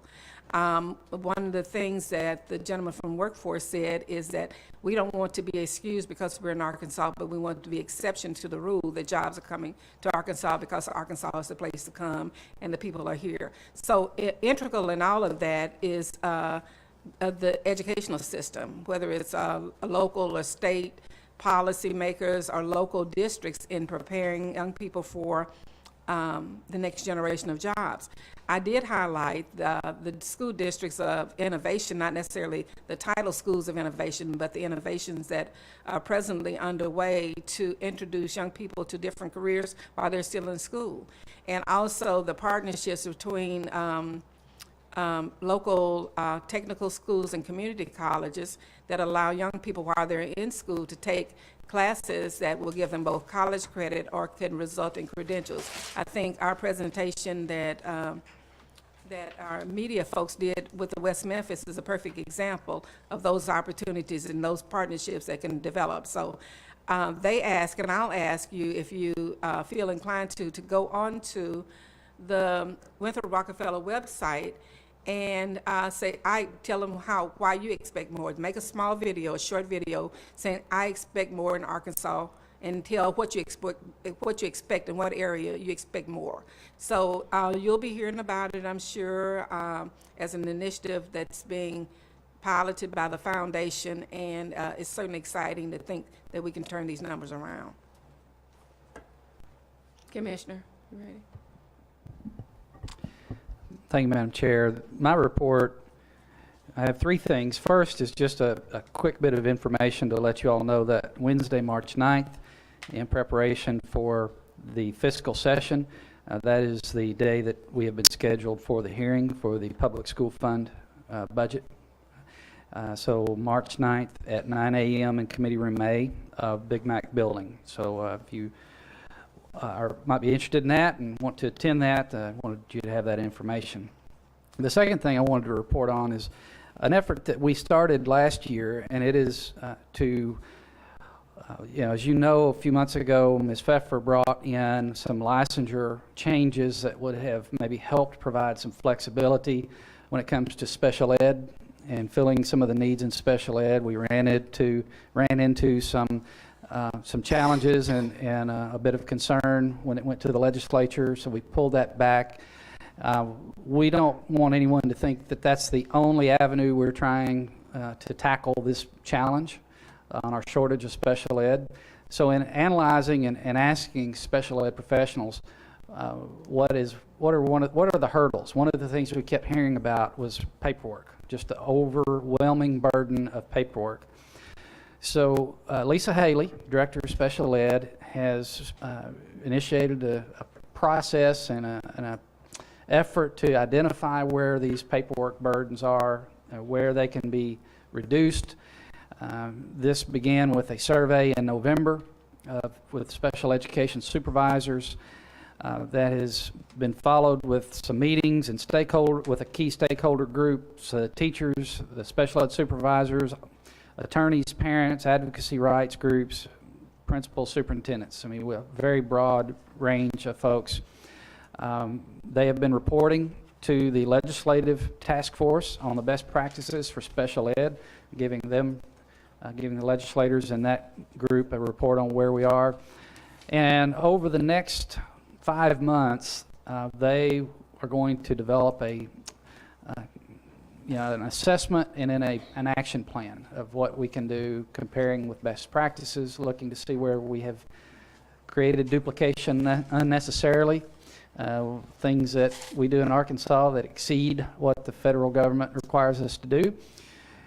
So I just wanted you to know that on many of these challenges we have, the department is working on multiple fronts to address these needs, and special ed is one of those.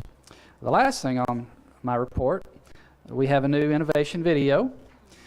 This one is highlighting Flippin, Arkansas.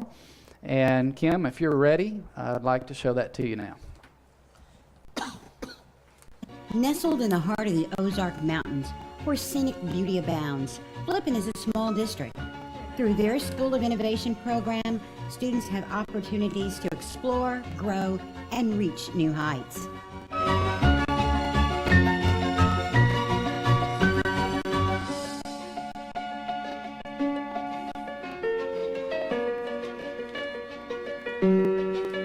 The program started in the 2014-15 school year and is offered to juniors and seniors who have a cumulative GPA of 3.0 or higher and are on track to graduate.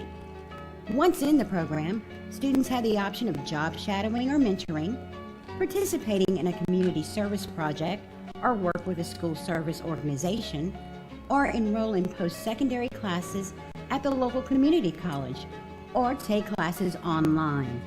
My first year of the Flex program was the year I spent getting my license. I normally have one class of school and then the rest of the day I'm at the real estate office trying to list or sell houses. I'm not sure what I want to do for a career in the future, but I want to go to college and this will help me pay for college. It's made me feel like more is possible. Alyssa Mostrin is job shadowing at a local vet clinic where she observes surgeries and procedures and helps with the overall care of pets. Her career goal is to work with larger animals like lions and zebras. She explains how the program can help her pursue her dream. I've been able to think, I can do this because I've watched it on smaller animals, so I can take this and move it over to where I can do it on bigger animals. Lily Fisher wants to be a vet. She explains the connection between her academic work and her job experience.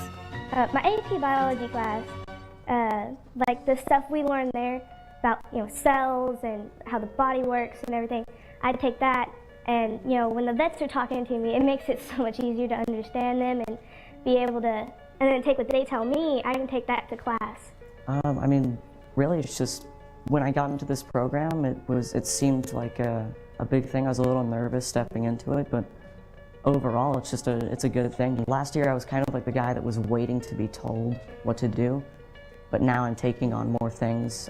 Like any high school, homecoming is a big event at Flippin. Here, the National Honor Society is in charge of the homecoming assembly, and this year, students used a circus as the theme. Douglas Heron, the society's president, explained how his academic skills helped him manage this big top event. So we set up a 3-ring circus, and I had to bring math into this because we had like a 90-foot length basketball court that we had to get 3 rings on, and I had to do geometry to figure out what size these rings needed to be and how much material we needed in order to make these rings. All these things that I've been doing throughout school has kind of tied together in a way that I would have never guessed that it did. But whenever people ask, oh, how's this going to affect me in the future? When am I ever going to use this? You actually do end up using it. I've been teaching for a couple of decades, and it put me in a position of being a learner with the students, and when I listen to them talk about their experiences, I feel that it's really opened my eyes to a lot of careers, a lot of opportunities, and a lot of learning that I really didn't take very much time to consider before. I'm learning with them, so when I hear what they want to do and I'm advising them, it makes me want to find out more about what it takes to do their job and to help them, to be more of it puts the teacher in more of a team role with the students than as the all-knowing teacher.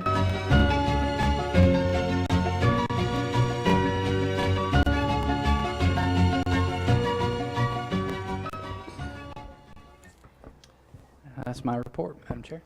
I want to take this moment. If you remember, this superintendent is the superintendent of the year, and he also was the leader in his district of implementing and working with kids with dyslexia before the law even required him to do so. And one of the statements that he made that I really appreciate, and I think more and more of the superintendents in all the districts are saying, is if a child in school age lives in my district, it doesn't matter if they're homeschool, private school, charter school, or a traditional public school, I consider them my child. And I check on them and find out how they're doing it. I want my parents to have choices, but I want to know that I'm always here and that if they need anything, I'm here to help them. So you can understand why he is a superintendent of the year. Congratulations to the Flippin District for the work that they're doing. Next, report 3 is appointments to nominating committee. Pursuant to operating procedures, we have to do this yearly, and so I've spoken with them. They've agreed to serve, and they are Vicki Savers, Diane Zook, and Joe Black. And with anything, I think you need somebody to initiate the conversation, and Ms. Savers, I'm choosing you. Thank you. I know you're honored. Thank you. You're welcome. Okay. So that list of candidates, which would include chair and vice chair, will be submitted to the May meeting, and the election will take place in June. Okay, report 4, Arkansas Teacher of the Year report.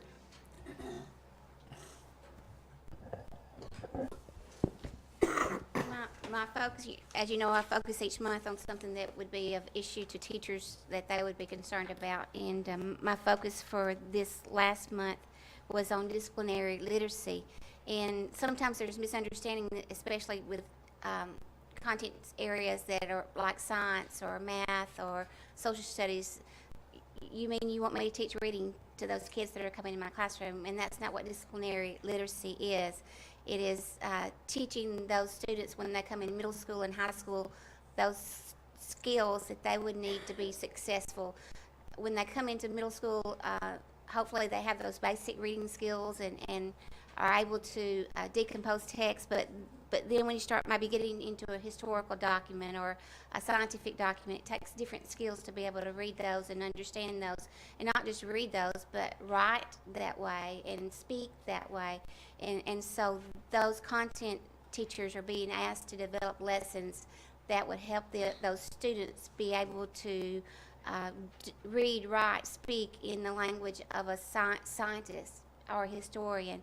And being able to do that is a very strong predictor of college success. But as you know, we have 40% of our students that are having to take remedial courses when they get to college. So we want to try to build up those disciplinary literacy skills. The department is doing a great job of developing professional development courses for this next summer.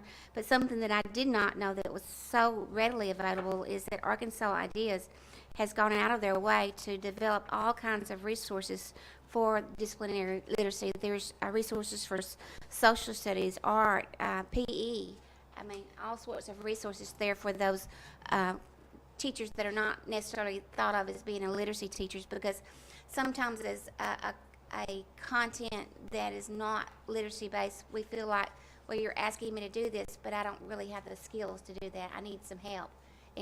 Arkansas Ideas and the department are both giving great help there. So, I'll be happy to answer any questions, but I think we're moving in the right direction there. One other thing that I had is I got a chance to participate in a panel discussion put on by the Arkansas Leadership Academy. It was through the Impact Institute, and they are bringing together different stakeholders and leaders in education and leaders in the state to discuss some way that they can develop an action plan or an action to move education forward. Their quote was, when they talked to us, was to put the accelerator to the floor. They didn't, we talk about it's going to take time, but Representative Douglas and Cozart, I think, were there, and there were others there, but they want to see change, because we talked about it when we went to, I think it was Helena, that, what about those kids that are there now, and so that was some of the discussions that we had, and I got to meet Randy Zook, so that was an experience too. So, but anyway, let's leave it at that. But, it's good. Every time that I go these places, I hear a lot of the same things. We don't want to leave these kids behind. We're seeing great things in Flippin and West Memphis, but how do we get it to all kids to make that available for everyone? And so, the discussions are there. I'm anxious to see some of the actions. The savers. And I can't remember where I saw this, but in some of the material that we, on the agenda either for today or tomorrow, and maybe it was the 45-day plans for priority schools, talked about a reading, and it talked about students reading below grade level, and at what grade level, and it mentioned specifically, it'd say like 4.9. But then it said, and reading with comprehension was even lower. Where did I see that? And is that always tested like that? They test reading. You can help me with that, I'm sure. But reading comprehension is, you've done it before, and I've done it before. You read something, and when you get through, you say, "Well, what did I just read?" Yeah, and so that's that's what this disciplinary literacy hopefully does, is when they can take those scientific documents or historical documents and learn how to make sense of them, because they have different vocabularies and different skills to read those kinds of documents. And so hopefully those content area teachers are not only developing lessons that impact their content, but also giving those students those skills to be able to read in the content and make understanding of it. Well, sorry. So what I'm asking is, that is done across the board. Everyone receives a grade, not just in literacy, but in reading Content. Not necessarily a grade, I wouldn't think, but that would be something. Not a grade, but your grade level is acknowledged. Y'all, where did I see that? I don't know. It was in the small print somewhere. Maybe we'll get to it tomorrow. I don't know. Maybe you just made it up. I know. My daughter works with reading, and so to them, reading just words is not always what's important. The comprehension is more important than just being able to read. So. Commissioner's got a point. No, I just remind everybody to pull their microphone close when they're speaking. Well, the resistance that you got initially, Ms. Newton, did it disappear? Was it lessened when they understood you weren't trying to get them to teach kids to read, that it was just... I'm not trying to get them to do anything, but I'm just saying, just from hearing other teachers, I think there's sometimes some misunderstanding out there. Well, who's doing it? I would think it would be, your content teachers that have not received professional development, that are just, hearing disciplinary literacy and not really understanding. And I think a lot of the LDC training that's going on, that's impacting that. And the people at the ADE are training people at the co-op to get these trainings out. So I think, as we get more professional development, I think that improves. But, we as teachers sometimes think, my area is math. That's what I'm supposed to do. And my area is science. That's what I'm supposed to do. But, we all know how important it is to have not just those skills, but they've got to be able to read and comprehend and write and speak and all of those things that goes into preparing our students to go out in the future, whether it's for college or career, whatever it is. Dr. Barth? The disciplinary literacy thing makes tons of sense to me in a lot of ways, except then I was in an academically distressed school in a classroom that was a social science classroom, and it felt like the social science was gone, which it was so much emphasis on issues related to literacy that the analytical skills, the issues of historical context, all those things that matter in social science kind of was gone. Obviously, it was one day, and I don't want to be too anecdotal about this, but it just raised that worry about the importance of folks having the skills to pull it off. Yeah, and I think that's what I'm talking about, the misunderstanding that's gone on, I'll be honest, testing, that pressure that teachers have been under in past years. We were tested in literacy and math, and schools were judged. We've been talking about it just a few minutes ago on how well our kids did in literacy and math, and so those other content areas got that kind of pressure. And so I'm hoping with the testing changes that's going to relieve that. And as we teach social studies teachers and we teach science teachers, that you still teach your content, but you're teaching them how to read that content like a scientist would read that content, or like a historian would read, and develop that vocabulary that they have, and not leave the content, but at the same time teach both the content and those literacy skills that they need to be able to digest that. And I just worry, as a social scientist, worry in particular about its demise over the last generation. I mean, it's really been a really challenging time for social sciences because of it not being tested in almost all states. Certainly not here. Science at least gets tested, but still at the edge. And there's a little bit of me that worries about disciplinary literacy further, washing away good social science content. So it makes lots of sense, but I think we've got to be so careful that it doesn't just further. Yeah, and I think that's one of the reasons that we've picked this one as a topic, because there are a lot of misunderstandings, and teachers need to be educated. We never can stop learning, and so that's why it's so important for us to find out what the expectations are. Don't throw away the content, but to teach those other skills too. Dr. Barth, may I add to that conversation? Yes, ma'am. The whole intent behind the disciplinary literacy is to bring awareness to students and possibly teachers that various content are read differently. And so when Weta has students in a math class, she's teaching them to read their problems or the situation, and knowing that some of the data are not useful to solving her problem. However, in science, all of the data have to be included. So everything you're reading has to be assimilated into a concept or a problem. In the social sciences, you read with perspective.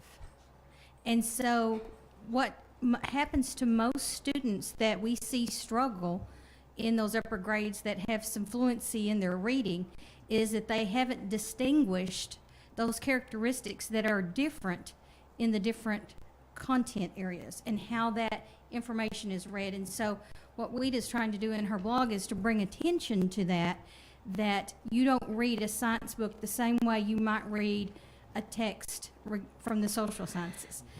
And so those are little intricacies that struggling readers sometimes don't pick up on. And what we're asking the teachers to do is to be more overt in their teaching so that kids clue into those things. And as a result of that, you'll find that more kids enjoy reading in social studies or in science or in math or in some other content because they know how to read it. I think this is one reason, and y'all hear me talk about it every time that I talk about, if the first semester of 7th grade, we taught 9 weeks of study skills and 9 weeks of critical thinking, then that teaches those students how to approach each subject differently.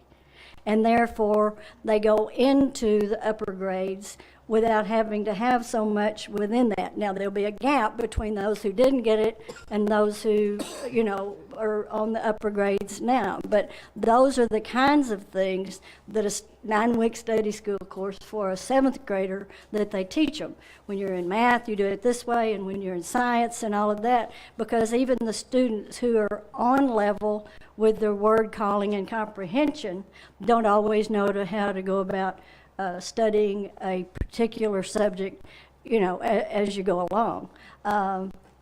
When I was working at the Med Center, we had med students who couldn't read the material and comprehend it to prepare for a test. So I would read the material, and obviously was not going to be taking the test, but because someone else was reading it to them, this was before the age of auditory books, because someone was reading it to them, they could comprehend to the point they needed to go in and pass the test. So it all has to work together, but if we just put this, and I've been in a district where we did it, and therefore I feel comfortable advocating for it because it works, and it works wonderfully. And now that we heard the formula earlier about what we expect you to do and what you in fact do, this could really make a huge difference. And I appreciate Ms. Newton and bringing attention to that, and Ms. Kaufman's very thorough explanation. Any other comments or questions? Thank you for your report, Ms. Newton. Report 5, the Concordance Methodology for Academic Distress Determination 2015. And this is Dr. Arola and Ms. Barnes.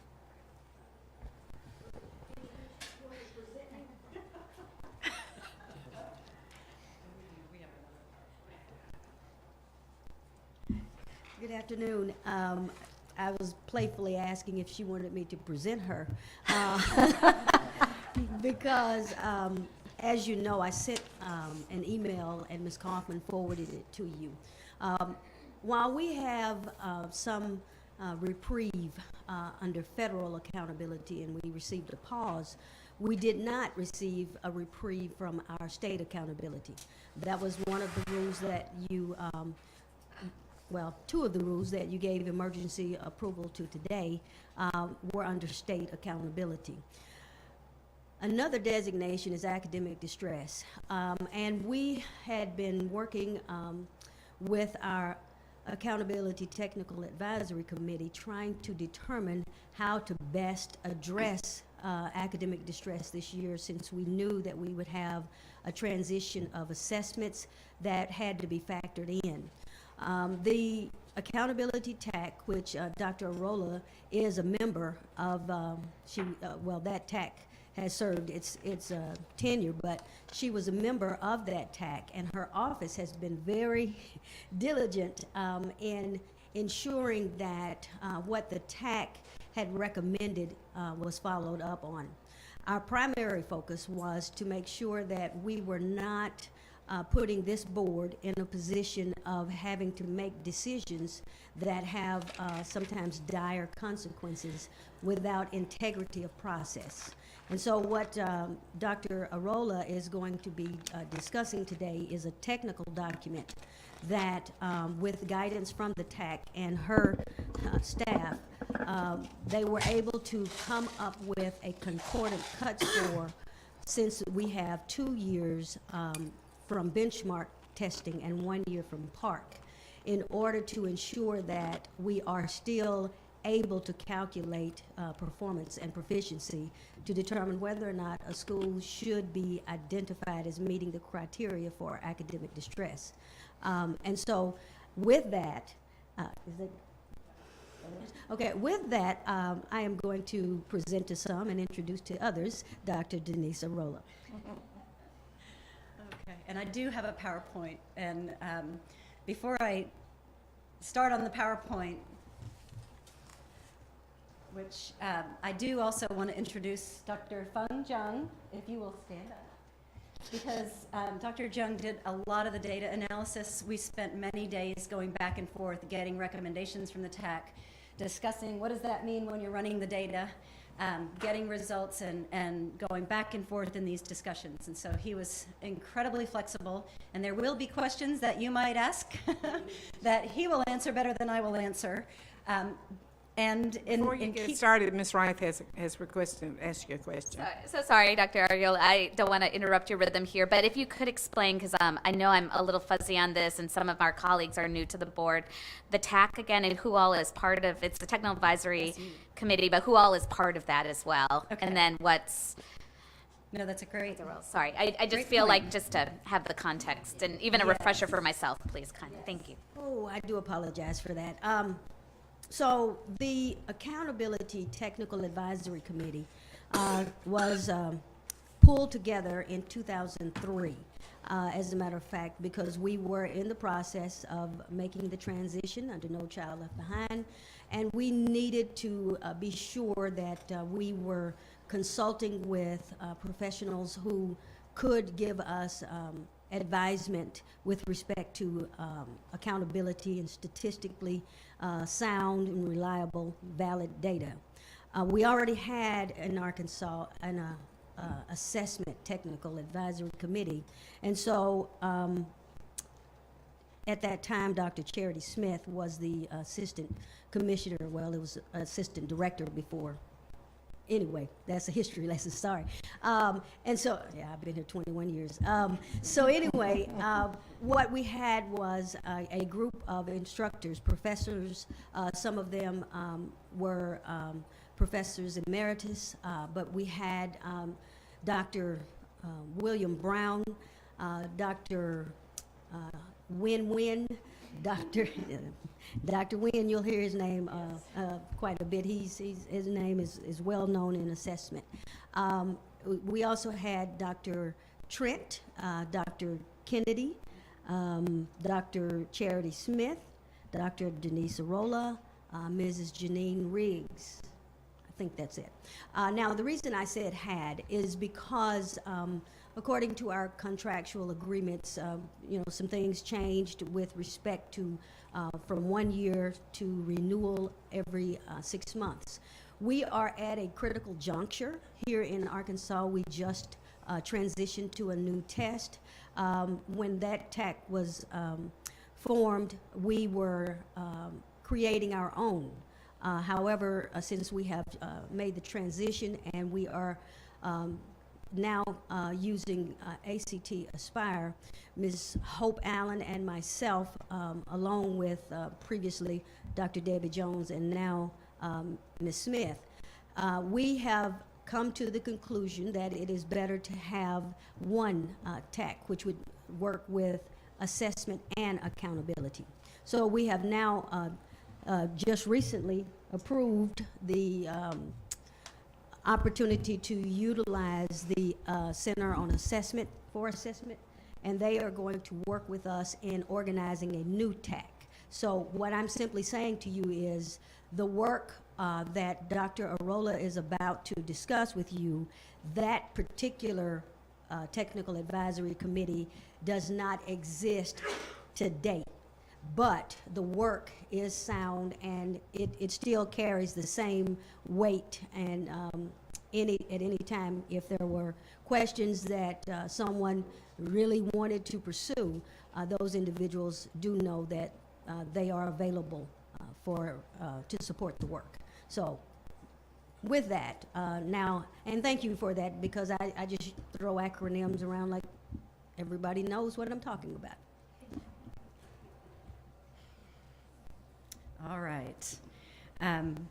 So with that, I will also say that by nature, this is going to be much more technical in the presentation. So I will do my best to translate along the way, but it is much more technical. I will say there's a precedent for this already. You may remember that we had some assessment changes before when we went from SAT 9 to the Stanford Achievement Test version 9 to the Iowa Test of Basic Skills and Iowa Test of Educational Development. I'm going to date myself here. I think I was the TAC historian for data, so that was my role there. I want to say it was, I'm going to get the dates wrong, 2008. But we did have a concordance at that point in time. A similar the process itself wasn't exactly the same, but it was similar, where for the purposes of meeting the law at the time, and still true today, the ACTAP law required, particularly at grades 1 and 2, where the norm reference test was being used to decide whether or not students would receive intensive intervention for reading or academic improvement plans for mathematics or academic improvement plans for reading and language arts. There needed to be a concordance. So there is a precedent for the use of concordant scores in test transition in Arkansas. And there are documents that are available historically that give you the methodologies that were used. So this is not new territory for the department or for the state of Arkansas. So it takes us to the methodology, and Ms. Barnes was very correct in saying that there was lively discussion and debate around how do we look at academic distress, and the fact that academic distress has a percentage, it's actually a criterion for eligibility for classification. And it's based on 3 years of the performance of all students. And that criterion was set at 49.5% based on years of data leading up to the point where we did end up with a test in transition. And so there was value in that criterion. And so when the TAC discussed this, the TAC decided that changing the criterion during a transition was not necessarily appropriate, and that there were adequate and actually very good methods statistically to find concordant scores that could be used for the 2015 data so that academic distress could be calculated. So this report is a report on that methodology, and I'm not going to attempt to go through how many pages of tables and data, and I know you don't want me to. I don't know what time it is, but I know my brain wouldn't want to go through that. What we will tell you about is there were some challenges, and this is where Dr. Jung, Dr. Nguyen, and myself, and Ms. Barnes, we had many conversations over several months about the little nitpicky things, because you can have something really simple, and in operationalizing something really simple, there are always details in the data that you have to address. So in this case, this is not simple, this is complex, and we had many more details than you would normally have. We looked at the tests themselves. In 2014 and 2013, the 2 prior years that would be included in the academic distress calculations, you had the benchmark exams for literacy and math. You had those at grades 3 through 8, and then you had a literacy exam in grade 11, and you had 2 end-of-course exams, an algebra end-of-course and a geometry end-of-course. Then on the PARCC in 2015, you had ELA, or literacy, in grades 3 through 8, and you had ELA at grades 9 and 10, but not at grade 11 that was required. So even though about a third of the students in the state took the grade 11 ELA assessment, it wouldn't be appropriate to use those scores. So those were not used. And then in math, we had algebra and geometry end of course. So that sets the stage for the work that was in front of us. And the major steps that the TAC provided in terms of doing this concordance were looking at really the science behind how do you establish a concordance score. And I want to point out that a concordance score is a linked score, and you can read a lot of different statistical books, and you can see a lot of different definitions, and you can get confused. And so for the purposes of this work, we defined the information in the way that we utilize the information. But there are numerous references out there. So if you end up reading other things and you have questions, please don't hesitate to ask, because that's just the nature of this part of the literature. There is an enormous literature on equating scores, on linking scores, on dealing with test transitions. So we were not going into this, the Technical Advisory Committee was not going into this just bringing their best ideas to the table. This literature has existed for years, it's out there, and it can be easily accessed. Using that literature, I want to also say that the scores that are produced through this process, because we used in the end, this is similar to an equipercentile equating, which is the scores that we end up with are not interchangeable scores. They're not intended to be used at the student level. They are intended to serve the purpose of identifying a similar proportion of students, as is what we are required to do under the definition for academic distress. So this methodology is perfectly suited to the situation that we were asked to address.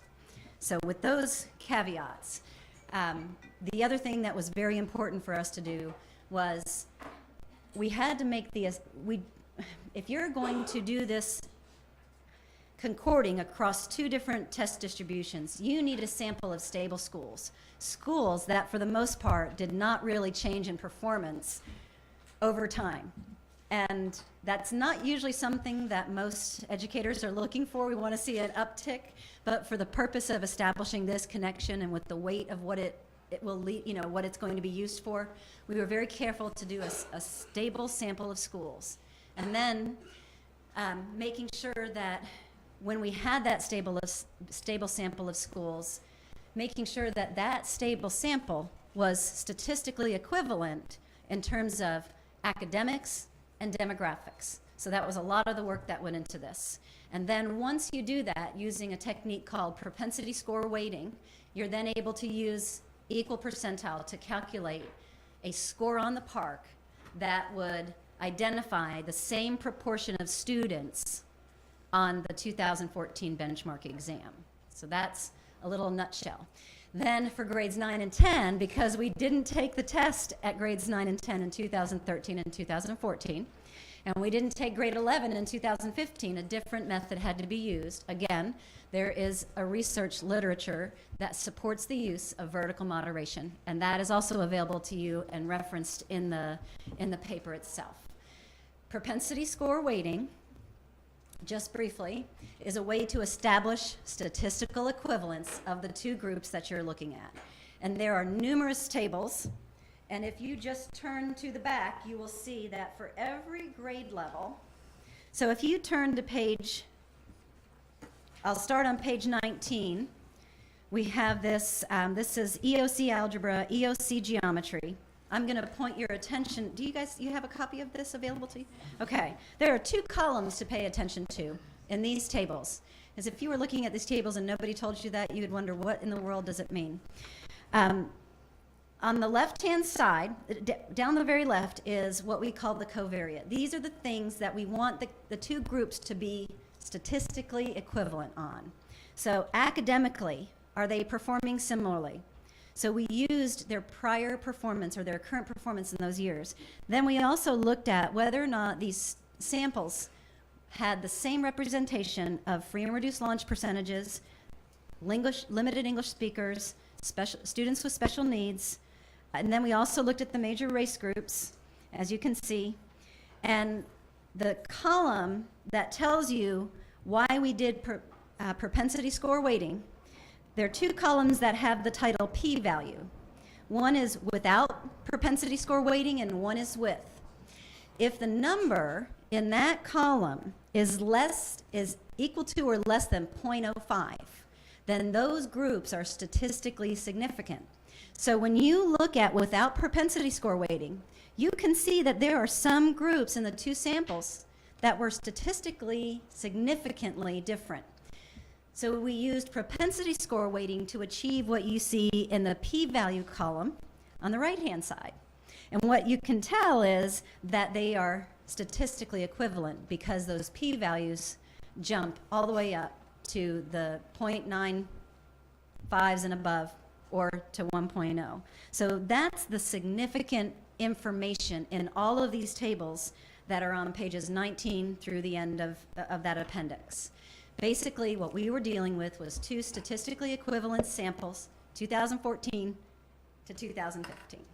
Okay, can I interrupt you a minute? Is this, okay, nationally, the scores on the PARCC were lower than the scores on the benchmark? Exactly. Is this what you're doing here to try to make, okay, So Yes. it's not like we expect the same number of kids to do this well on this. Okay, Right. thank you. Sorry. Question. Okay, I had a major flashback on vertical moderation. I bet you did. You've been here. Yes. I mean, I had a vision of sitting there watching Sean Mulvaney and trying to explain the whole thing. And I I have a remember, picture. Yeah. So I kind of remember that there was a little bit of an issue. There were proponents and opponents of vertical moderation. Well, and since then, there's been a lot that's been done in that. So the science has got a lot of much larger So literature. we feel good about it. Yes, Okay. because it's been so. I trust you. At that point in time, that literature was, I would say, relatively young, but it has grown tremendously in that short period of time. It's just like the growth model literature. We were doing a lot of growth model methods for years and years and years, but their use in the context that we were using them in were relatively new to education in accountability and informing spheres. So yes, it was, and I remember those as well, but a lot has happened since then, and those have been in use in many assessments across many different states. And so there's a new literature that's been added, or there's additional information that's been added that has really informed that. So yes, I'm with you, because that was, I remember that very well. So basically what we did was correct for differences between the two groups, and then what that allows us to do is identify the final scores. And I think when you see the scores, it makes sense. Okay, so I just want to also put in this last bullet item, propensity score matching. It's something that we debated in the TAC meeting, I can't remember if it was October or December. Mm-hmm. What were the advantages of using matching versus weighting? So with weighting, we could keep every kid in that sample. With matching, you get down to what they call equivalent groups design, which also has a wonderful literature, but it got some of our groups, for example, end of course algebra. If you looked at just the same kids or the same statistically equivalent kids, you got down to sample sizes that didn't support that design. We still ran it, we still looked at the results. They were virtually identical to what you have in front of you. So there might be those in the future who say, why didn't you do propensity score matching? We did. We just didn't write you another technical manual about that. Because in the end, the propensity score weighting really accomplished the same thing, and it gave us that, it gave us the full sample of kids, which I think is really important in that area as well. So I've talked a little bit about this. All this does is it says these are the different pieces that helped us to make sure that we had statistically equivalent groups that we were comparing. And then the final, so there was one difference, and we ran it two ways. So using the academic covariate, what that means is we used an academic score from, in one run that we did, we used norm reference scores. In the other run, we used the benchmark scores. And what we found was they came really close together. And so the recommendation from the TAC was, number one, run it both ways, see if they lead you to the same conclusions. Again, we're building the preponderance of evidence that this is doing what we expect it to do, and that we can have confidence in what we get as a result. So that was the first reason to do that. And then the second was to build that bias in. If there is a lower cut score using one option or the other, the TAC's recommendation was to take that lower score. So use that cut that gives the advantage to the schools. And that's what we did. So in the technical manual on page 14, you see the cuts, you can see the cut scores in the very right-hand column that are identified using one academic test and the scores using the other academic test, and some of them are identical. For example, grade 4 literacy, well, those are within a point of each other, and so we chose the lower one. Grade 3, because of ITBS, we only had one option for grade 3 because we only have the grades 1 and 2, the grade 2 ITBS score to bring in for that. And then that takes me to what you see on page 15, which is the actual cut scores.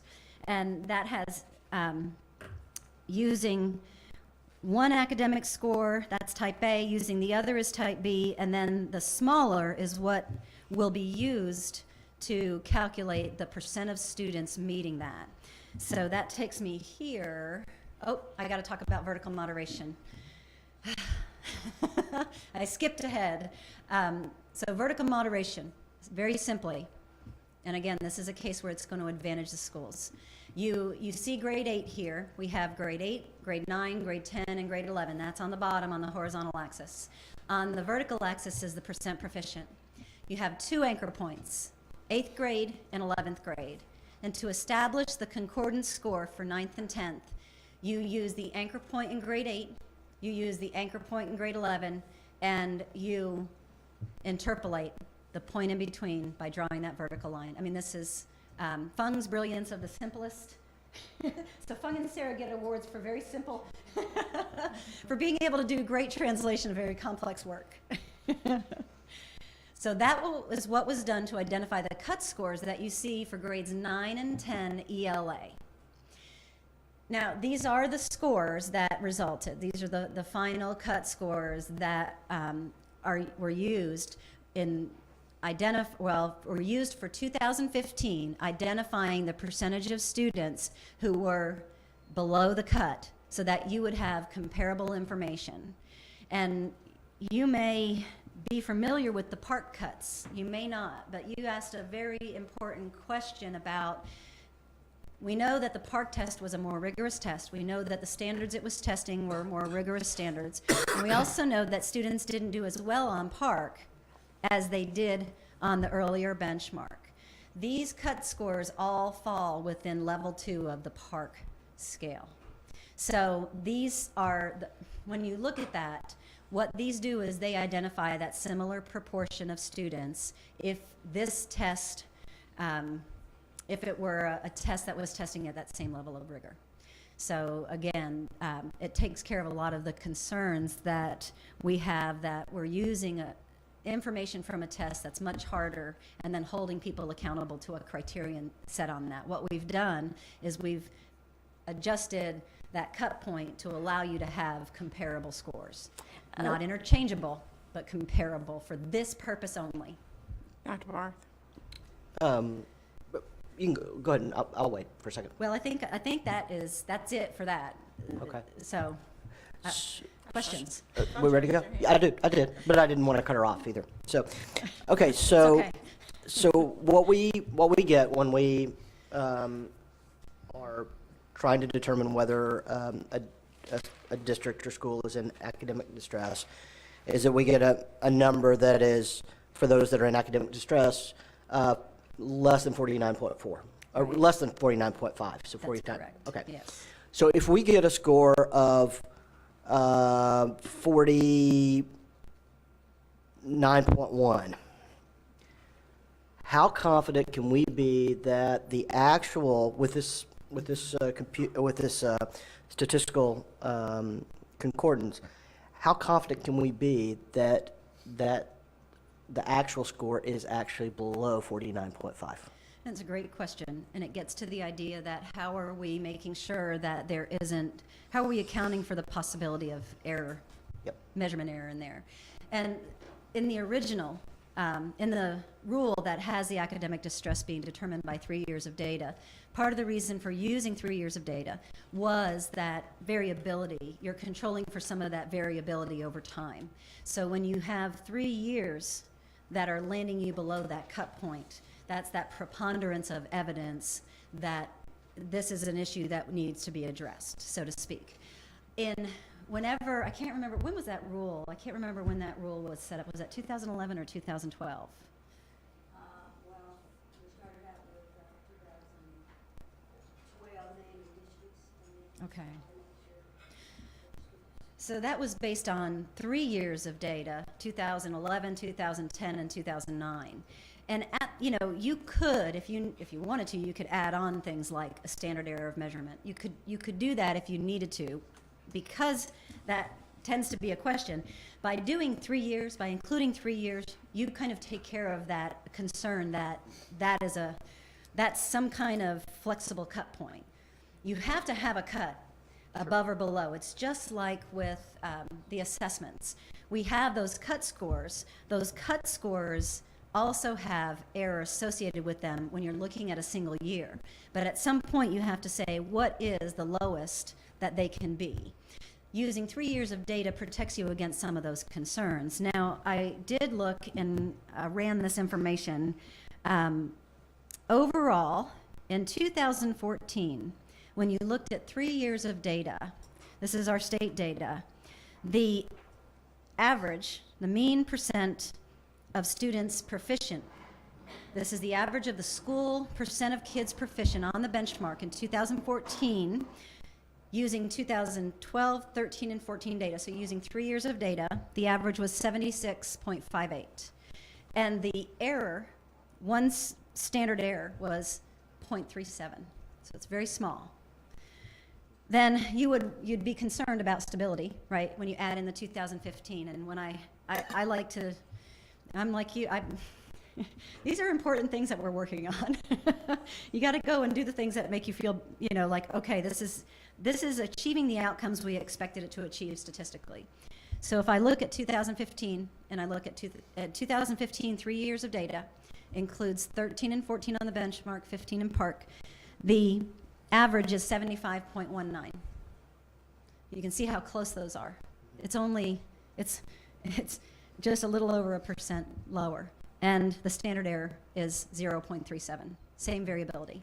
So I am not concerned that by including the 2015 concordance scores, we're somehow increasing that error band around that 49.5. That isn't a concern. I think that the 3 years takes care of that, and then looking back at the data helps, and seeing that stability in the standard error makes me feel much more comfortable about that. So now moving forward, when we move to a third test, the concordant process, we don't know exactly what it'll look like, but it will get a little more complicated, right? It will. And as I understand, the proposal is to maintain the rules as they are, 49.5, but instead go with this process. And so in a year, when we're looking at academic distress scores, and we've got these schools that are at 49.2, do we start to layer the standard errors on top of one another in a way that should make us a little more worried about those kinds of close calls? I'm not worried at all about the 36.8s. Right. That's a huge. But those, and we've seen them every year. There are always those that are right at the margin, and often schools will come in, make their case that we were 2 students away or 1 student away from making it. Should we at that point say, okay, we're not 100% confident? Part of our discussion in the Technical Advisory Committee centered around what about next year? And since we knew we weren't going to be the group that was going to be necessarily making those recommendations the next year, the recommendation that came out of the group was that you need to look for what that methodology would be and make sure that methodology in the future is informed by what you're learning from the process that's going on right now. As to your answer, I really can't predict what will be in the future. I think that you have a year and you have a new technical advisory committee that may have experience that they could bring other ideas to bear on that. And so I think I would personally feel presumptive if I tried to speak for that process next year. I know that there's plans for, I believe, there's plans, isn't there a plan we have a concordance that'll be done next year? Within the contract. So I think at that point in time, that group will be the one guiding that, taking into consideration the concerns that you've expressed right now. So ACT does the concordance then, right? Or is that what you're saying? I can't remember. Yeah.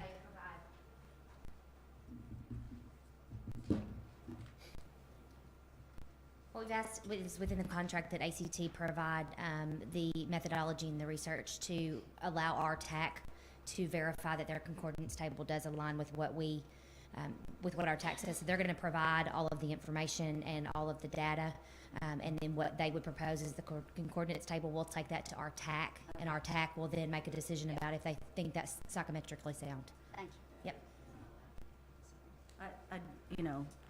I can't speak for that group in the future, but I know that I know the Center for Assessment, and I call them up quite frequently and talk to several of their psychometricians.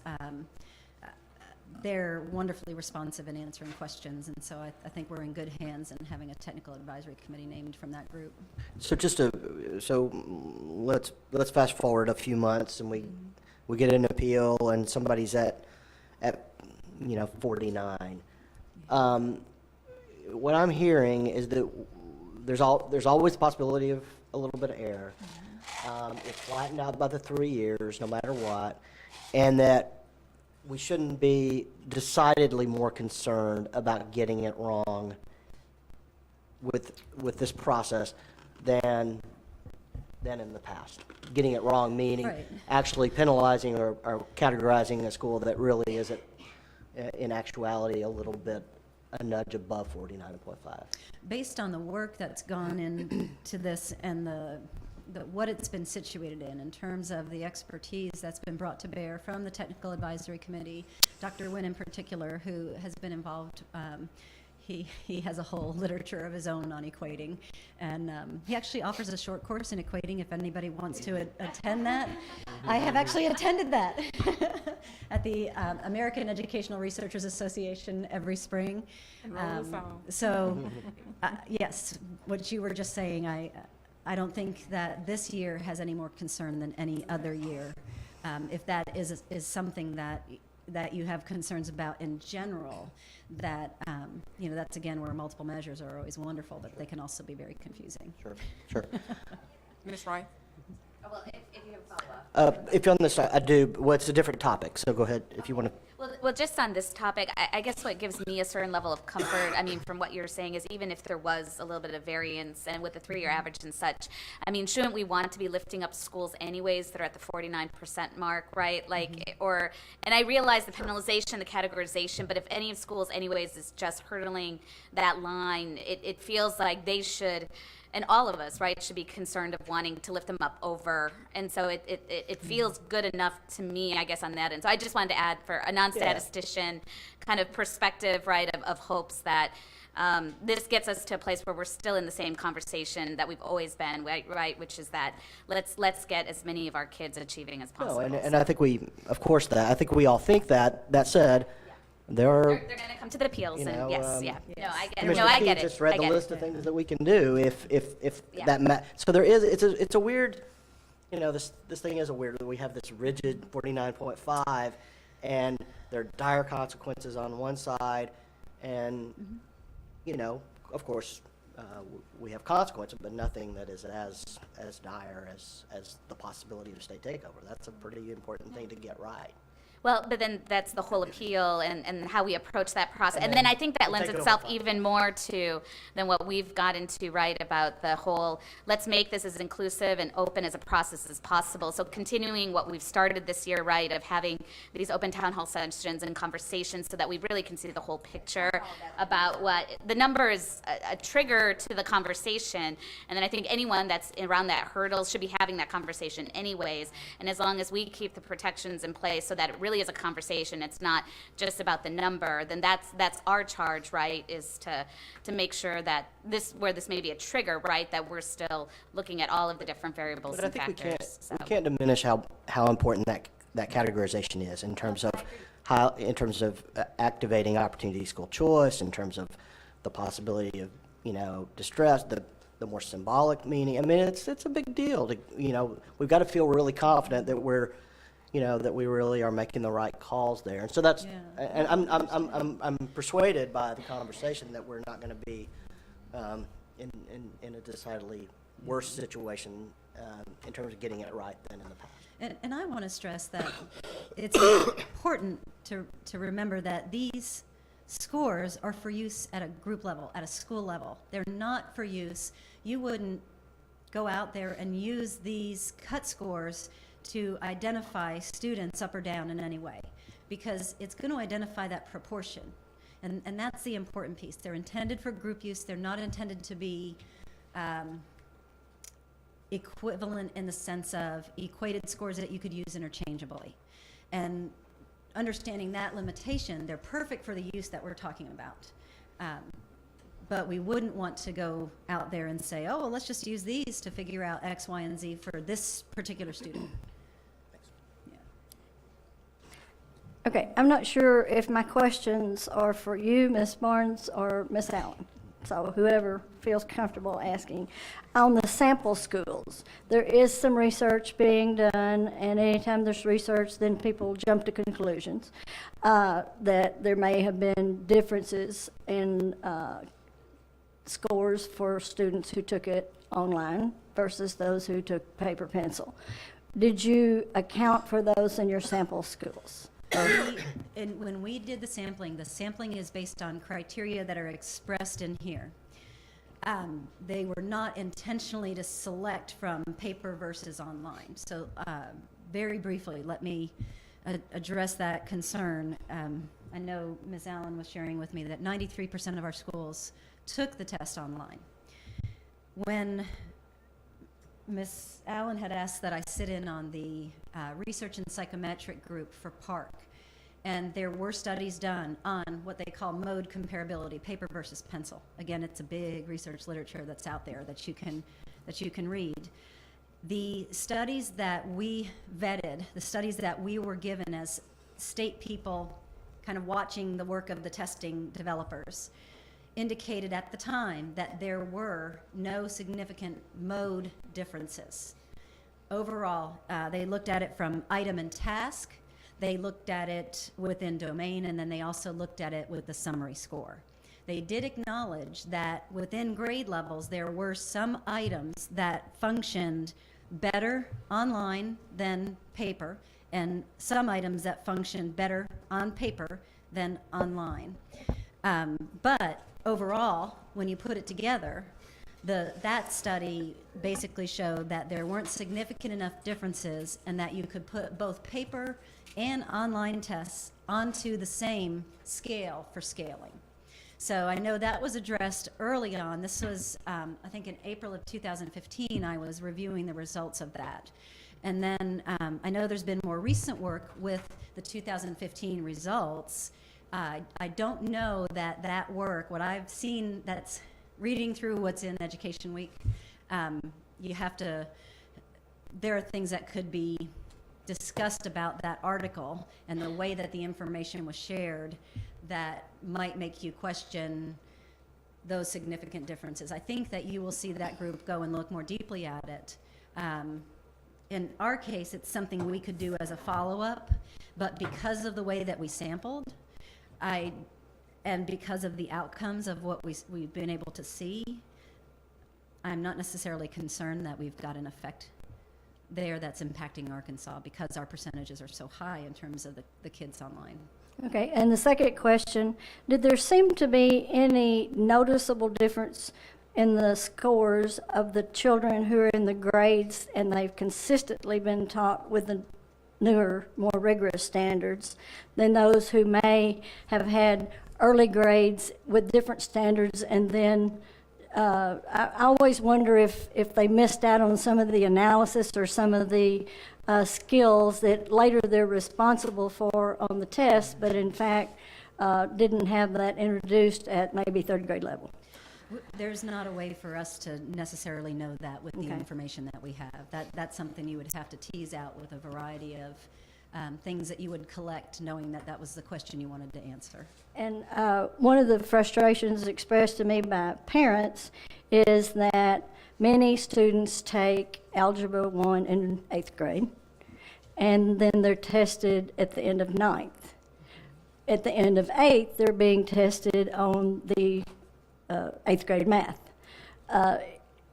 Is there any way within the new ESSA that we can test students based on what they've been taught, not what grade they're in?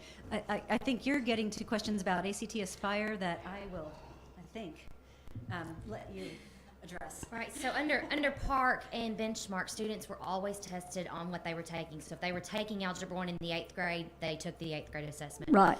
With ACT Aspire, if a student's test on grade level is the way it's designed, and because the early high school assessment is not an Algebra 1 assessment, like we have traditionally seen, you can't, we are not going to test students above grade level, because then you're putting them into a position where they're taking Algebra 1 content, but they're being tested on Algebra 1 and geometry content, because that's what the early high school assessment is intended for.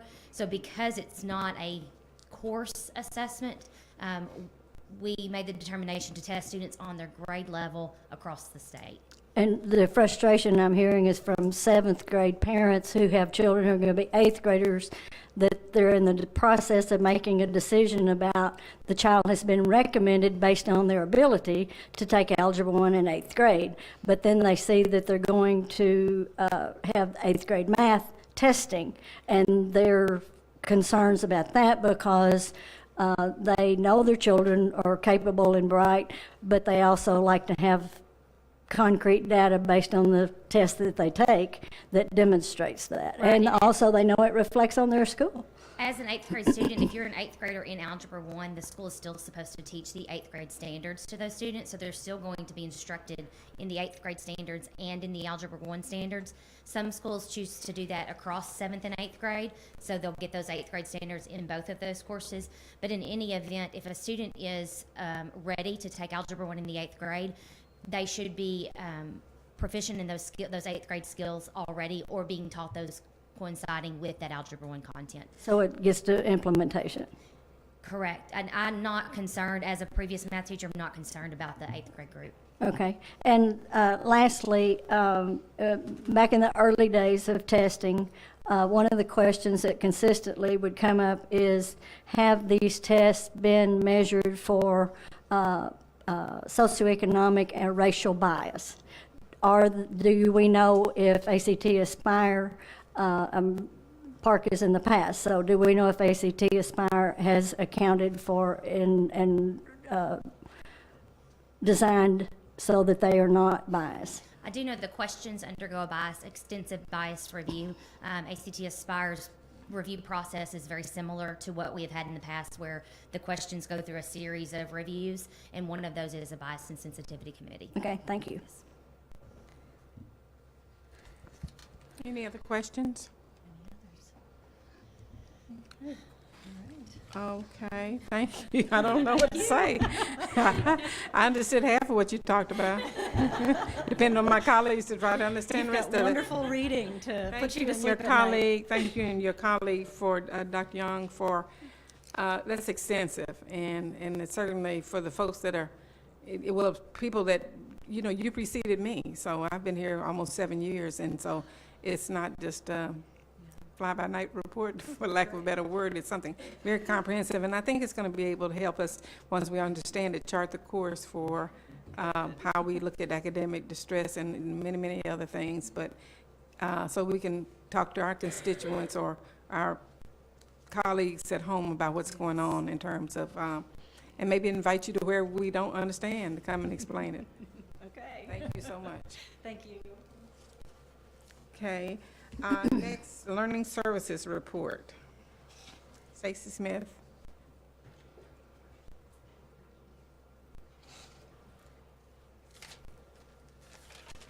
Hi there, Stacey Smith, Interim Assistant Commissioner of Learning Services.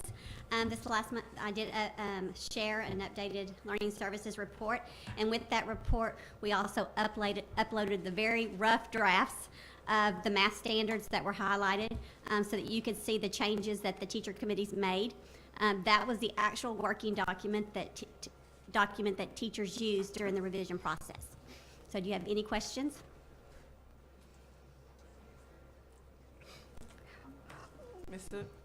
One of the things I noticed is for the emphasis on the migrants, and I wonder, isn't there a public library available fairly near to almost every school district in the state? I know every county has one, and some of them have satellites from there. So I'm wondering if the teachers, or for students there and because now you can check out books online if they are given a computer and those kinds of things. Well, I think that one of the concerns was that they weren't necessarily using their public libraries. And so the My On Read reading program that was purchased, they're actually giving students who are out in the fields, who are going to school and that they're finding, actually giving them tablets. And the directors are actually loading down books and stuff for them to read. Okay, So thank it's really much more accessible to those students. Thank you. Any other questions? Thank you for your report. Thank you. Dr. Ritter is here, report 7, the discipline report.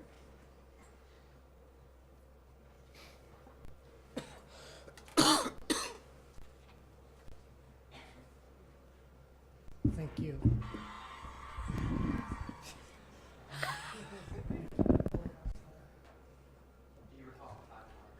Pardon? The title would be Discipline.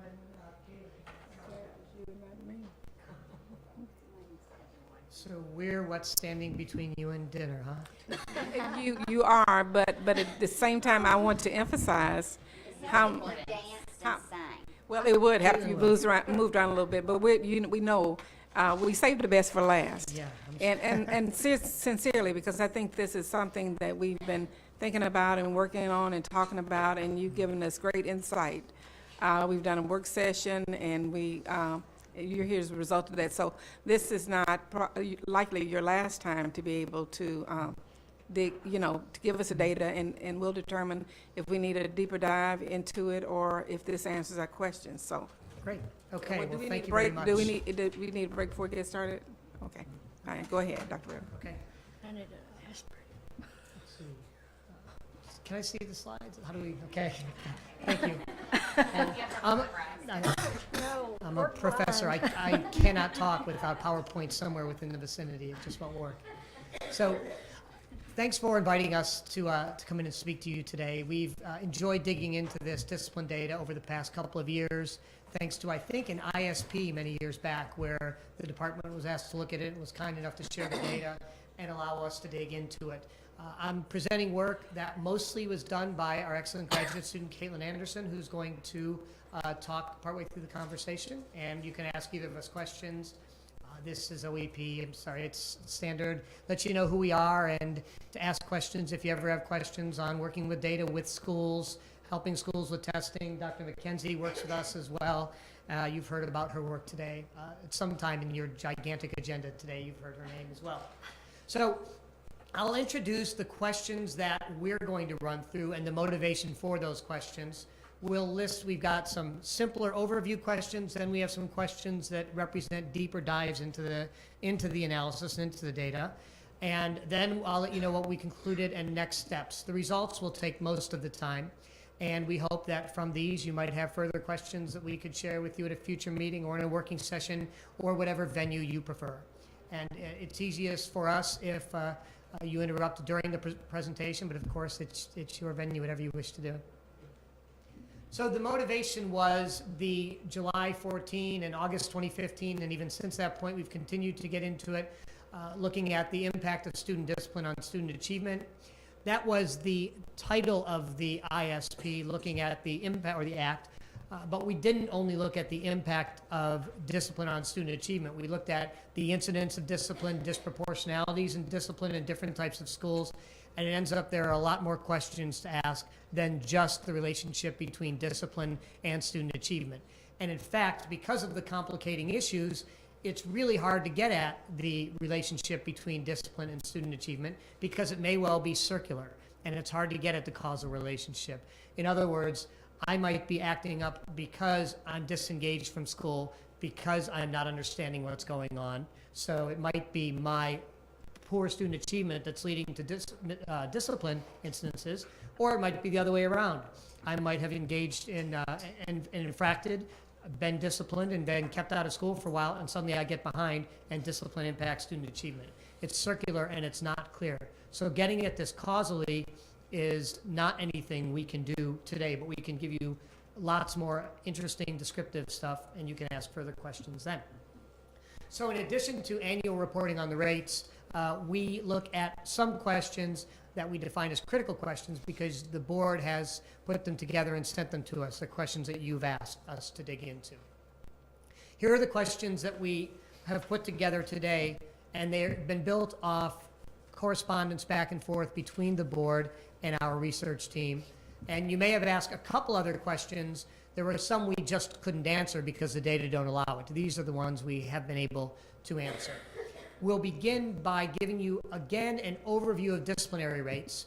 And you might ask, why is this new? You've already done this. This now, we've been able to go back in time and look at time trends because the department has been very helpful in gathering more of this disciplinary data. So we can share trends over time, and this will introduce the questions that follow up.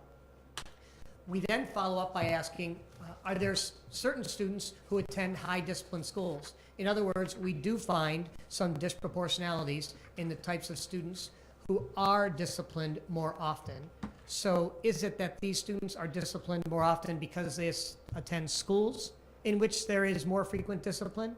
Or might they be disciplined more often within the same schools? And we can talk about that. We ask if there are certain types of infractions that are more subject to group disparities.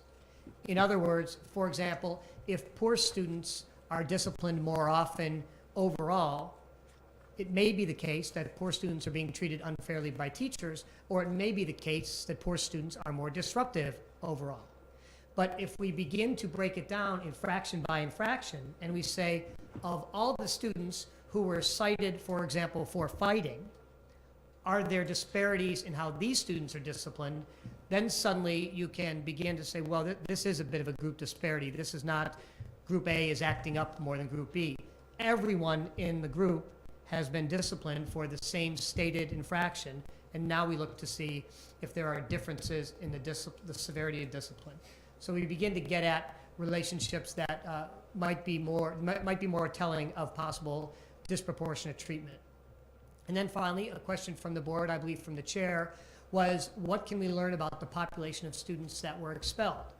Do they have a background that makes it obvious they were heading on the path toward heavy disciplinary infractions, or is that not the case?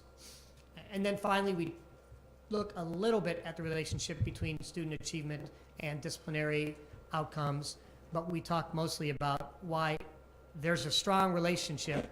It's not obvious whether the chicken caused the egg or the egg caused the chicken, so that's the hard part. And I'll start off, and then Caitlin will get into more of the answers.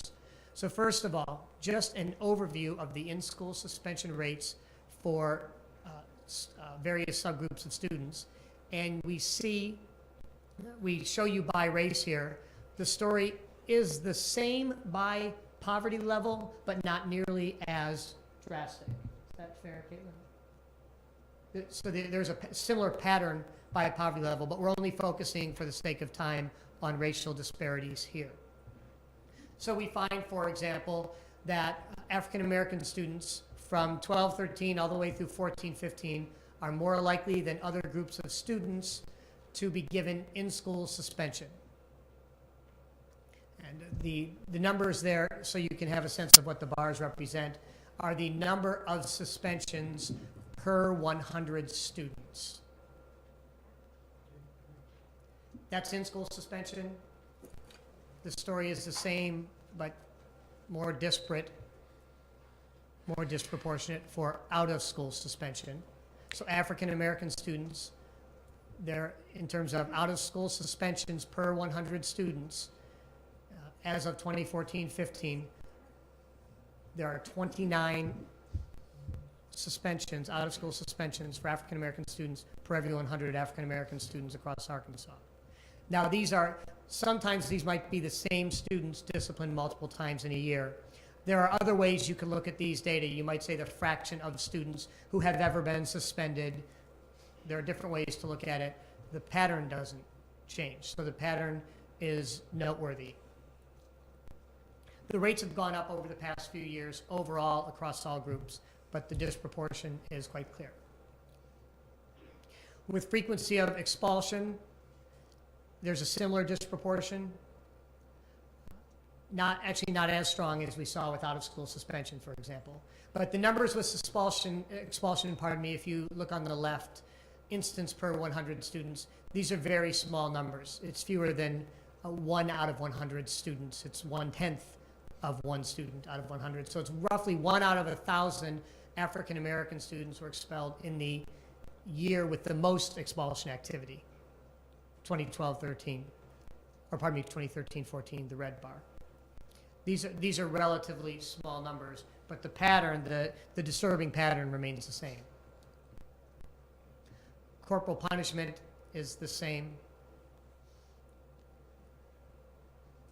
The same pattern, not many instances of it per 100 students relative to out-of-school suspension or in-school suspension, but far more than you might expect.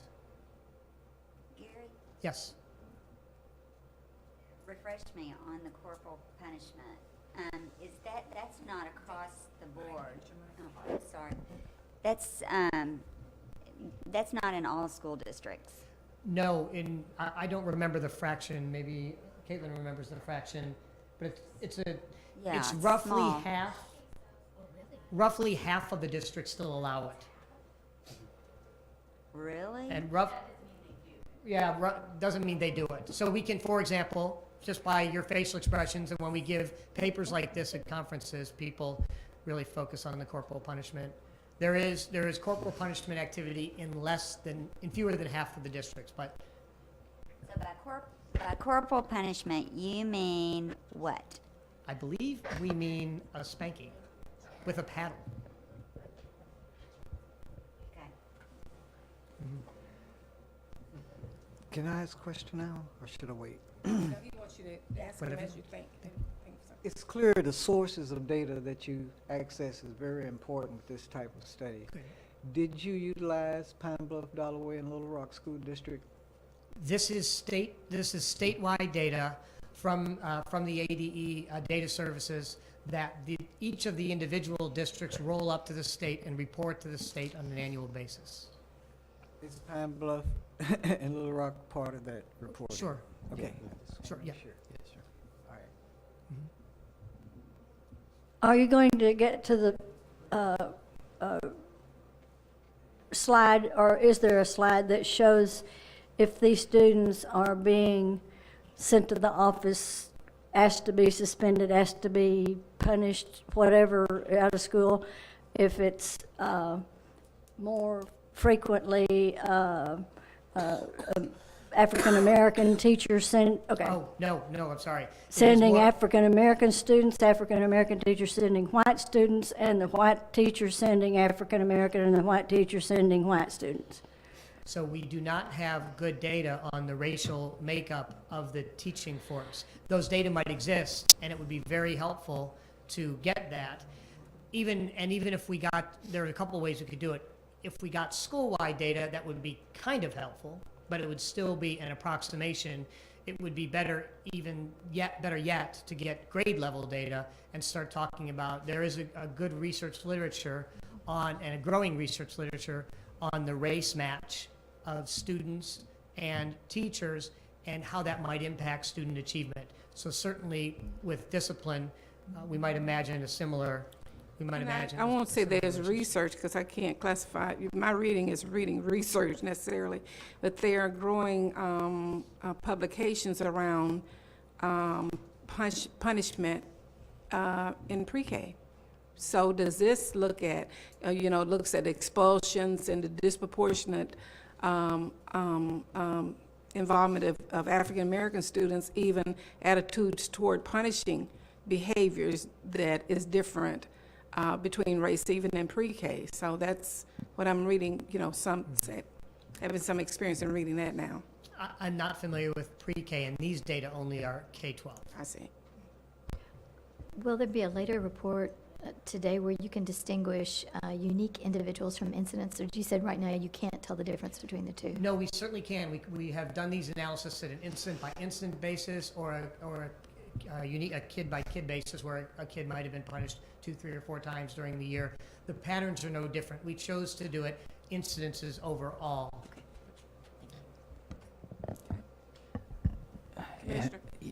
Madam Chair, I think too, it's not always, especially with expulsions, it's not necessarily the teachers and what they do. I mean, because expulsions go to a level of review that gets to the superintendent and the school board.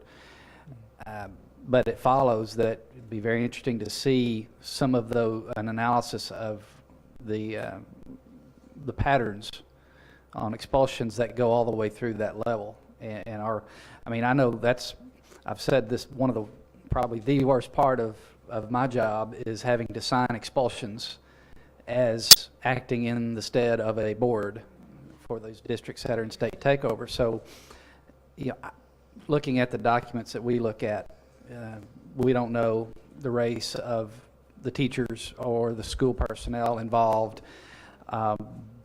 But depending on where the district, you can make an educated guess because you know the community. And so Ms. Zook, your point, I think, is valid, and probably as we develop the metrics and if we are to try to help districts know how to deal with these things better, and we as a state and being able to make recommendations to our policymakers in the legislature and the governor's office, it's not to just identify those disparities for the sake of identifying them, but understanding cultural implications, all the pieces that go into why do they make the decisions they make. Are they policy issues? Do some districts have zero tolerance policies for certain things, and they, as we've seen through the years, less reliance on case-by-case management of these incidences, just instead having a board policy that says this will happen. You will be expelled if this happens. So, and I know Dr. Ritter doesn't have all of these pieces, but as we continue to go down this road of research, those are all components that I think would be important to looking at. I think the reason I asked the question, when I was teaching, my African American co-teachers were always saying to me, you're not hard enough on your African American students. You need to do this differently. And I know that they dealt with their African American students differently than their white students for whatever reason. So I wondered if the pattern had followed over the years, that the African American students were being handled differently by African American teachers and white teachers for whatever reason. I mean, I can tell you why I did, but for whatever reason. And it would be interesting. I know you're not getting paid to do this, so but it might be something worth looking at, even if somebody's done it nationwide. We're faculty at the land grant institutions of the state, so we are getting paid to do all this stuff. This is our job. Okay. So those are great research. Oh, I'm sorry. Was there another question? Yes. I just wanted to add to that. I think it would be good to know not only ethnicity, but also how long has that teacher been teaching. If you have a first year or a teacher that's just been teaching 2 years, and you got a veteran that knows how to deal with children, how to deal with attitudes or whatever, you're going to have a big difference in how they deal with those students. So I think it would be a good thing to add is how many years that teacher has been teaching. Yeah, I agree with that. Gary, were you able to get access to referrals to the criminal justice system? All of our data end within the school system. Okay. But these are all great questions, and a couple of the things Caitlin's going to leave you with, just a sneak preview, is we're going to talk about things we should be doing, and we think doing qualitative work in schools. We're going to see some schools where the discipline seems to be a bit severe given the level of infractions relative to what other schools are doing. We might want to do qualitative work and visit those schools and see what's going on. We have other schools where kids are presumably doing the same things, having the same infractions, or they have similar makeup, and the punishments look different. They might look less severe. You might want to we might want to engage in qualitative work in those schools to try and observe what's happening differently. And then several of you pointed to some data help that would help us systematically get at these questions. If we could get data on the race and experience level and perhaps other characteristics of the teaching staff and maybe the principal at the school, because as Commissioner Key suggests, some of these decisions are made beyond the individual classroom level. The more data that we can get to match with these data, the more of these questions we can address in a systematic way. Because these are great questions, and it's a national question about the disproportionate incidence of consequences levied against African American students. So we're trying to dig into what we can figure out here in Arkansas. I think we've said it. I don't know if we said it to you or not, but it'd be interesting too to correlate some information about how well these schools are performing. Right. We do have some information on that. And it ends up that the schools where the performance on a raw performance level, the fraction of kids who are proficient, in those schools the punishments do occur more often. And again, we're unable to distinguish where in the cycle this begins, whether it's the low performance that may lead to disengagement, that may lead to a punishment, or the punishment led to a kid becoming disaffected from school, and then low achievement. We're unable to systematically get at that. Is there any information where you zeroed in on where it starts and where it escalates? You know, if it starts 1 through 3 or 4 and it escalates here and gets worse there, where exactly does it happen? Do we know that? No, we don't know that yet. And I feel like I wish we could give better answers, but well, I don't know if you'd be surprised. It's such a gigantic set of questions. We really just started a conversation. Right, Yeah, and just getting into an overview, getting into these questions, we haven't gotten that far, but we're listening, and it seems like I noticed we might be writing questions down as well. So we'll know more and be able to, we'll continue to dig into questions. It'd be interesting because we hear, this is not maybe a conversation you've been involved in about the importance of kids being proficient at 3rd grade in reading.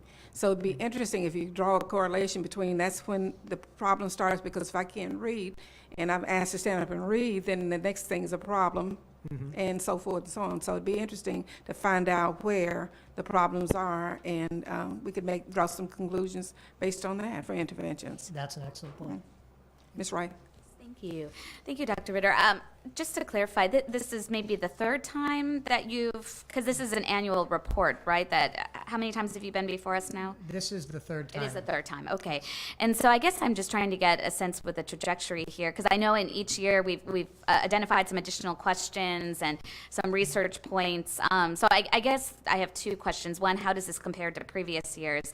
And then 2, what are we doing about this? I mean, is this going to feed legislation, or is this something that we have a mandate? Maybe part of that question is to the commissioner, but I feel like we've had these conversations, we have shared concerns, we have additional concerns that we raise in the questions, and I guess I'm just wondering, how does this actually translate into action that we can take, or that maybe the legislature can take?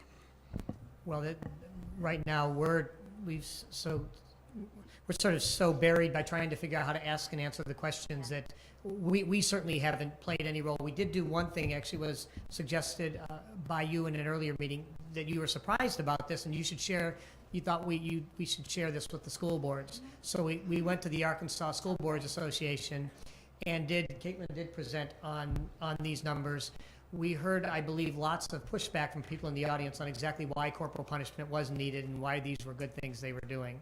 So the response to this wasn't, wow, these are really big problems, we need to fix them. The response was, no. Defensive. Yeah. It was more defensive. You know, and following up on your comment, just anecdotally, I've heard over the last year, because it is such an issue in high poverty areas, principals talk about working hard to develop programs to incentivize good behavior, and the difference that it makes to have a child in class as opposed to taking them out of class. And in fact, when I went to visit Baseline Elementary last week, Jonathan Crosley said the first thing he noticed was that he had so many kids out of class, or that had been certainly the program previous to his arrival, that he embarked on, that was the first thing he did, was try to figure out how to keep kids in class. It was funny, I went into a first grade class. I said, what is that? There was a yellow tape in a square where normally a chair might sit, and there was a ball. And he said, well, this child couldn't sit still and was constantly being sent out of the classroom, so we figured we'd sit him on a ball.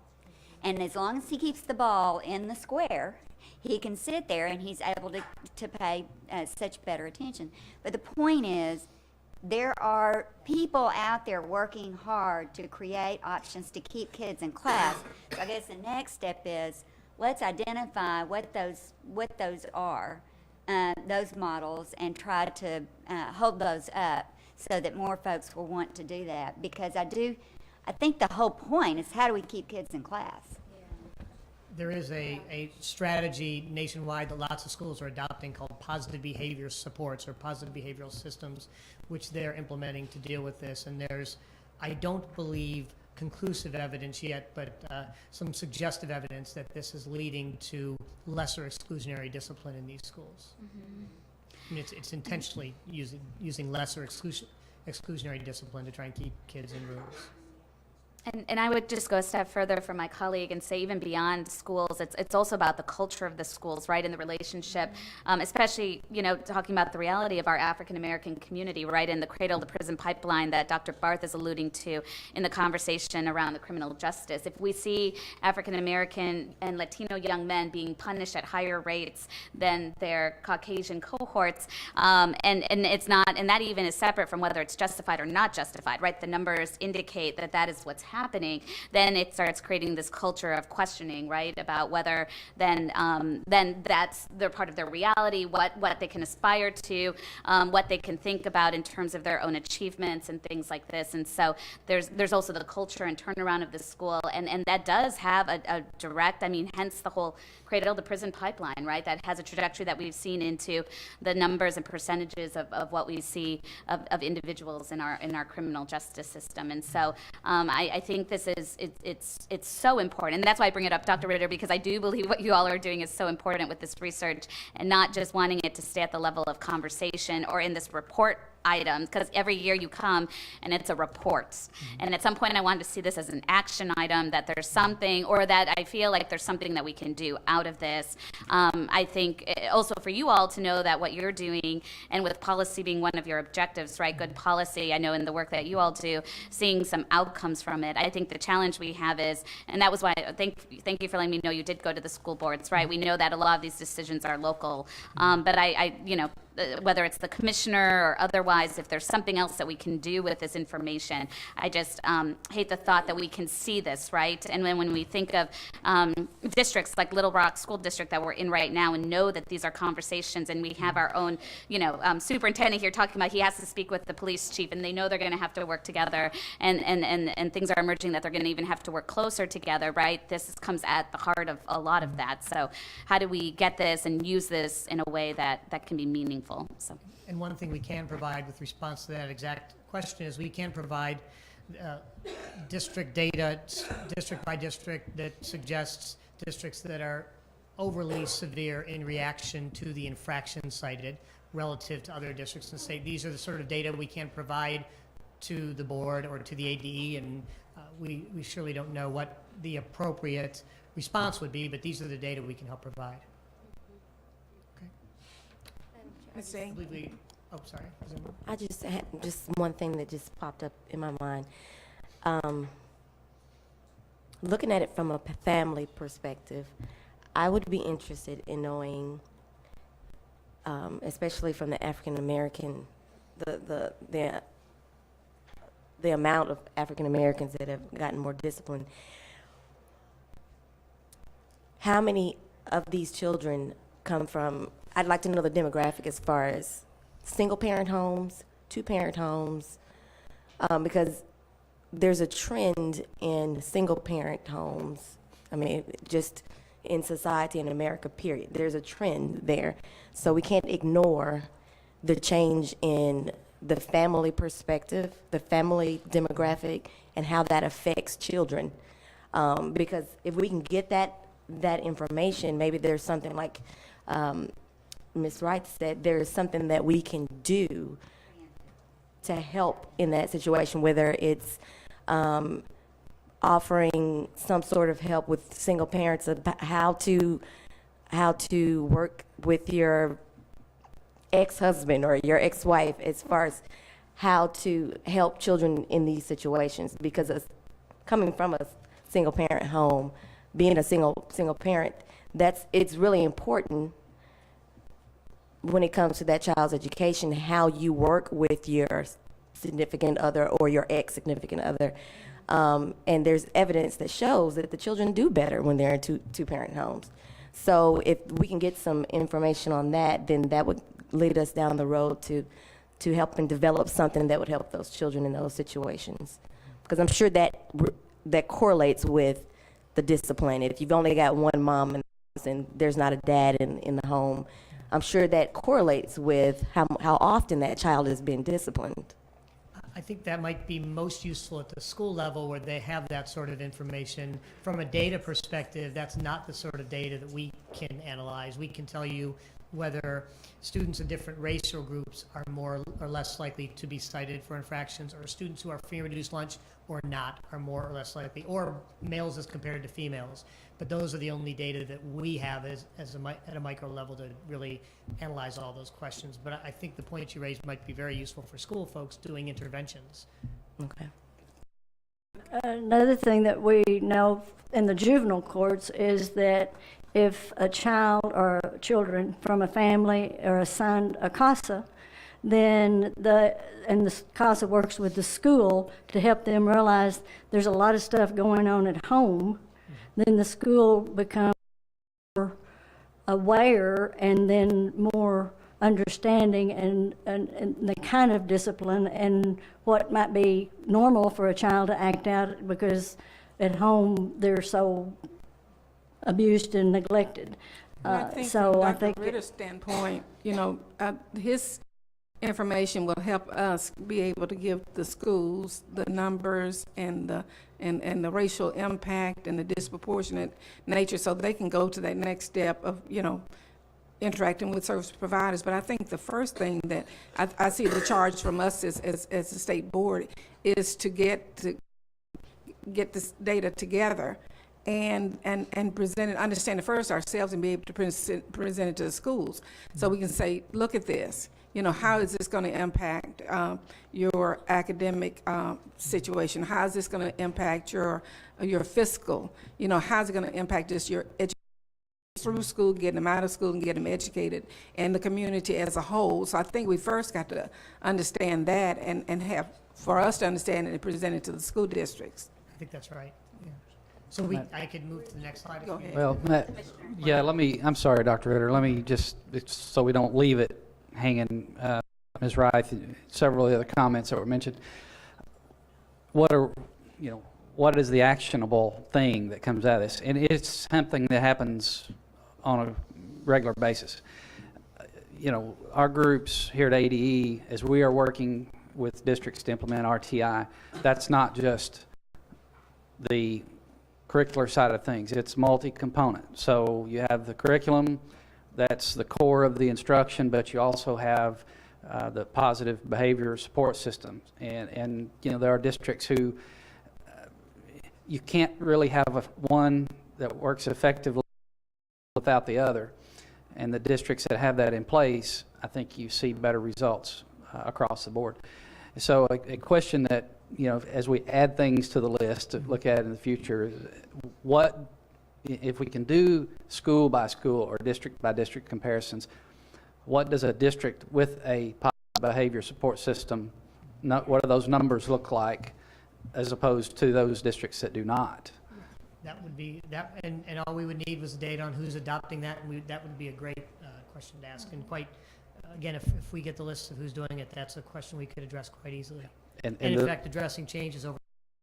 And the second piece to that is the statute already covers. I mean, we, the department, is responsible for establishing guidelines for the development of district disciplinary policies, and we working with the school boards of Arkansas on those things. So as we are informed by this kind of study, then that helps us change, adapt, modify those guidelines. Again, it's not something that we, at this point go out and say, you must do thus and so. But it's also something that Mr. and his, on the equity side of things, that's a component of what they look at as well. So there are a number of measures and a number of techniques that we use here in the department to use this kind of information to make those improvements. May I piggyback off on that for a follow-up question, Commissioner? That's definitely encouraging.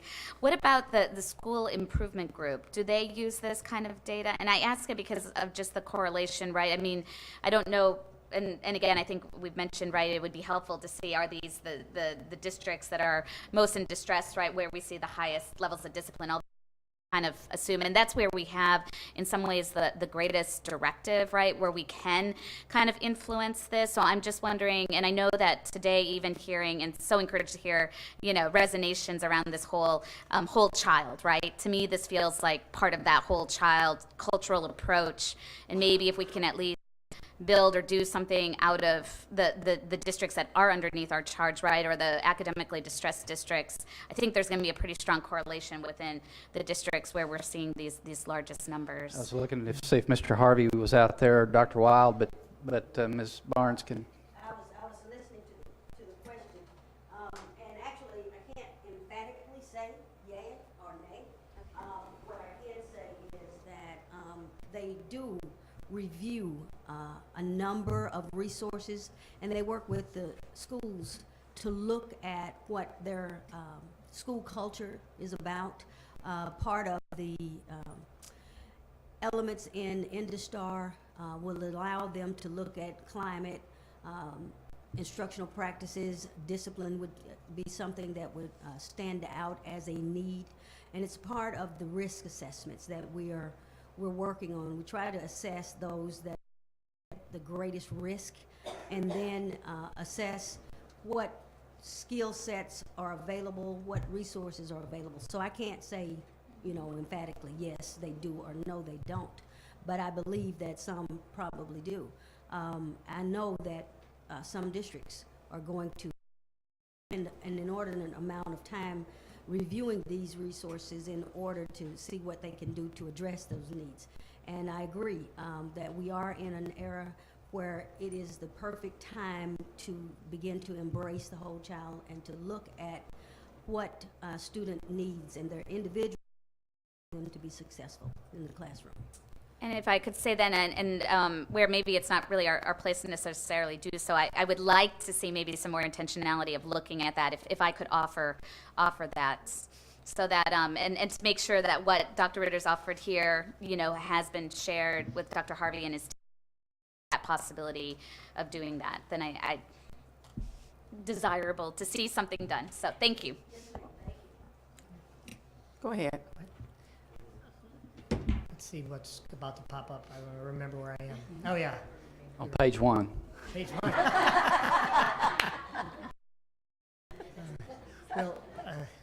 So we'll move into one of the questions that I think the members of the board were delving into is what's the cause? And we might wonder, are there, the way we thought about it, are there schools who are looking at two children who are committing the same offense, child one isn't, and treating them differently, or do different types of school communities have different types of behavioral strategies or behavioral characteristics, or disciplinary behaviors? And it looks like, at least at first blush, certainly there are different disciplinary practices for different types of schools. So schools that are mostly minority, that top quintile, quintile 1, anywhere from 60 to 100% minority, engage in, and that's about 200 of the schools in the state for whom we had discipline data, engage in the greater level of exclusionary disciplinary practices. So anywhere from, it looks like roughly 85 instances per 100 students of exclusionary discipline, And this is a rate that is more than double that seen in the bottom 3 quintiles, serving fewer minority students. So step 1, we see that it does look like schools serving, part of the reason black students are disproportionately levied with punishments are that the schools they attend disproportionately levy those sorts of punishments. So part 1. And we did other analysis in which we then looked within schools, and we found out once we looked within schools for the exact same incident, the difference went almost to 0. In other words, we found very little evidence that within schools, school personnel at the same exact alleged incident, a black child and a not black child, and giving the black students far more heavy discipline. There was still a slight coefficient in favor of that. Sorry to use a statistical term. There was still a slight tendency for punished more heavily, but most of the differences went away. It went almost to 0. So the differences are driven mostly by different disciplinary practices within the schools that are mostly attended by African American students. To take a look at it, you can look at the average school a student attends. So the average white student, for example, attends a school at which roughly 18 out of 100 students, there will be 18 instances per 100 students of ISS, or 17, of in-school suspension, and 7 instances of OSS, out-of-school suspension. And for the average Hispanic student, it's not much different. Roughly, the average Hispanic student attends a school where there were roughly 20 incidences of in-school suspension per 100 students, and roughly 9 of out-of-school suspension. So slightly heavier than what occurs in the school attended by the average white student. The average African-American student, however, as you can see, attends a school where each of those types of discipline are levied far more often. So now the question should be, and you can see the rates there, and on your slides if you have them, or we could certainly share any of this with you. That's the differences. So then what we would ask, and what would be the natural question is, as Ms. Rice suggests, we're not sure if this is unfair or not. So one question would be, are the students who are disciplined more often, are they being cited for misbehavior more often? So what we then did, and this is the part where Caitlin's going to step up, we then looked at citations for the most common citations: disorderly conduct, insubordination, truancy. We looked at a few of these. And we then looked, of all the students who were cited for this misbehavior, we asked, were African American students still punished more severely after being cited for the same thing? That would be an indication of something more disturbing than if kids were just misbehaving at different rates. And one more piece to notice before I hand it off to Caitlin is the category up top. Part of what we'd like to push for is, as the board is talking about action items, our action items will be a bit geekier and more focused on data, but we think have important implications. The less often we can see other, the more we can know what's actually going on. And as you can see, other is the most frequent type of infraction. And this is where the board or the lawmakers or the ADE, someone needs to step in and make sure that schools stop reporting other and start putting them in categories that we can make sense of, so decision yourself can know what's going on. So I will hand it over to Caitlin, who can talk about Thank you. So to be clear, the other bucket as well is not that, it's not necessarily that schools are saying this is an other case, but my understanding is that the reporting that happens at a school or district level gets rolled up to the state level that we see. It doesn't have a category for it to go into, and so they get placed into other. And the growth in this category has increased a lot over the past few years, so it's become an increasing problem in reporting and understanding what goes into that bucket, considering it makes up over a third of the infractions, as well as over a third of the consequences received. So in about 36-37% of the infractions, we don't know what it was, and about 36 to 37% of the consequences, we don't know what it was. So it makes it really hard to interpret what's happening. So kind of the gist here to look at is try to pick a few infractions that we think might be more subjective and some that we think might be a little bit more objective. Because there is some research that shows that for subjective infractions, you're more likely to have disparities because you can label some misbehavior as disorderly conduct, but there's a lot of variety in what that is. So we'll walk through one of these graphs just to show you how to interpret this.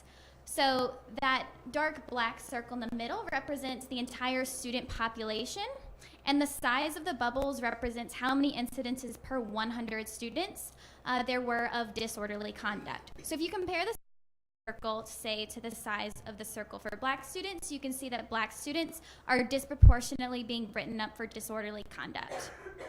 Okay, so that's just the size of the circle. Now, if you look at the placement on the x-axis, so this is how far left or right it is, the bubbles that are further to the right are receiving exclusionary discipline more frequently. So again, we can see that black students are receiving exclusionary discipline such as out-of-school suspension, expulsion, or a referral to an alternative learning environment in about 25% of the disorderly conduct cases, relative to about 16% for the entire student population. Now, on the vertical axis, we have the percent that results in ISS. So it's important to note here that there are also some other consequences that aren't being accounted for in either of these buckets. So there's corporal punishment, there are the big other bucket that we talked about, no action, and what am I missing? I think that's it. And so on the vertical axis, you can see that there doesn't appear to be a lot of differences in how many students receive ISS for disorderly conduct. We do see a lot of variety in how many are receiving exclusionary consequences. That means the difference is coming out of those other categories. So for example, that purple dot represents the Hispanic population. And so we might look at this and say, wow, they're not being excluded at all. That's good news. But in 62% of those disorderly conduct cases, it's reported as an other consequence. So at least in what we can see as researchers in the data, I do not know how to interpret that. It could be a lot like exclusionary discipline, but it's hard to say. It's possible as well that that other bucket does include some positive behavioral interventions. So to the extent that we can figure out what that is, it'll just help clarity. Sure. So, I mean, obviously, again, the key story here is we can see there's a lot of disparity in terms of how often black students are being excluded from the classroom in terms of OSS, expulsion, or alternative learning environments.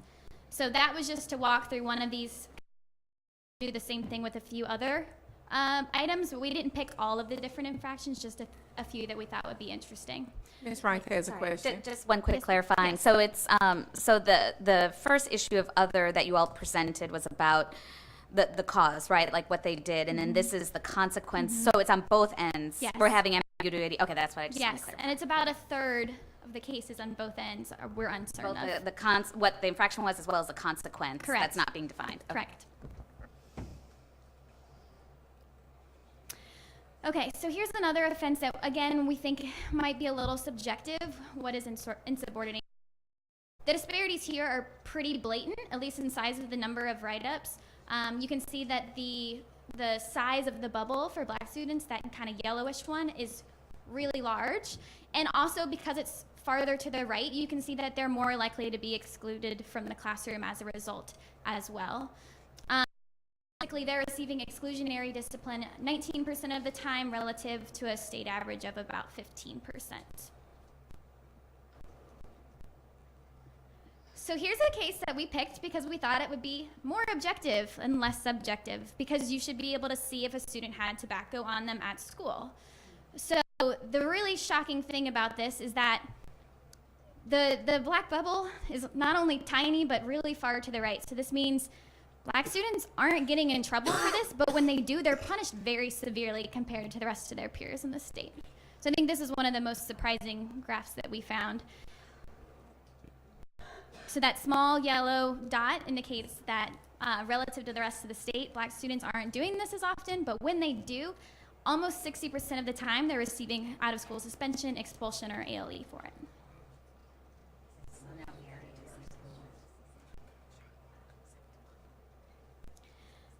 here's a case again that we think this should be less subjective. We do see that overall, if you bring a knife to school, the vast majority of these cases are resulting in exclusionary discipline. We probably expect this. This might be in relation to zero tolerance policies. So again, to the extent that we can do qualitative research to understand policies and tie it to these specific infractions, that will help us. And then lastly, this is one more again that it can be seen. You can see if a kid doesn't come to class. Most of the cases of truancy do result in IS, as you can see by the fact that they're all kind of high up on the graph. However, we do see a relatively large bubble for Black students, as well as the fact that they're really far on the right.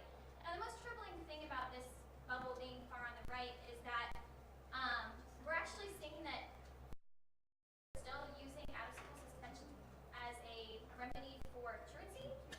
And in Act 1329, which was passed in 2013, this was specified that schools were not supposed to do this. And so it's also happening disproportionately for African American students. They're receiving out-of-school suspension in 14% of the truancy cases, and the rate is 9% for all students. So, maybe this is obvious, but the idea behind this, I believe the act is that if a student doesn't want to be in the classroom, rewarding them by saying they don't have to be in the classroom probably isn't going to help. And so we need to be thinking more about making policies that actually make sense. Okay, so kind of on that same note, in summary, we do see lots of disparities for both subjective and objective types of infractions. Again, kind of as Dr. Ritter mentioned earlier, a lot of these disparities are due to differences between schools rather than differences within the same school. And a lot of this is hard to interpret because of those large other buckets. I think one of the troubling things, as well as probably one of the easiest things to fix, is that out-of-school suspension for truancy piece that could be easily taken care of. So again, just to reiterate about the truancy and out-of-school suspension piece, this happened in 9% of the cases, and it's not just a couple of schools doing this. This happened in over 100 districts. So I'm not sure if there's a communication issue or it could be also error in reporting. This is just based off of what we're seeing in the data. And in 29 schools, 100% of their truancy cases in school suspension. So at least for those 29 schools, this seems to be their kind of go-to punishment for truancy. And we have a list of those schools. Okay, good. I'm oh my God. So the fourth question that we wanted to ask, not necessarily moving in a more bright direction, is just learning about the types of students that are expelled. And we just looked at the last 3 years of data, and keep in mind too, these numbers overall are pretty low. It's somewhere from about 160 to 240 students every year. So it's not these numbers of kids being expelled. What is a little bit surprising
future work that we're. Caitlin, on that, so have y'all gotten to a point where you can kind of look past that year to see if it creates a permanent new flatness, or do students tend to get back on the right path?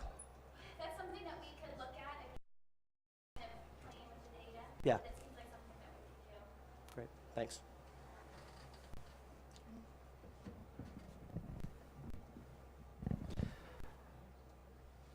So basically, in conclusion, just to wrap up, we talked a little bit about some of the issues that we had with, in terms of the other buckets, but I think you all brought up a lot of questions too, which are things that we would love to get, like the criminal justice data, information about families, with essentially the teachers that are involved in this process as well.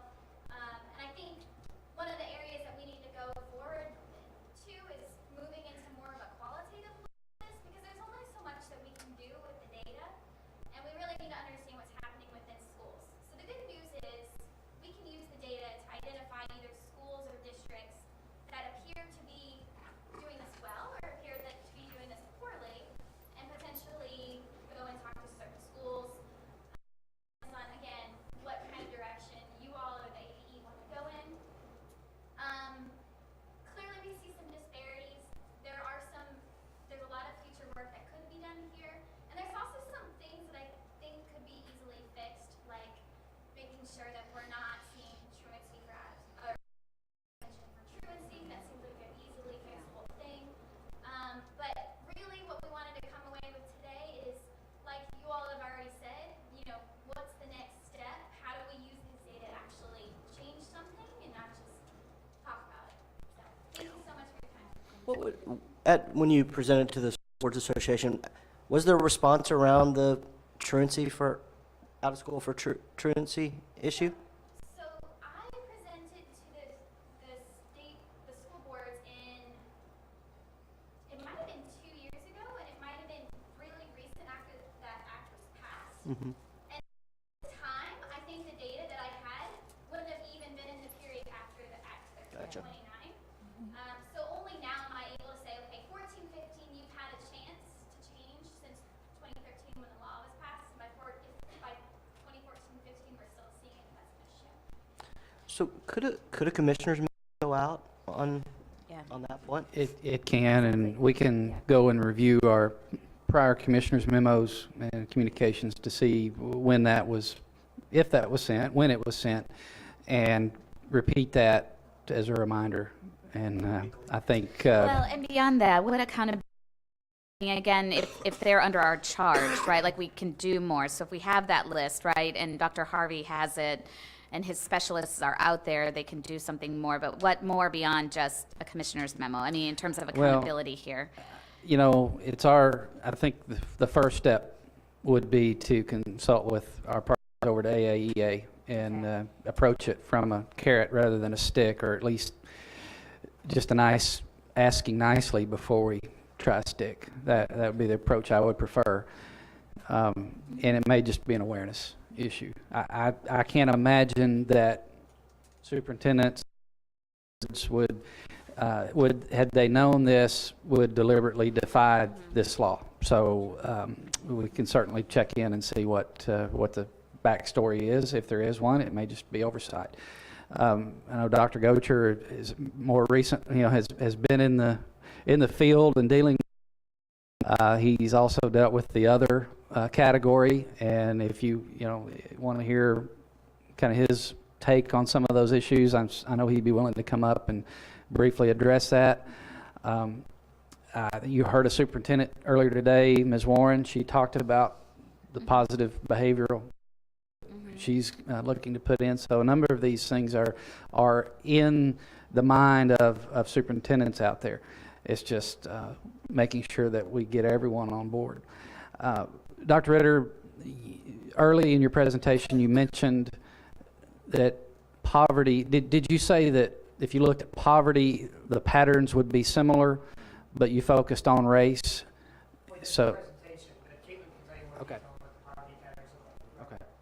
So there's disparities by poverty. You'll see differences by gender. I'm also working on looking more in detail at differences by professional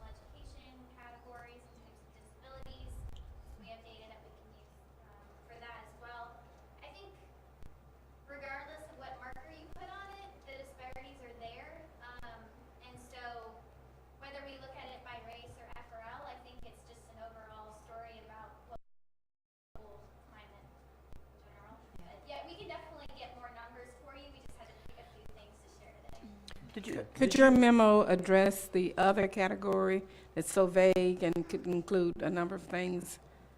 Well, Mark, why don't you go ahead and come up and kind of address, texted me and said, hey, I can address that other part if you want me to, so. As a former assistant principal for 6 years in interdiscipline at nights and weekends on the holidays, I understood what other was. ABSCAN allows you to create local fields. For instance, at Russellville, when I was assistant principal, when I was at Russellville, we wanted to find out the difference, report on the bus disciplines, so bus minors. If you'll notice on the chart that was shown earlier, a bus minor incident is not up there. So many of the disciplines that I entered in ABSCAN were children that would move from seat to seat, and that doesn't fall under knives, student assault, those kind of things. So a large portion of my disciplines that I entered were bus minors, or the other one that we created, this is working out.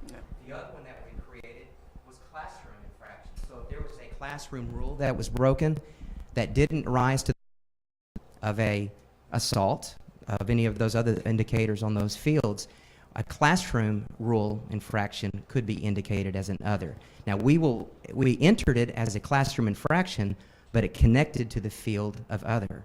So it was a frustration on our part because when the report came, a whole bunch of others that the state was seeing, but if you looked at Russellville's local data, it indicated bus minors, and some of the bus majors didn't even fit on that. Sometimes principals would put a bus major as a student assault instead of giving it the field of a student assault.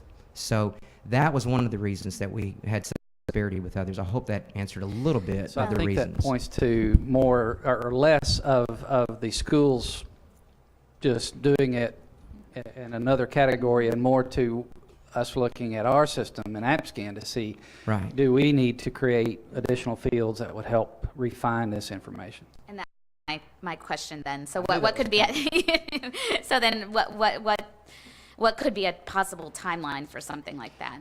I'll get with Dr. Saunders. That would be something that would fall under his area, and we can put together a strategy and plan to see what we can do to pull that together. So that helps side like of the infractions, but then what about the consequence side? Why is that so high on other as well? Because if students are sitting on the curb during recess, that would fall under other. If they were assigned to the curb at recess for a 5-minute infraction and that happened to make it to the level of being reported in ABSCAN, or other, I use the word other, there are other infractions that wouldn't rise to the level of ISS. Lunch detention was one that I used as an assistant principal that fell into other because it didn't fall into the all the prescribed fields that were given by ABSCAN. So we could look at that one as well. We can. Thank you. We will. Hope that helps. Thank you. Yes, no, Yeah. thank you. Thank you. And please know the last thing we enjoy doing is creating more work, but this is so important, right, in terms of all the other issues that we've talked about, and there's so much evidence around this, and even Congress right now is looking at juvenile justice reauthorization, and it's just this is the kind of thing we can't keep passing the buck. And I guess I just feel it after 3 years, hearing this presentation, each time feeling more frustrated by the outcomes of if we can get to the point of some action. I think we owe it to the children and to the schools. I think it's frustrating and sometimes as the information is and disheartening as it feels sometimes, it's still a good thing to know. And it's a good tool to have to be able to, to make a change and make a difference. Without it, we'd still be wondering, we'd be knowing something was amiss, but we wouldn't know necessarily what approach it's going to take. So you're going to be around a while, it looks like, you and Megan. Good. What's her name? Caitlin. Caitlin, I'm so sorry. It's okay.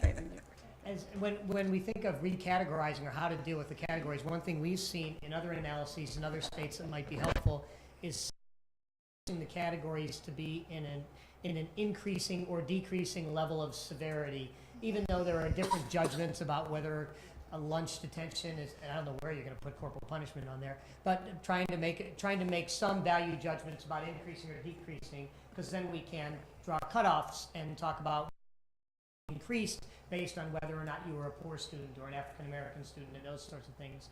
in the cases where we've tried to make judgments on severity, we've just made our own best guesses. And one other piece with getting these words out, getting the word out, we hadn't considered, we should have thought, I should reach out to Richard Abernathy and ask if we can make this presentation to the AAEA, because this fits with Commissioner Key's idea of, having the nice conversation first, just here's the information, and maybe the group would want to do something about it, and we'd be happy to do that. Okay. Well, we thank you for your information, and certainly it's a work in progress. Thank you so much. Sorry to be blasting before dinner. And sorry to mispronounce your name, Caitlin. It's okay. Got a niece named Caitlin. So, well, that seems to wrap up our evening. Ms. Kaufman, do you have any instructions since we're already late for dinner?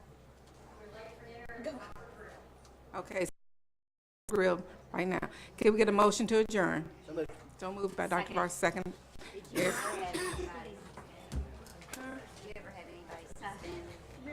Thank you, Commissioner. Well, thank you.